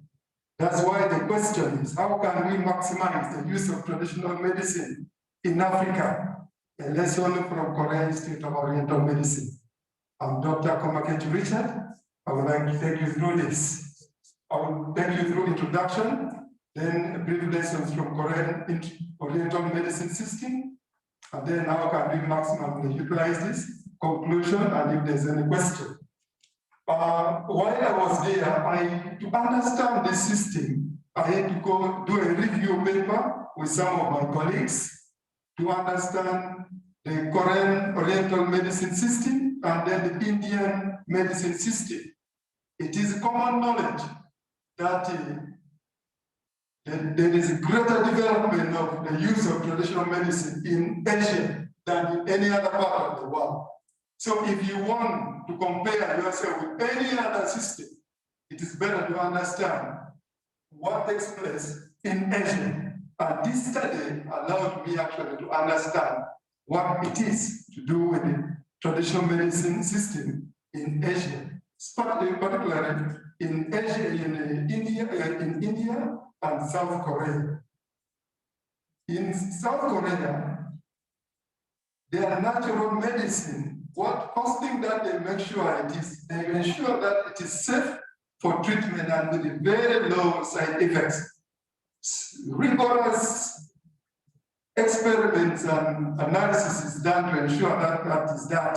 And then they have standardization with a lot of scientific work, which is done and performed. And then two, they allow integration.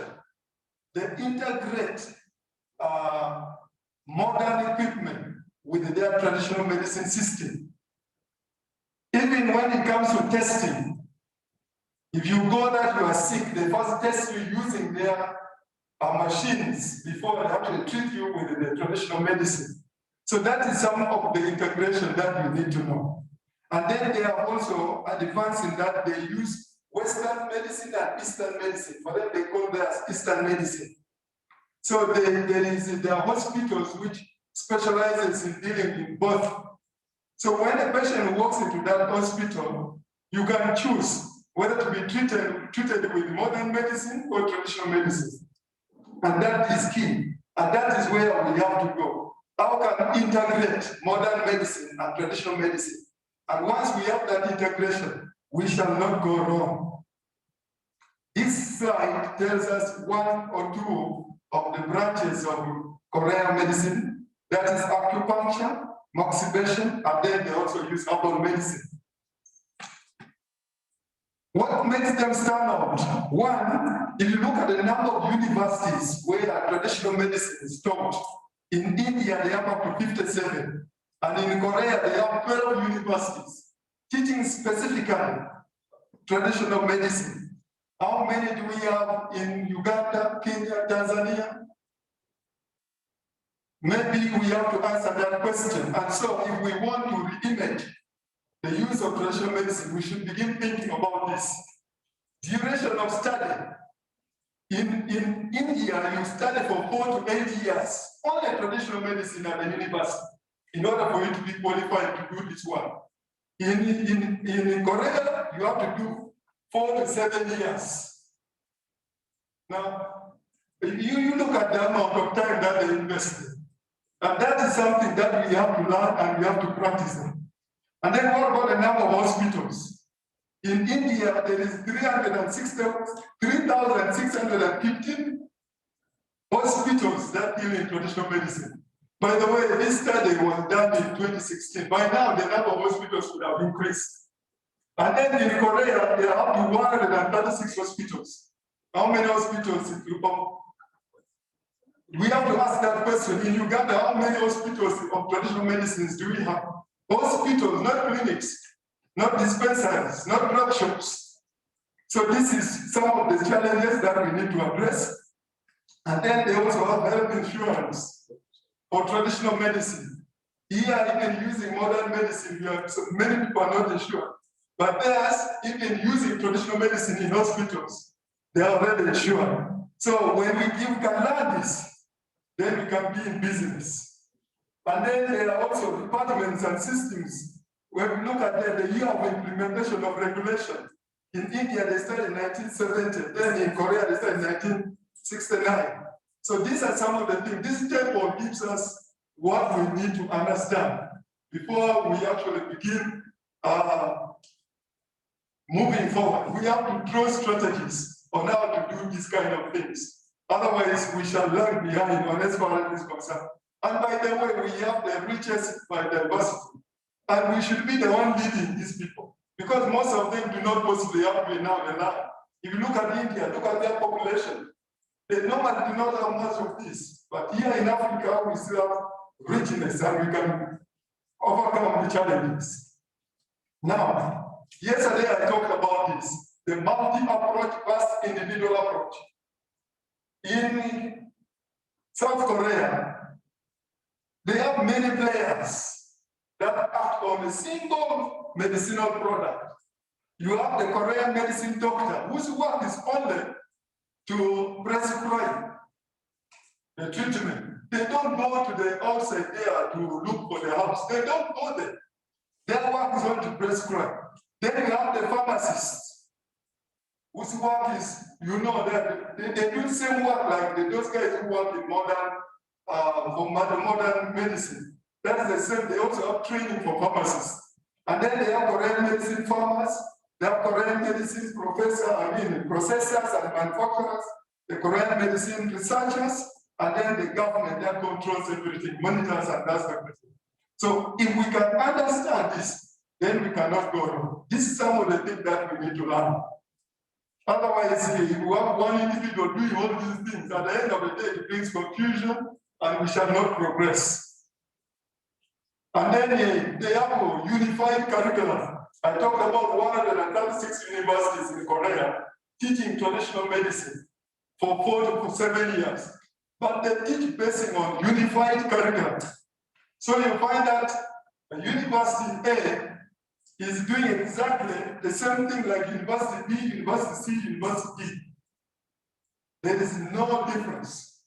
So that brings about uniformity in disease diagnosis, uniformity in medicine prescription, uniformity in patient handling, and then also brings confidence in the beneficiaries. So this is some of the things that we need to learn. I talked about integration of traditional medicine and technology. Now, if you look at this at different ways, this slide shows different ways of how they do diagnosis. They have the tongue image analysis, the pulse analysis, and many others. So we need to learn this. And our traditional medicine practitioners must learn this. And they get to know how to do the diagnosis before they do treatment.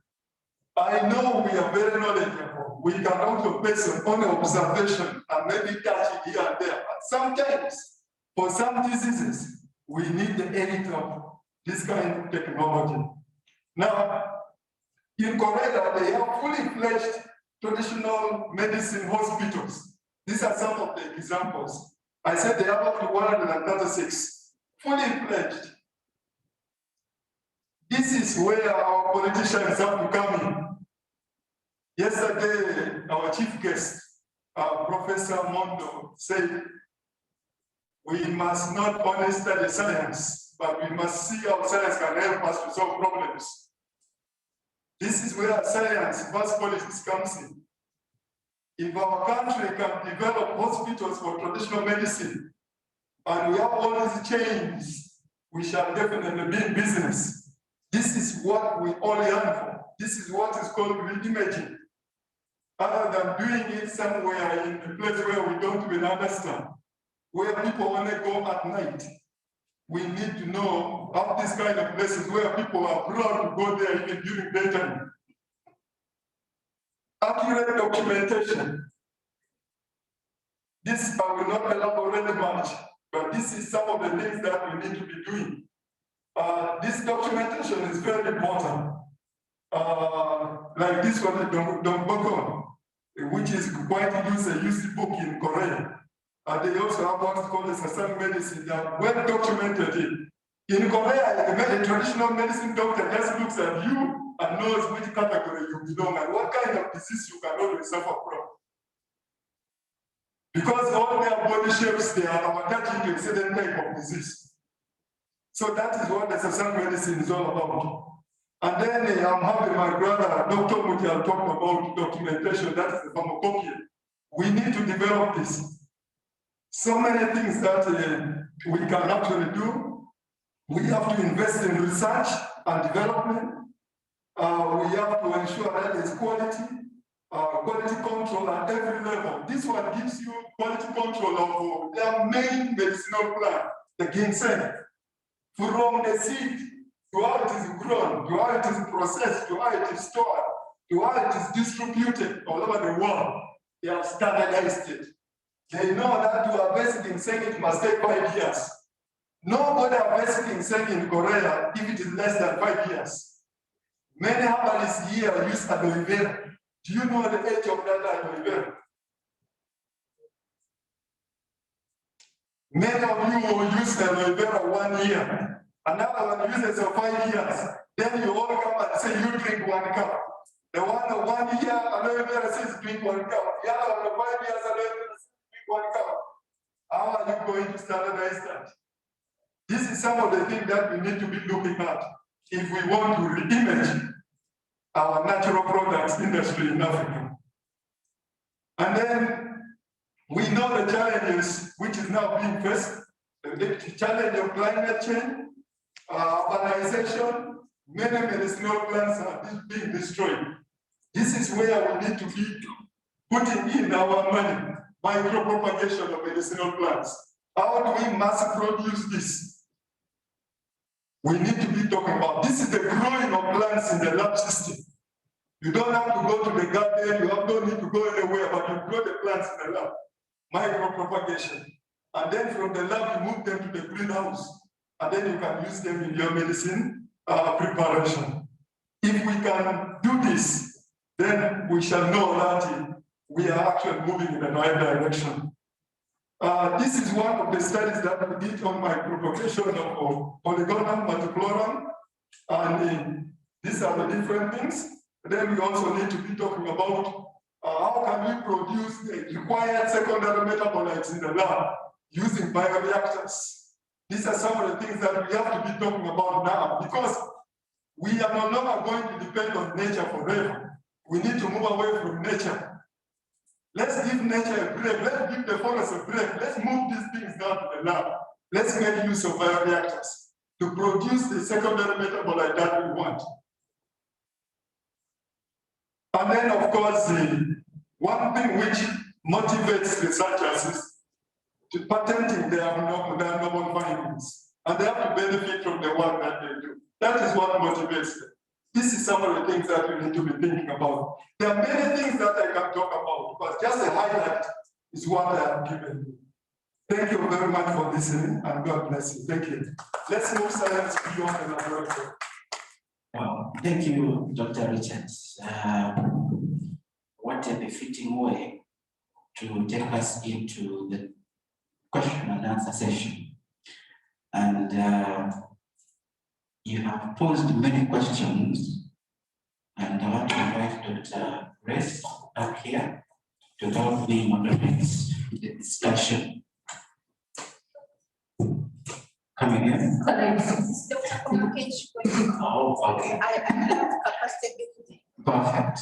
It looks like Dr. Alice is here to throw some light on the discussion.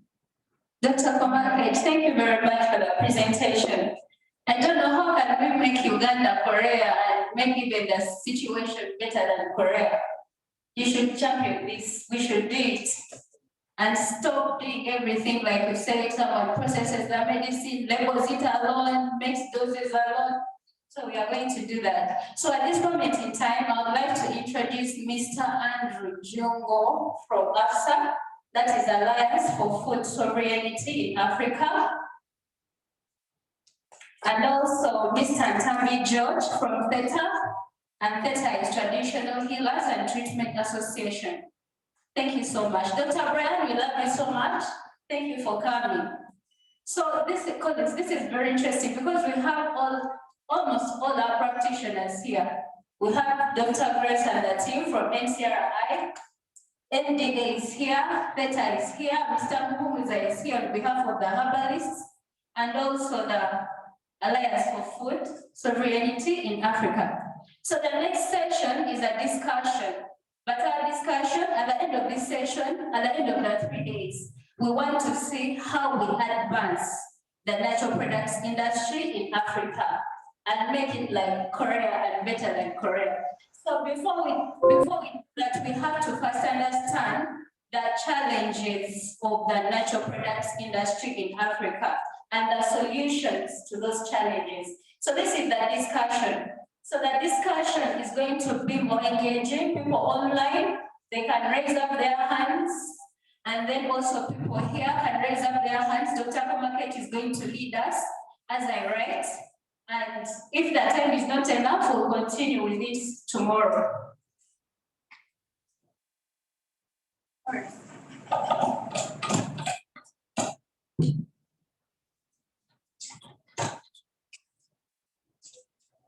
Is Dr. Monkey.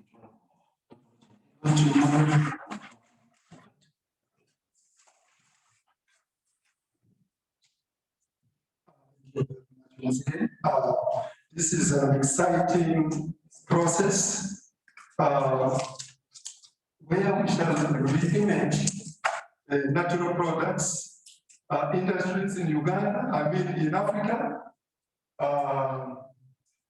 We are going to look at the challenges and the solutions and a number of other things. So I think to start with, we are going to start with the challenges.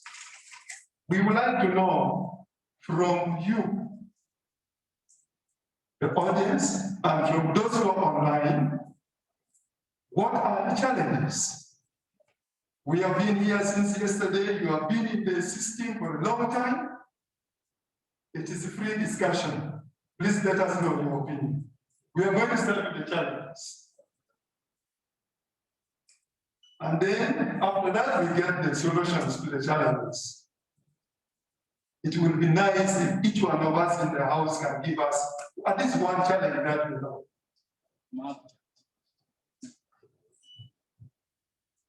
Yes, I question quickly. Yes. You tell us your name and you give us the challenge.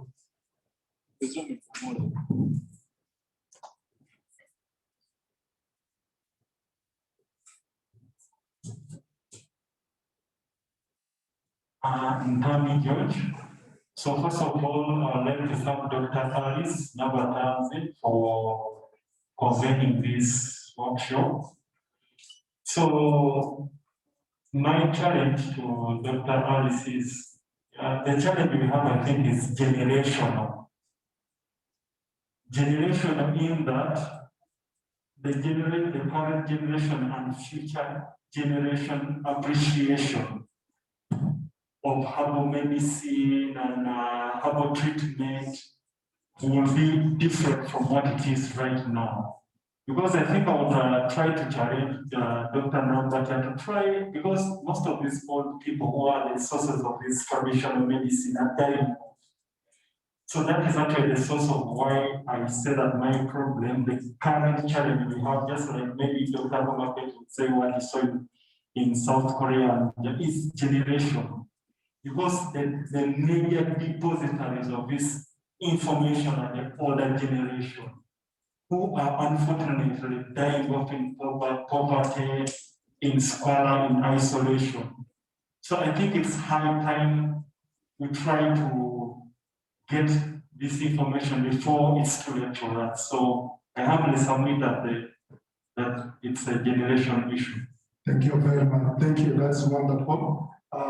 Yes, my brother is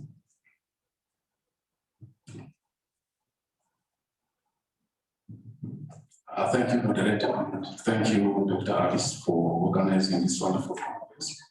Mine is on the issue of funding. Some people are presenting here. I name Dr. Ibrahim Karmi. I come from the Chemistry Department at Makerere University. We have been saying there are funds. Yes, some of us have been beneficiaries of some of the funds, but there's this aspect of how much are you giving us? Because like someone said, we are going to fund you, but what they are giving us is just peanuts. To come up with something substantial, something which is going to change this country. What at times, when you go to some countries, like for example, where I did my PhD from, the project was given 3 billion for. That's an equivalent to Uganda shillings for only one foreign student.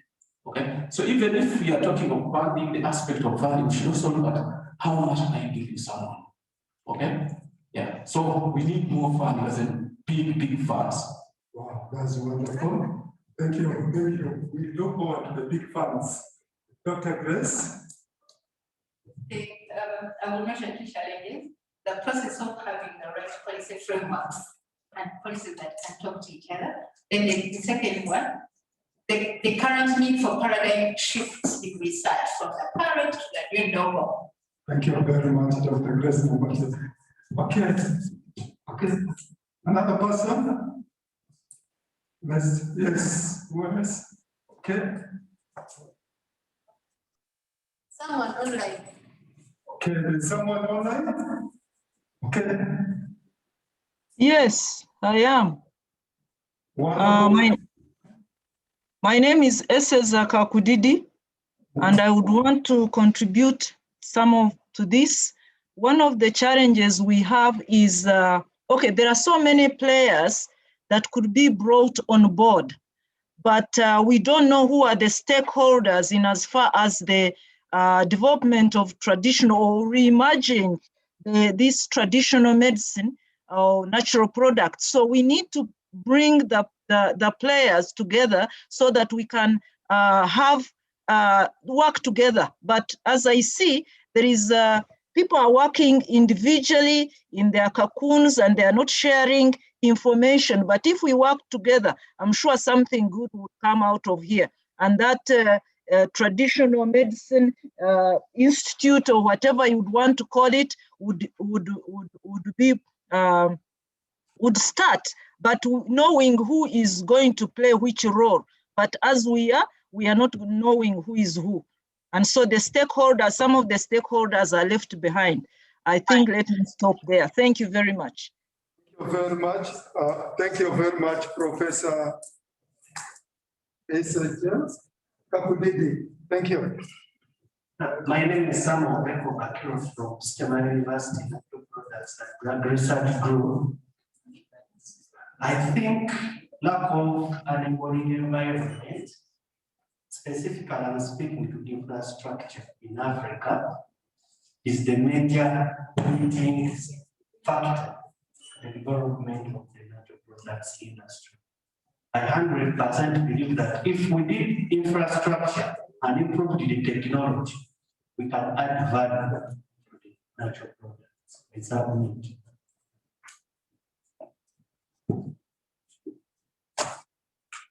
Thank you. Thank you very much, Samuel over here, for that very good contribution. Hello. Thank you very much. Once again, I'm Andrew Jugo from us. Chair, we are still handling challenges. Yeah, the challenge I see, I think is even of late, you've been seeing it, the issue of self-medication is key because we've seen the public. Now I want to give an example, like how people have been doing the steaming. So the steaming has come up with issues. Okay, it works for some people when they are giving testimonies, but we know how much the steam causes damage to their throats, like the burns and all that. So what am I trying to say here? I think we need to go ahead as all stakeholders and we sensitize the public on the issue of self-medication and the right dosages. Yeah. Thank you very much. Anyone online? Okay, is Dr. Mujal here? Okay, Dr. Mujal, then we have Mr. Dr. Musa. I raised two data points. One of the challenges I'm raising is lack of institutions for capacity building. We cannot have the current institutions having are not giving us the capacity. The universities not really producing the right personnel. They just generating other courses is not adequate enough. The second one is lack of adequate evidence, scientific evidence, to prove there's little information, and that can be linked to institutions. The kind of scientific evidence I'm providing is so elementary. If you look at what the motivation scientific evidence is providing, it's too much. But they're repeating the same things of toxicology, safety. These are very slow. I'm not going into detail. So we need adequate infrastructure to do that evidence, We don't have any information. We're just being simple. Thank you. Thank you very much, Dr. Amja. Let's have Mr. Musa. Thank you very much. Due to the interest of time, I just go straight to the challenge. My challenges may be referred to as practical since I've been in these activities for over 18 years. The biggest problem we have is standardizing the knowledge. The knowledge needs to be gathered and standardized. First and foremost, I start the DIT, the NCRA, and the National Drug Authority, and other institutions which work together to begin with the first 3 books or the first 3 stages which were done by the day to have them there. That is the training packages. Those ones are the basic. And then after that, we need also to look at training enforcement. Herbalists who are to produce products which are to be commercialized, there must be an enforcement of training them so that they all learn and understand the same procedures of producing and the same procedures of preparations of the stages, required standards of stages, because herbal products have to be standardized right from the gardens, and then we come to the stages and change as we go on. Then another challenge which is really too big in Uganda, we do not have an infrastructure institution. We don't have it. One against just an open space. Dr. President will discover we go there, she puts us a tent, which is different. But really we need a permanent location as you go to Henry and other in Nairobi, iCraft and so on. We need such a place whereby at least in one-stop center for a herbal knowledge or a basic herbal knowledge, so that which is there permanent. And then we need also to train people who can do the training with a knowledge, which at least, and another big problem is that herbalists have no grades or what we say standards, qualification standards. There should be the standards or qualification standards should be evolved so that there is a respect in each other, because we are all equal. A barefooted herbalist is equal with me. Well, however, I can do something better or recognize it, and I can stand in public and explain what I've done. So we need to make a standard or levels. And when we make that one, I think herbalists will also feel pride and enjoy themselves. Thank you very much. Thank you very much for that input. May we have the secretary please let me know if someone is online and would like to contribute to this discussion. Yes, my brother. Yeah, thank you. My name is Michael Chara. I work with National Drug Authority. Most of the challenges have been mentioned, but I just have to mention a few. One is technology of manufacturing, and also the goes along with the equipment. Then the other is the mindset change. From the experience with the herbalists, they always believe that regulation is about to steal their products or their trees or their formulas. Then lastly would be the botanical documentation of the medicinal uses of our plants. Documentation is available, but it's not collected to be able to be adequately synthesized. I think those are the things I can mention for now. Thank you very much, Brother Mutiaba. Any other person would like to say something? I will read a few challenges. There is one here. Okay, Your Honor, let me first read a few challenges from online. One of the challenges is that there is need for clear and stronger. This is, I think this one we already recorded it from Professor Kakudidi. Then we also, another one from Anna Mali, is that I think it is exposure. They do not think that other African countries have the same capabilities of outputs possible as South Africa. Many of your researchers are exposed to overseas labs. I think, let's talk about exposure.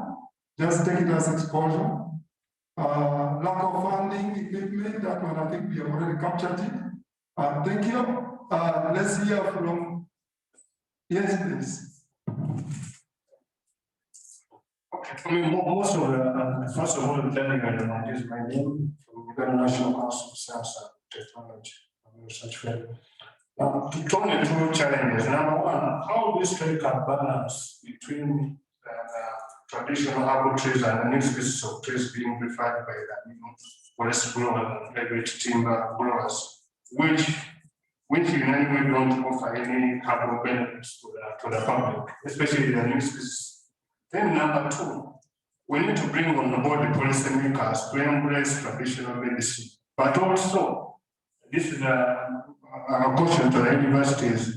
How do these universities offer support to individual researchers, especially in traditional medicines and whatever, than coming on board when the product has been approved and embraced by NDA. For example, this COVID thing where you see there's a fight between the university and the research was done, tremendous work. I think it should come out clearly.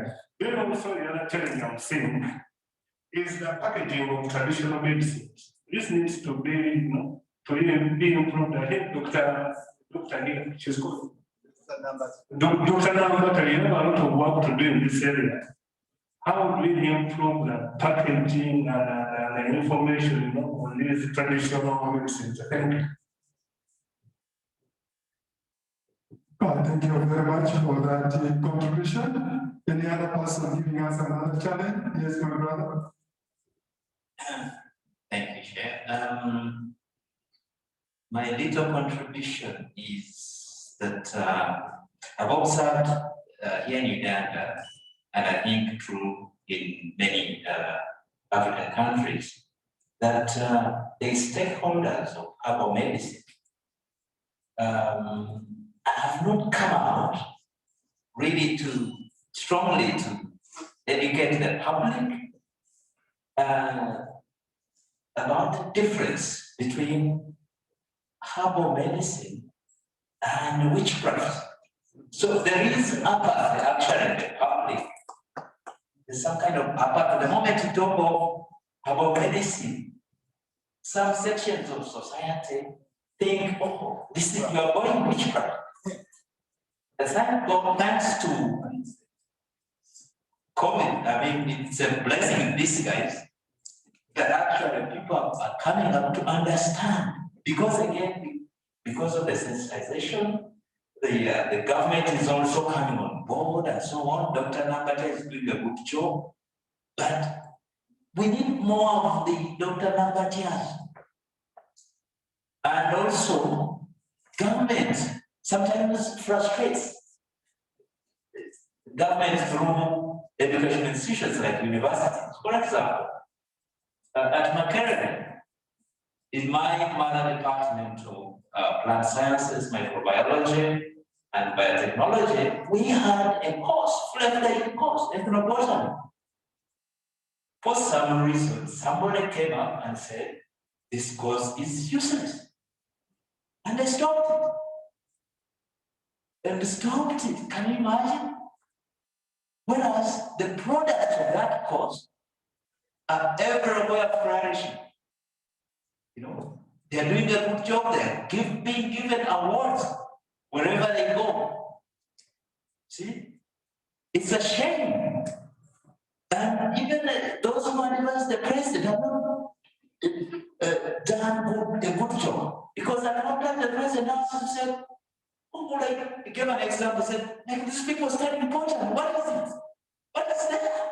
Why should you want to start a pattern? And they couldn't advise him to say, Mr. President, this is a treasure trove of Africa, of Uganda. You know, all the herbal plants, all that, you know, we need to do a better job. And all stakeholders have to come together, sensitize the public. Dr. Namukov alone, with her radio programs, TV programs, and so on, they're not enough. She's doing a good job, but we need more of that. Thank you very much. Thank you very much for that contribution. Dr. Namukov?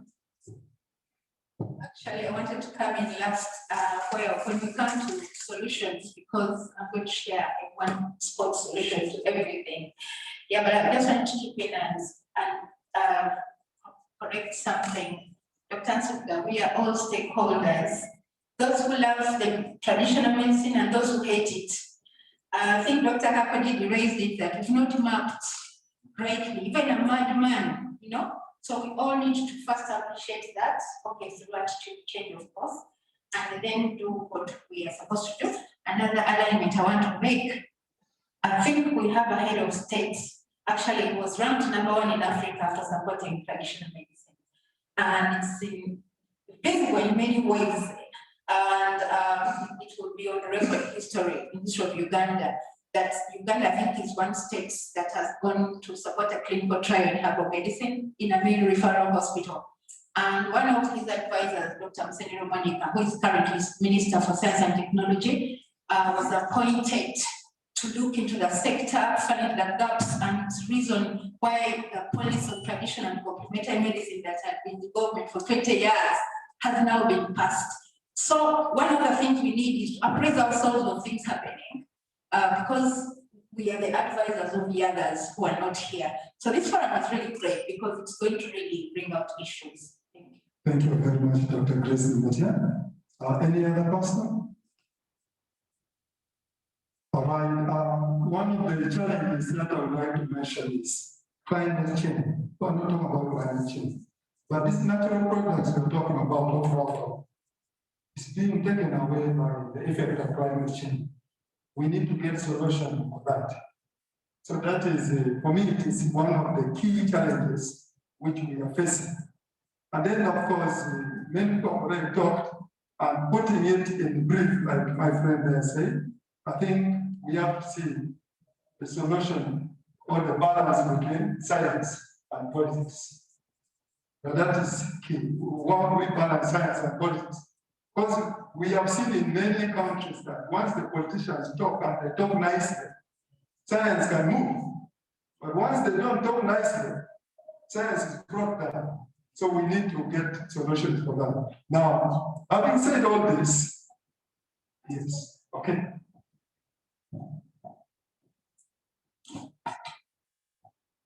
Maybe in addition to what I said, science and policy.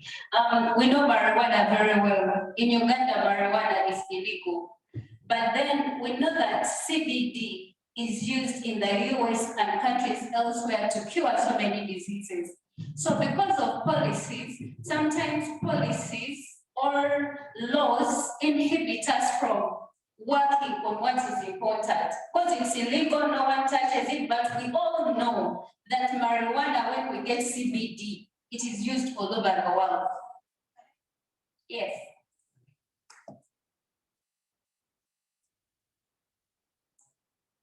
Yeah, again, I will praise the audience here. I think just before the COVID pandemic, Uganda had put up a ministerial committee in the past cabinet to really look at because we have a policy on internal affairs, but to put up some regulation that could protect those who could abuse, because that species with a lot of CBD may not look too different from the other ones, and people may abuse it in the process. So Uganda was in the process of looking at how guidelines can be put in place to allow researchers to do research on this for medical cannabis, because our guest Nacho Chemo is consulted when they are really sorting out such issues. Many European countries those that are really benefiting, had identified Uganda as organic to grow here, and we had a lineup of over 14 investors, you know, and we know, of course, there are some investors in Kasese already because of the certain law in place, but now we're looking at tapping some to explore research-wise. So it went up to some good stage, but then there was COVID. Now after COVID, we have a new government, and the new government, that is lined up on their agenda, because NDA is very much part of working out through Ministry of Health. It should be at the top of the final decisions. So they are doing due diligence to ensure that once that is allowed in, there is protection of the youth, because you know that other side of the story. But those processed products that are good from those other countries through NDA, they are allowed in and they are on the market. Thank you very much, Dr. Namujia. I would like to thank the audience and then the participants online for giving us the challenges which is facing natural products industry in Africa. Like our theme is reimagining natural products industry in Africa. We can only achieve that if we get solutions, if we can suggest solutions to the challenges that we have raised. We have raised quite a number of challenges, and we would like to get solutions to them. Maybe we start from the first one.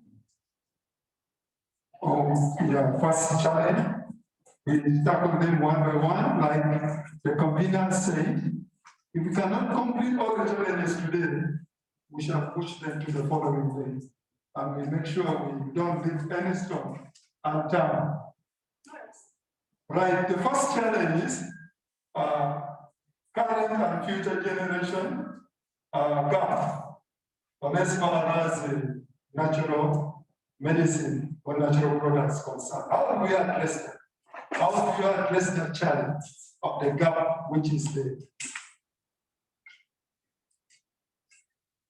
Do we have solutions for that? Ms. Nambeja, I request you to pass the microphone. Pass to Dr. Nambeja. Okay, in the interest of time, I'm going to propose something. If you find it has left out any of what is proposed, then you can in extra. Yes. Now, you know very well as Uganda, we lacked an act of parliament on traditional and complementary medicine. And now we have one, which was assented to on the 14th of September. What does that mean? It was assented to that time, but not until it's implemented can we start benefiting. What does it mean to have that law? We would have a professional council. Like you know, there's a medical council. So this council will have representation of herbalists, those practicing traditional medicine, the spiritualists. It will have, say, maybe a dean of a medical school, National Drug Authority, research, natural chemotherapeutics, representative of the public. There is membership there of 7 constituencies. And that council, like other councils work, will have committees. They will have a committee on capacity building. That will take care of institutionalization. I think we've alluded to those gaps, attitude, whatever, all those can be addressed through institutionalization. There will be a committee on research. Anything to be researched to will go through processes, and of course, the board will, the council will have to authorize. There will be a committee on like fencing or anything. So when I think there, the solution to most of what has been proposed is, can we ensure this law is implemented? And who is the chief implementer? It's the Minister of Health. The Minister of Health has to be supported by technocrats to support her come up with like what should be put in place, like an office in Ministry of Health to represent traditional and complementary medicine. All of those put in there, once aligned, we would see that we would eventually get what we call a wellness program. In the country right now, we just have a health program that is related to disease. Now, when you say wellness, trust me, everything natural will come through. So this policy will roll out what it means: collaboration, South Korea, we already have an MOU, but it's very hard to implement because of lack of implementation of the other issue. So even if I don't go very far, what I'm trying to give here is if we can have that longer-awaited policy implemented, then the rest will be built up. Universities, lastly, because there's a challenge we didn't mention, a challenge which we see people behaving like they are whites with black skin. There was the link of us from our heritage in institutions. And under UNESCO, there is an effort to get universities back. I think in Kozi University, Gulu, Chambogo, they're going to be supported to introduce a course module, which is like cultural, so that you get to know your culture. If you don't know where you come from, there is no way you will embrace anything. So that has been solved at that level, but still it can be linked to the policy. Countries that are presented here and look like they're doing great, they have their policies. They were implemented long ago. That's why they are moving. I rest my case. Thank you very much, Dr. Grace, for that brilliant input. Any other person would like to give solution to the first challenge? You have something to add on? How do we address the generational gaps? I think borrowing from Korea, we can have the issue of documentation. Because Mr. Musa said, the older generation are dying and the knowledge is not being tapped. So I think one most important thing there is we should have documentation of some of these practices so that it does not die with the honor. Isn't it? In Korea, they have what is called the Dokibobo, the one I showed. It was written many years ago, but now the people who have studied literature are the ones who are understanding it, and then they inform the scientists, and then they do more research about it. The plans that were written about maybe like 100 years ago. If we had written those kind of literature in Africa, by now we would be very far. We would only be making reference to that kind of literature. Thank you. Any other person? Okay, Mr. Musa, one more. Okay, yes. Okay, thank you. I don't know, I just want to suggest mine. I don't know whether it is connected to the first child generational gaps. Yes. But allow me to suggest it. Yes.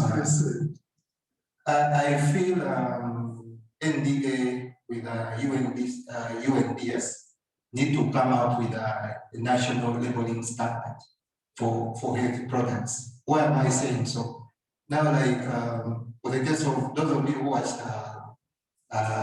Dr. Wang of COVID yesterday. So in just a very small period, so many people have come out with fake products, likening them to COVID. So I'm thinking that if UNDA and UNDS come up with a national labeling standard for all natural healthy products, I think it will be good to address some of the challenges. Yeah. Thank you. Thank you for that input. That still helps us to address the gaps which is existing. Actually, that comment is appreciated, and I would like to even give you more hope. I think last week UNBS rang me requesting me to be on that committee they put up to address her bullying. I'm very busy, but I accepted.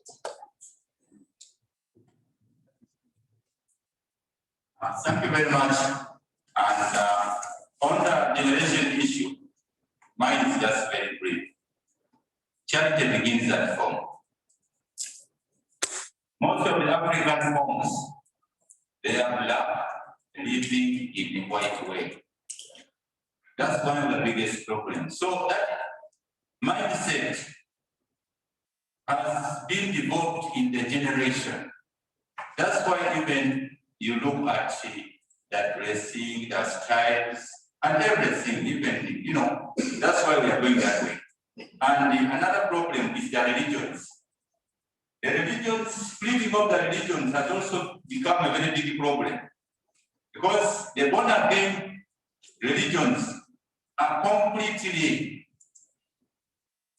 preaching the Bible the way they need or the way they feel for their own interests. And they are not controlled. Thank you very much.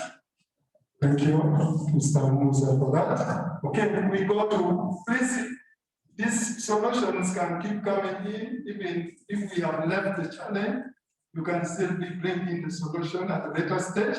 But let's go to the second challenge. The second challenge is insufficient funding or lack of funding. How do you address that? My brother here said, where he studied from, one research can be funded to a tune of even over $3 billion. But when you come to the reality here, in the case of Uganda, maybe that may not also be the case. How do we handle insufficient funding? Give us solutions, please. Because we need to document these things so that we share with the relevant people and we can help to re-image. Thank you. I think with funding, like all research, we should first establish the baseline of funding.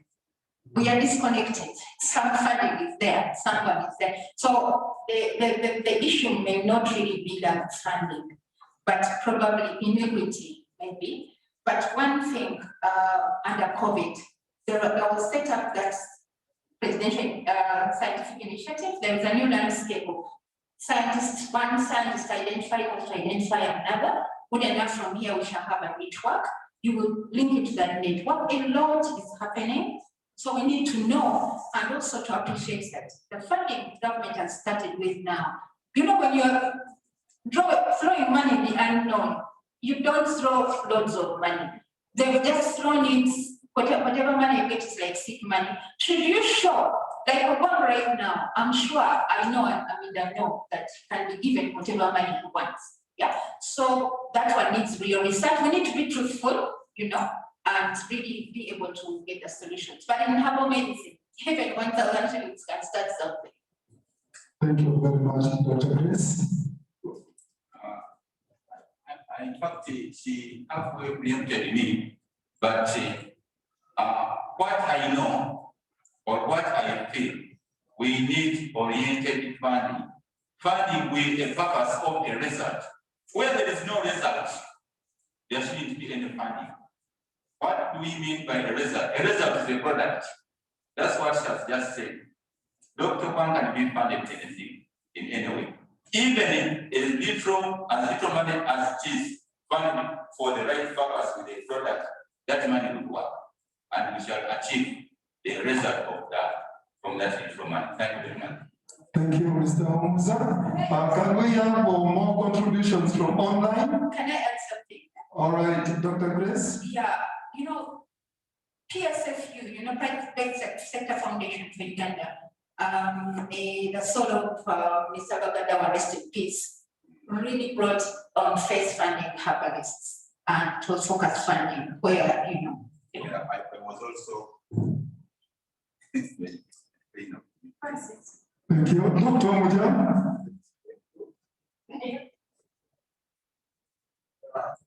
Suggestion of funding. One area we need to look into is the private sector. We are not talking about the private sector. It's not seed money out of this. When you talk like seed money, like companies is coming in, you will see how they will really put money there. So we need to attract the private sector into the sector and see where they can come and put money. Another way I've seen funding is through fundraising. Fundraising, we want crowd fundraising something is whereby people take interest in a particular something. For me, I'm interested because I fundraising in this area. And then he makes a call to people to support him. And if I want to provide malaria, so medicine says, okay, let the people who pick interest in that area. And give him funding, and then he gets out. A focused funding for fundraising is a good one. When outside countries do that kind of thing, you see them making calls for award for some funding, which is not individual, it's a crowd.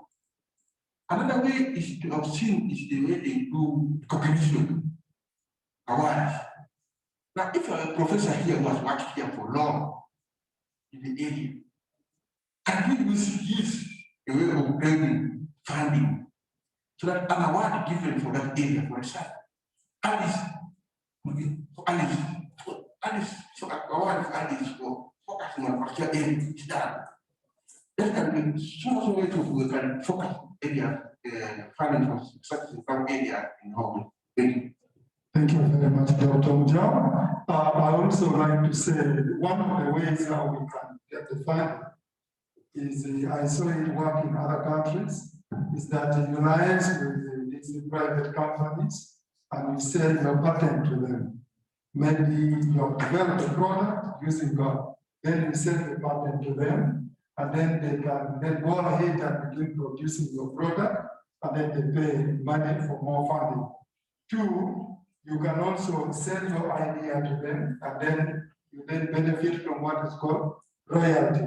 That royalty is to help you do more work, more research work in your laboratory. So that could be some of the ways how we can also develop and get more funding from any kind of organization which is there. And then I think when you talk about MOSTI in Uganda, probably not so many people may know about MOSTI. I think what African governments should do is that they should try as much as possible to let everybody know about the availability of a given research. That is, you go through every channel, maybe through different research institutions, put leaflets, let people know that there is funding. I tell you, if you go to some of the institutions in the countryside, I'm sure many of them have not heard about MOSTI.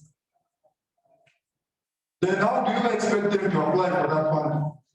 So we need to let the researchers, those in the natural product industries, know about this available research grants. And it is only that's when they will go for that research funds. Otherwise, how will they go and get if they don't know about? So they need to be made aware of the availability of those fundings. Thank you. We can still add more on this. Let's maybe go to challenge number 3, the policy framework. How can we ensure that there is right policy framework to ensure growth of natural product industry in Africa? That's the big question. Yes.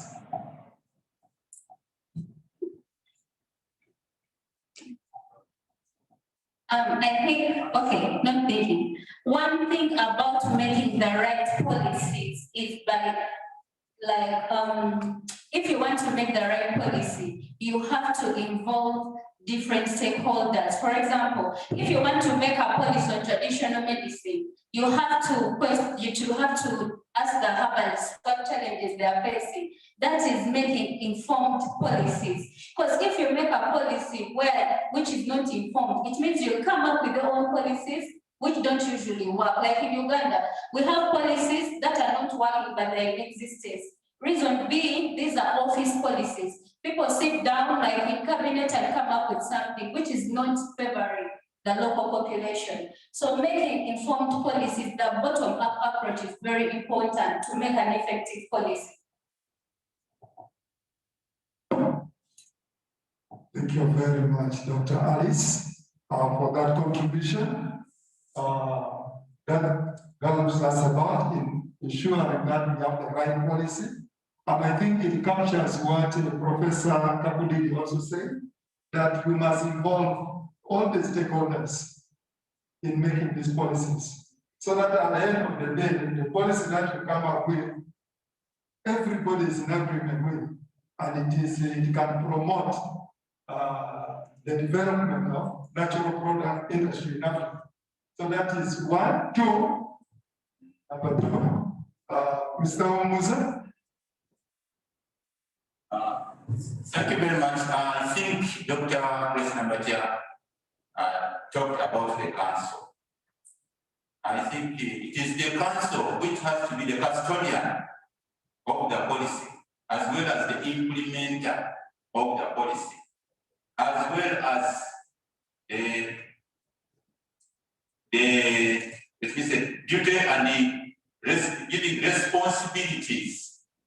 of different policies to the actors within the council. I think the issue of the council winds up or handles the issue of the policy, including what Madam Navatas has said. Thank you. Thank you. Mr. Musa. Another person, Dr. Musa.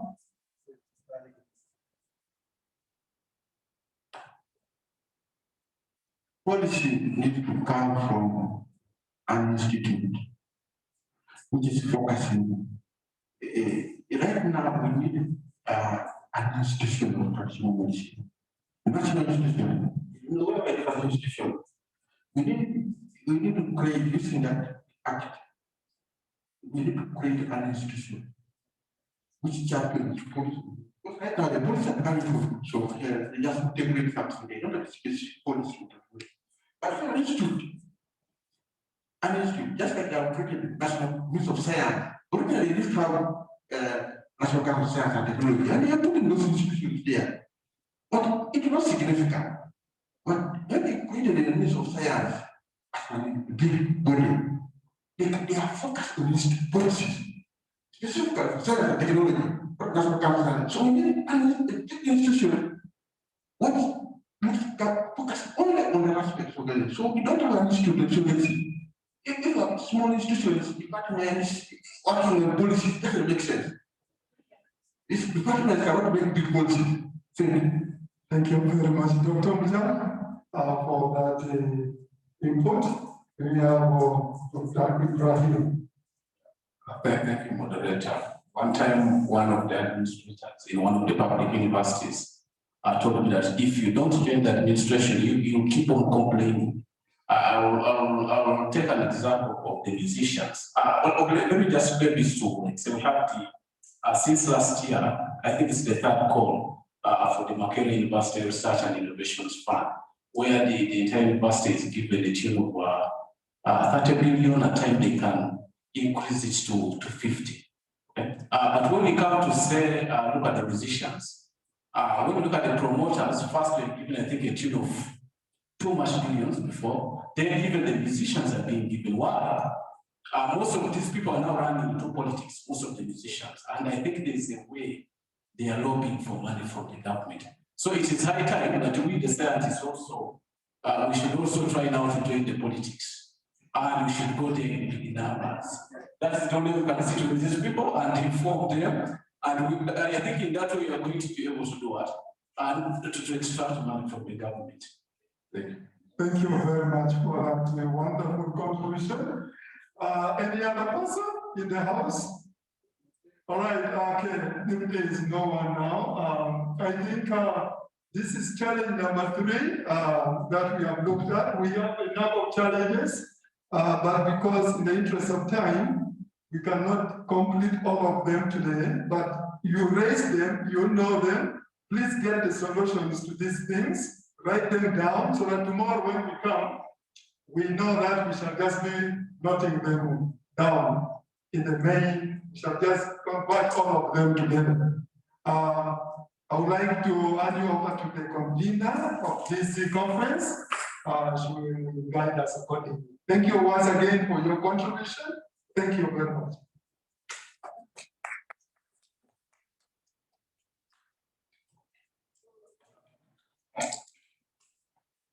Thank you very much, Dr. Richard, for this, and thank you so much for accepting to be a discussant. So, like I said, we are going to give you some papers. When you go back home in your free time, you write for us the challenges and solutions, because we've not emptied everything. And we are going to come up with at least a list which will be used to make informed policies or increase your funding, to mention but a few. So thank you so much for today. Thank you for coming and thank you for sparing your time. And we want to close this session. So tomorrow is the final day, and the final day is more interesting than the yesterday and today. Reason, tomorrow we are on the real thing. Tomorrow there are no presentations by students. So tomorrow is a day for practitioners in industry, policymakers, and you look at people's work, you hear about their journeys, how they started their businesses. So tomorrow is very interesting, and that is when we are launching our network. And we request that Dr. Brian, NDA, will be here, someone from Data will be here, because this network is going to involve all stakeholders along the natural products value chain.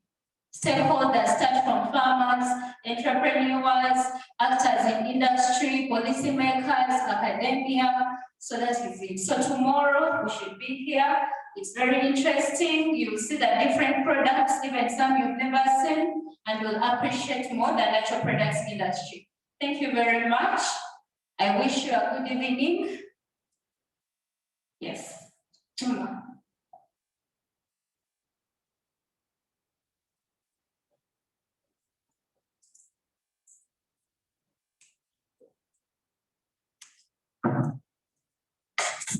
So we can go for evening tea as we depart. And the online team, thank you so much for those who are staying till the end. We really appreciate it.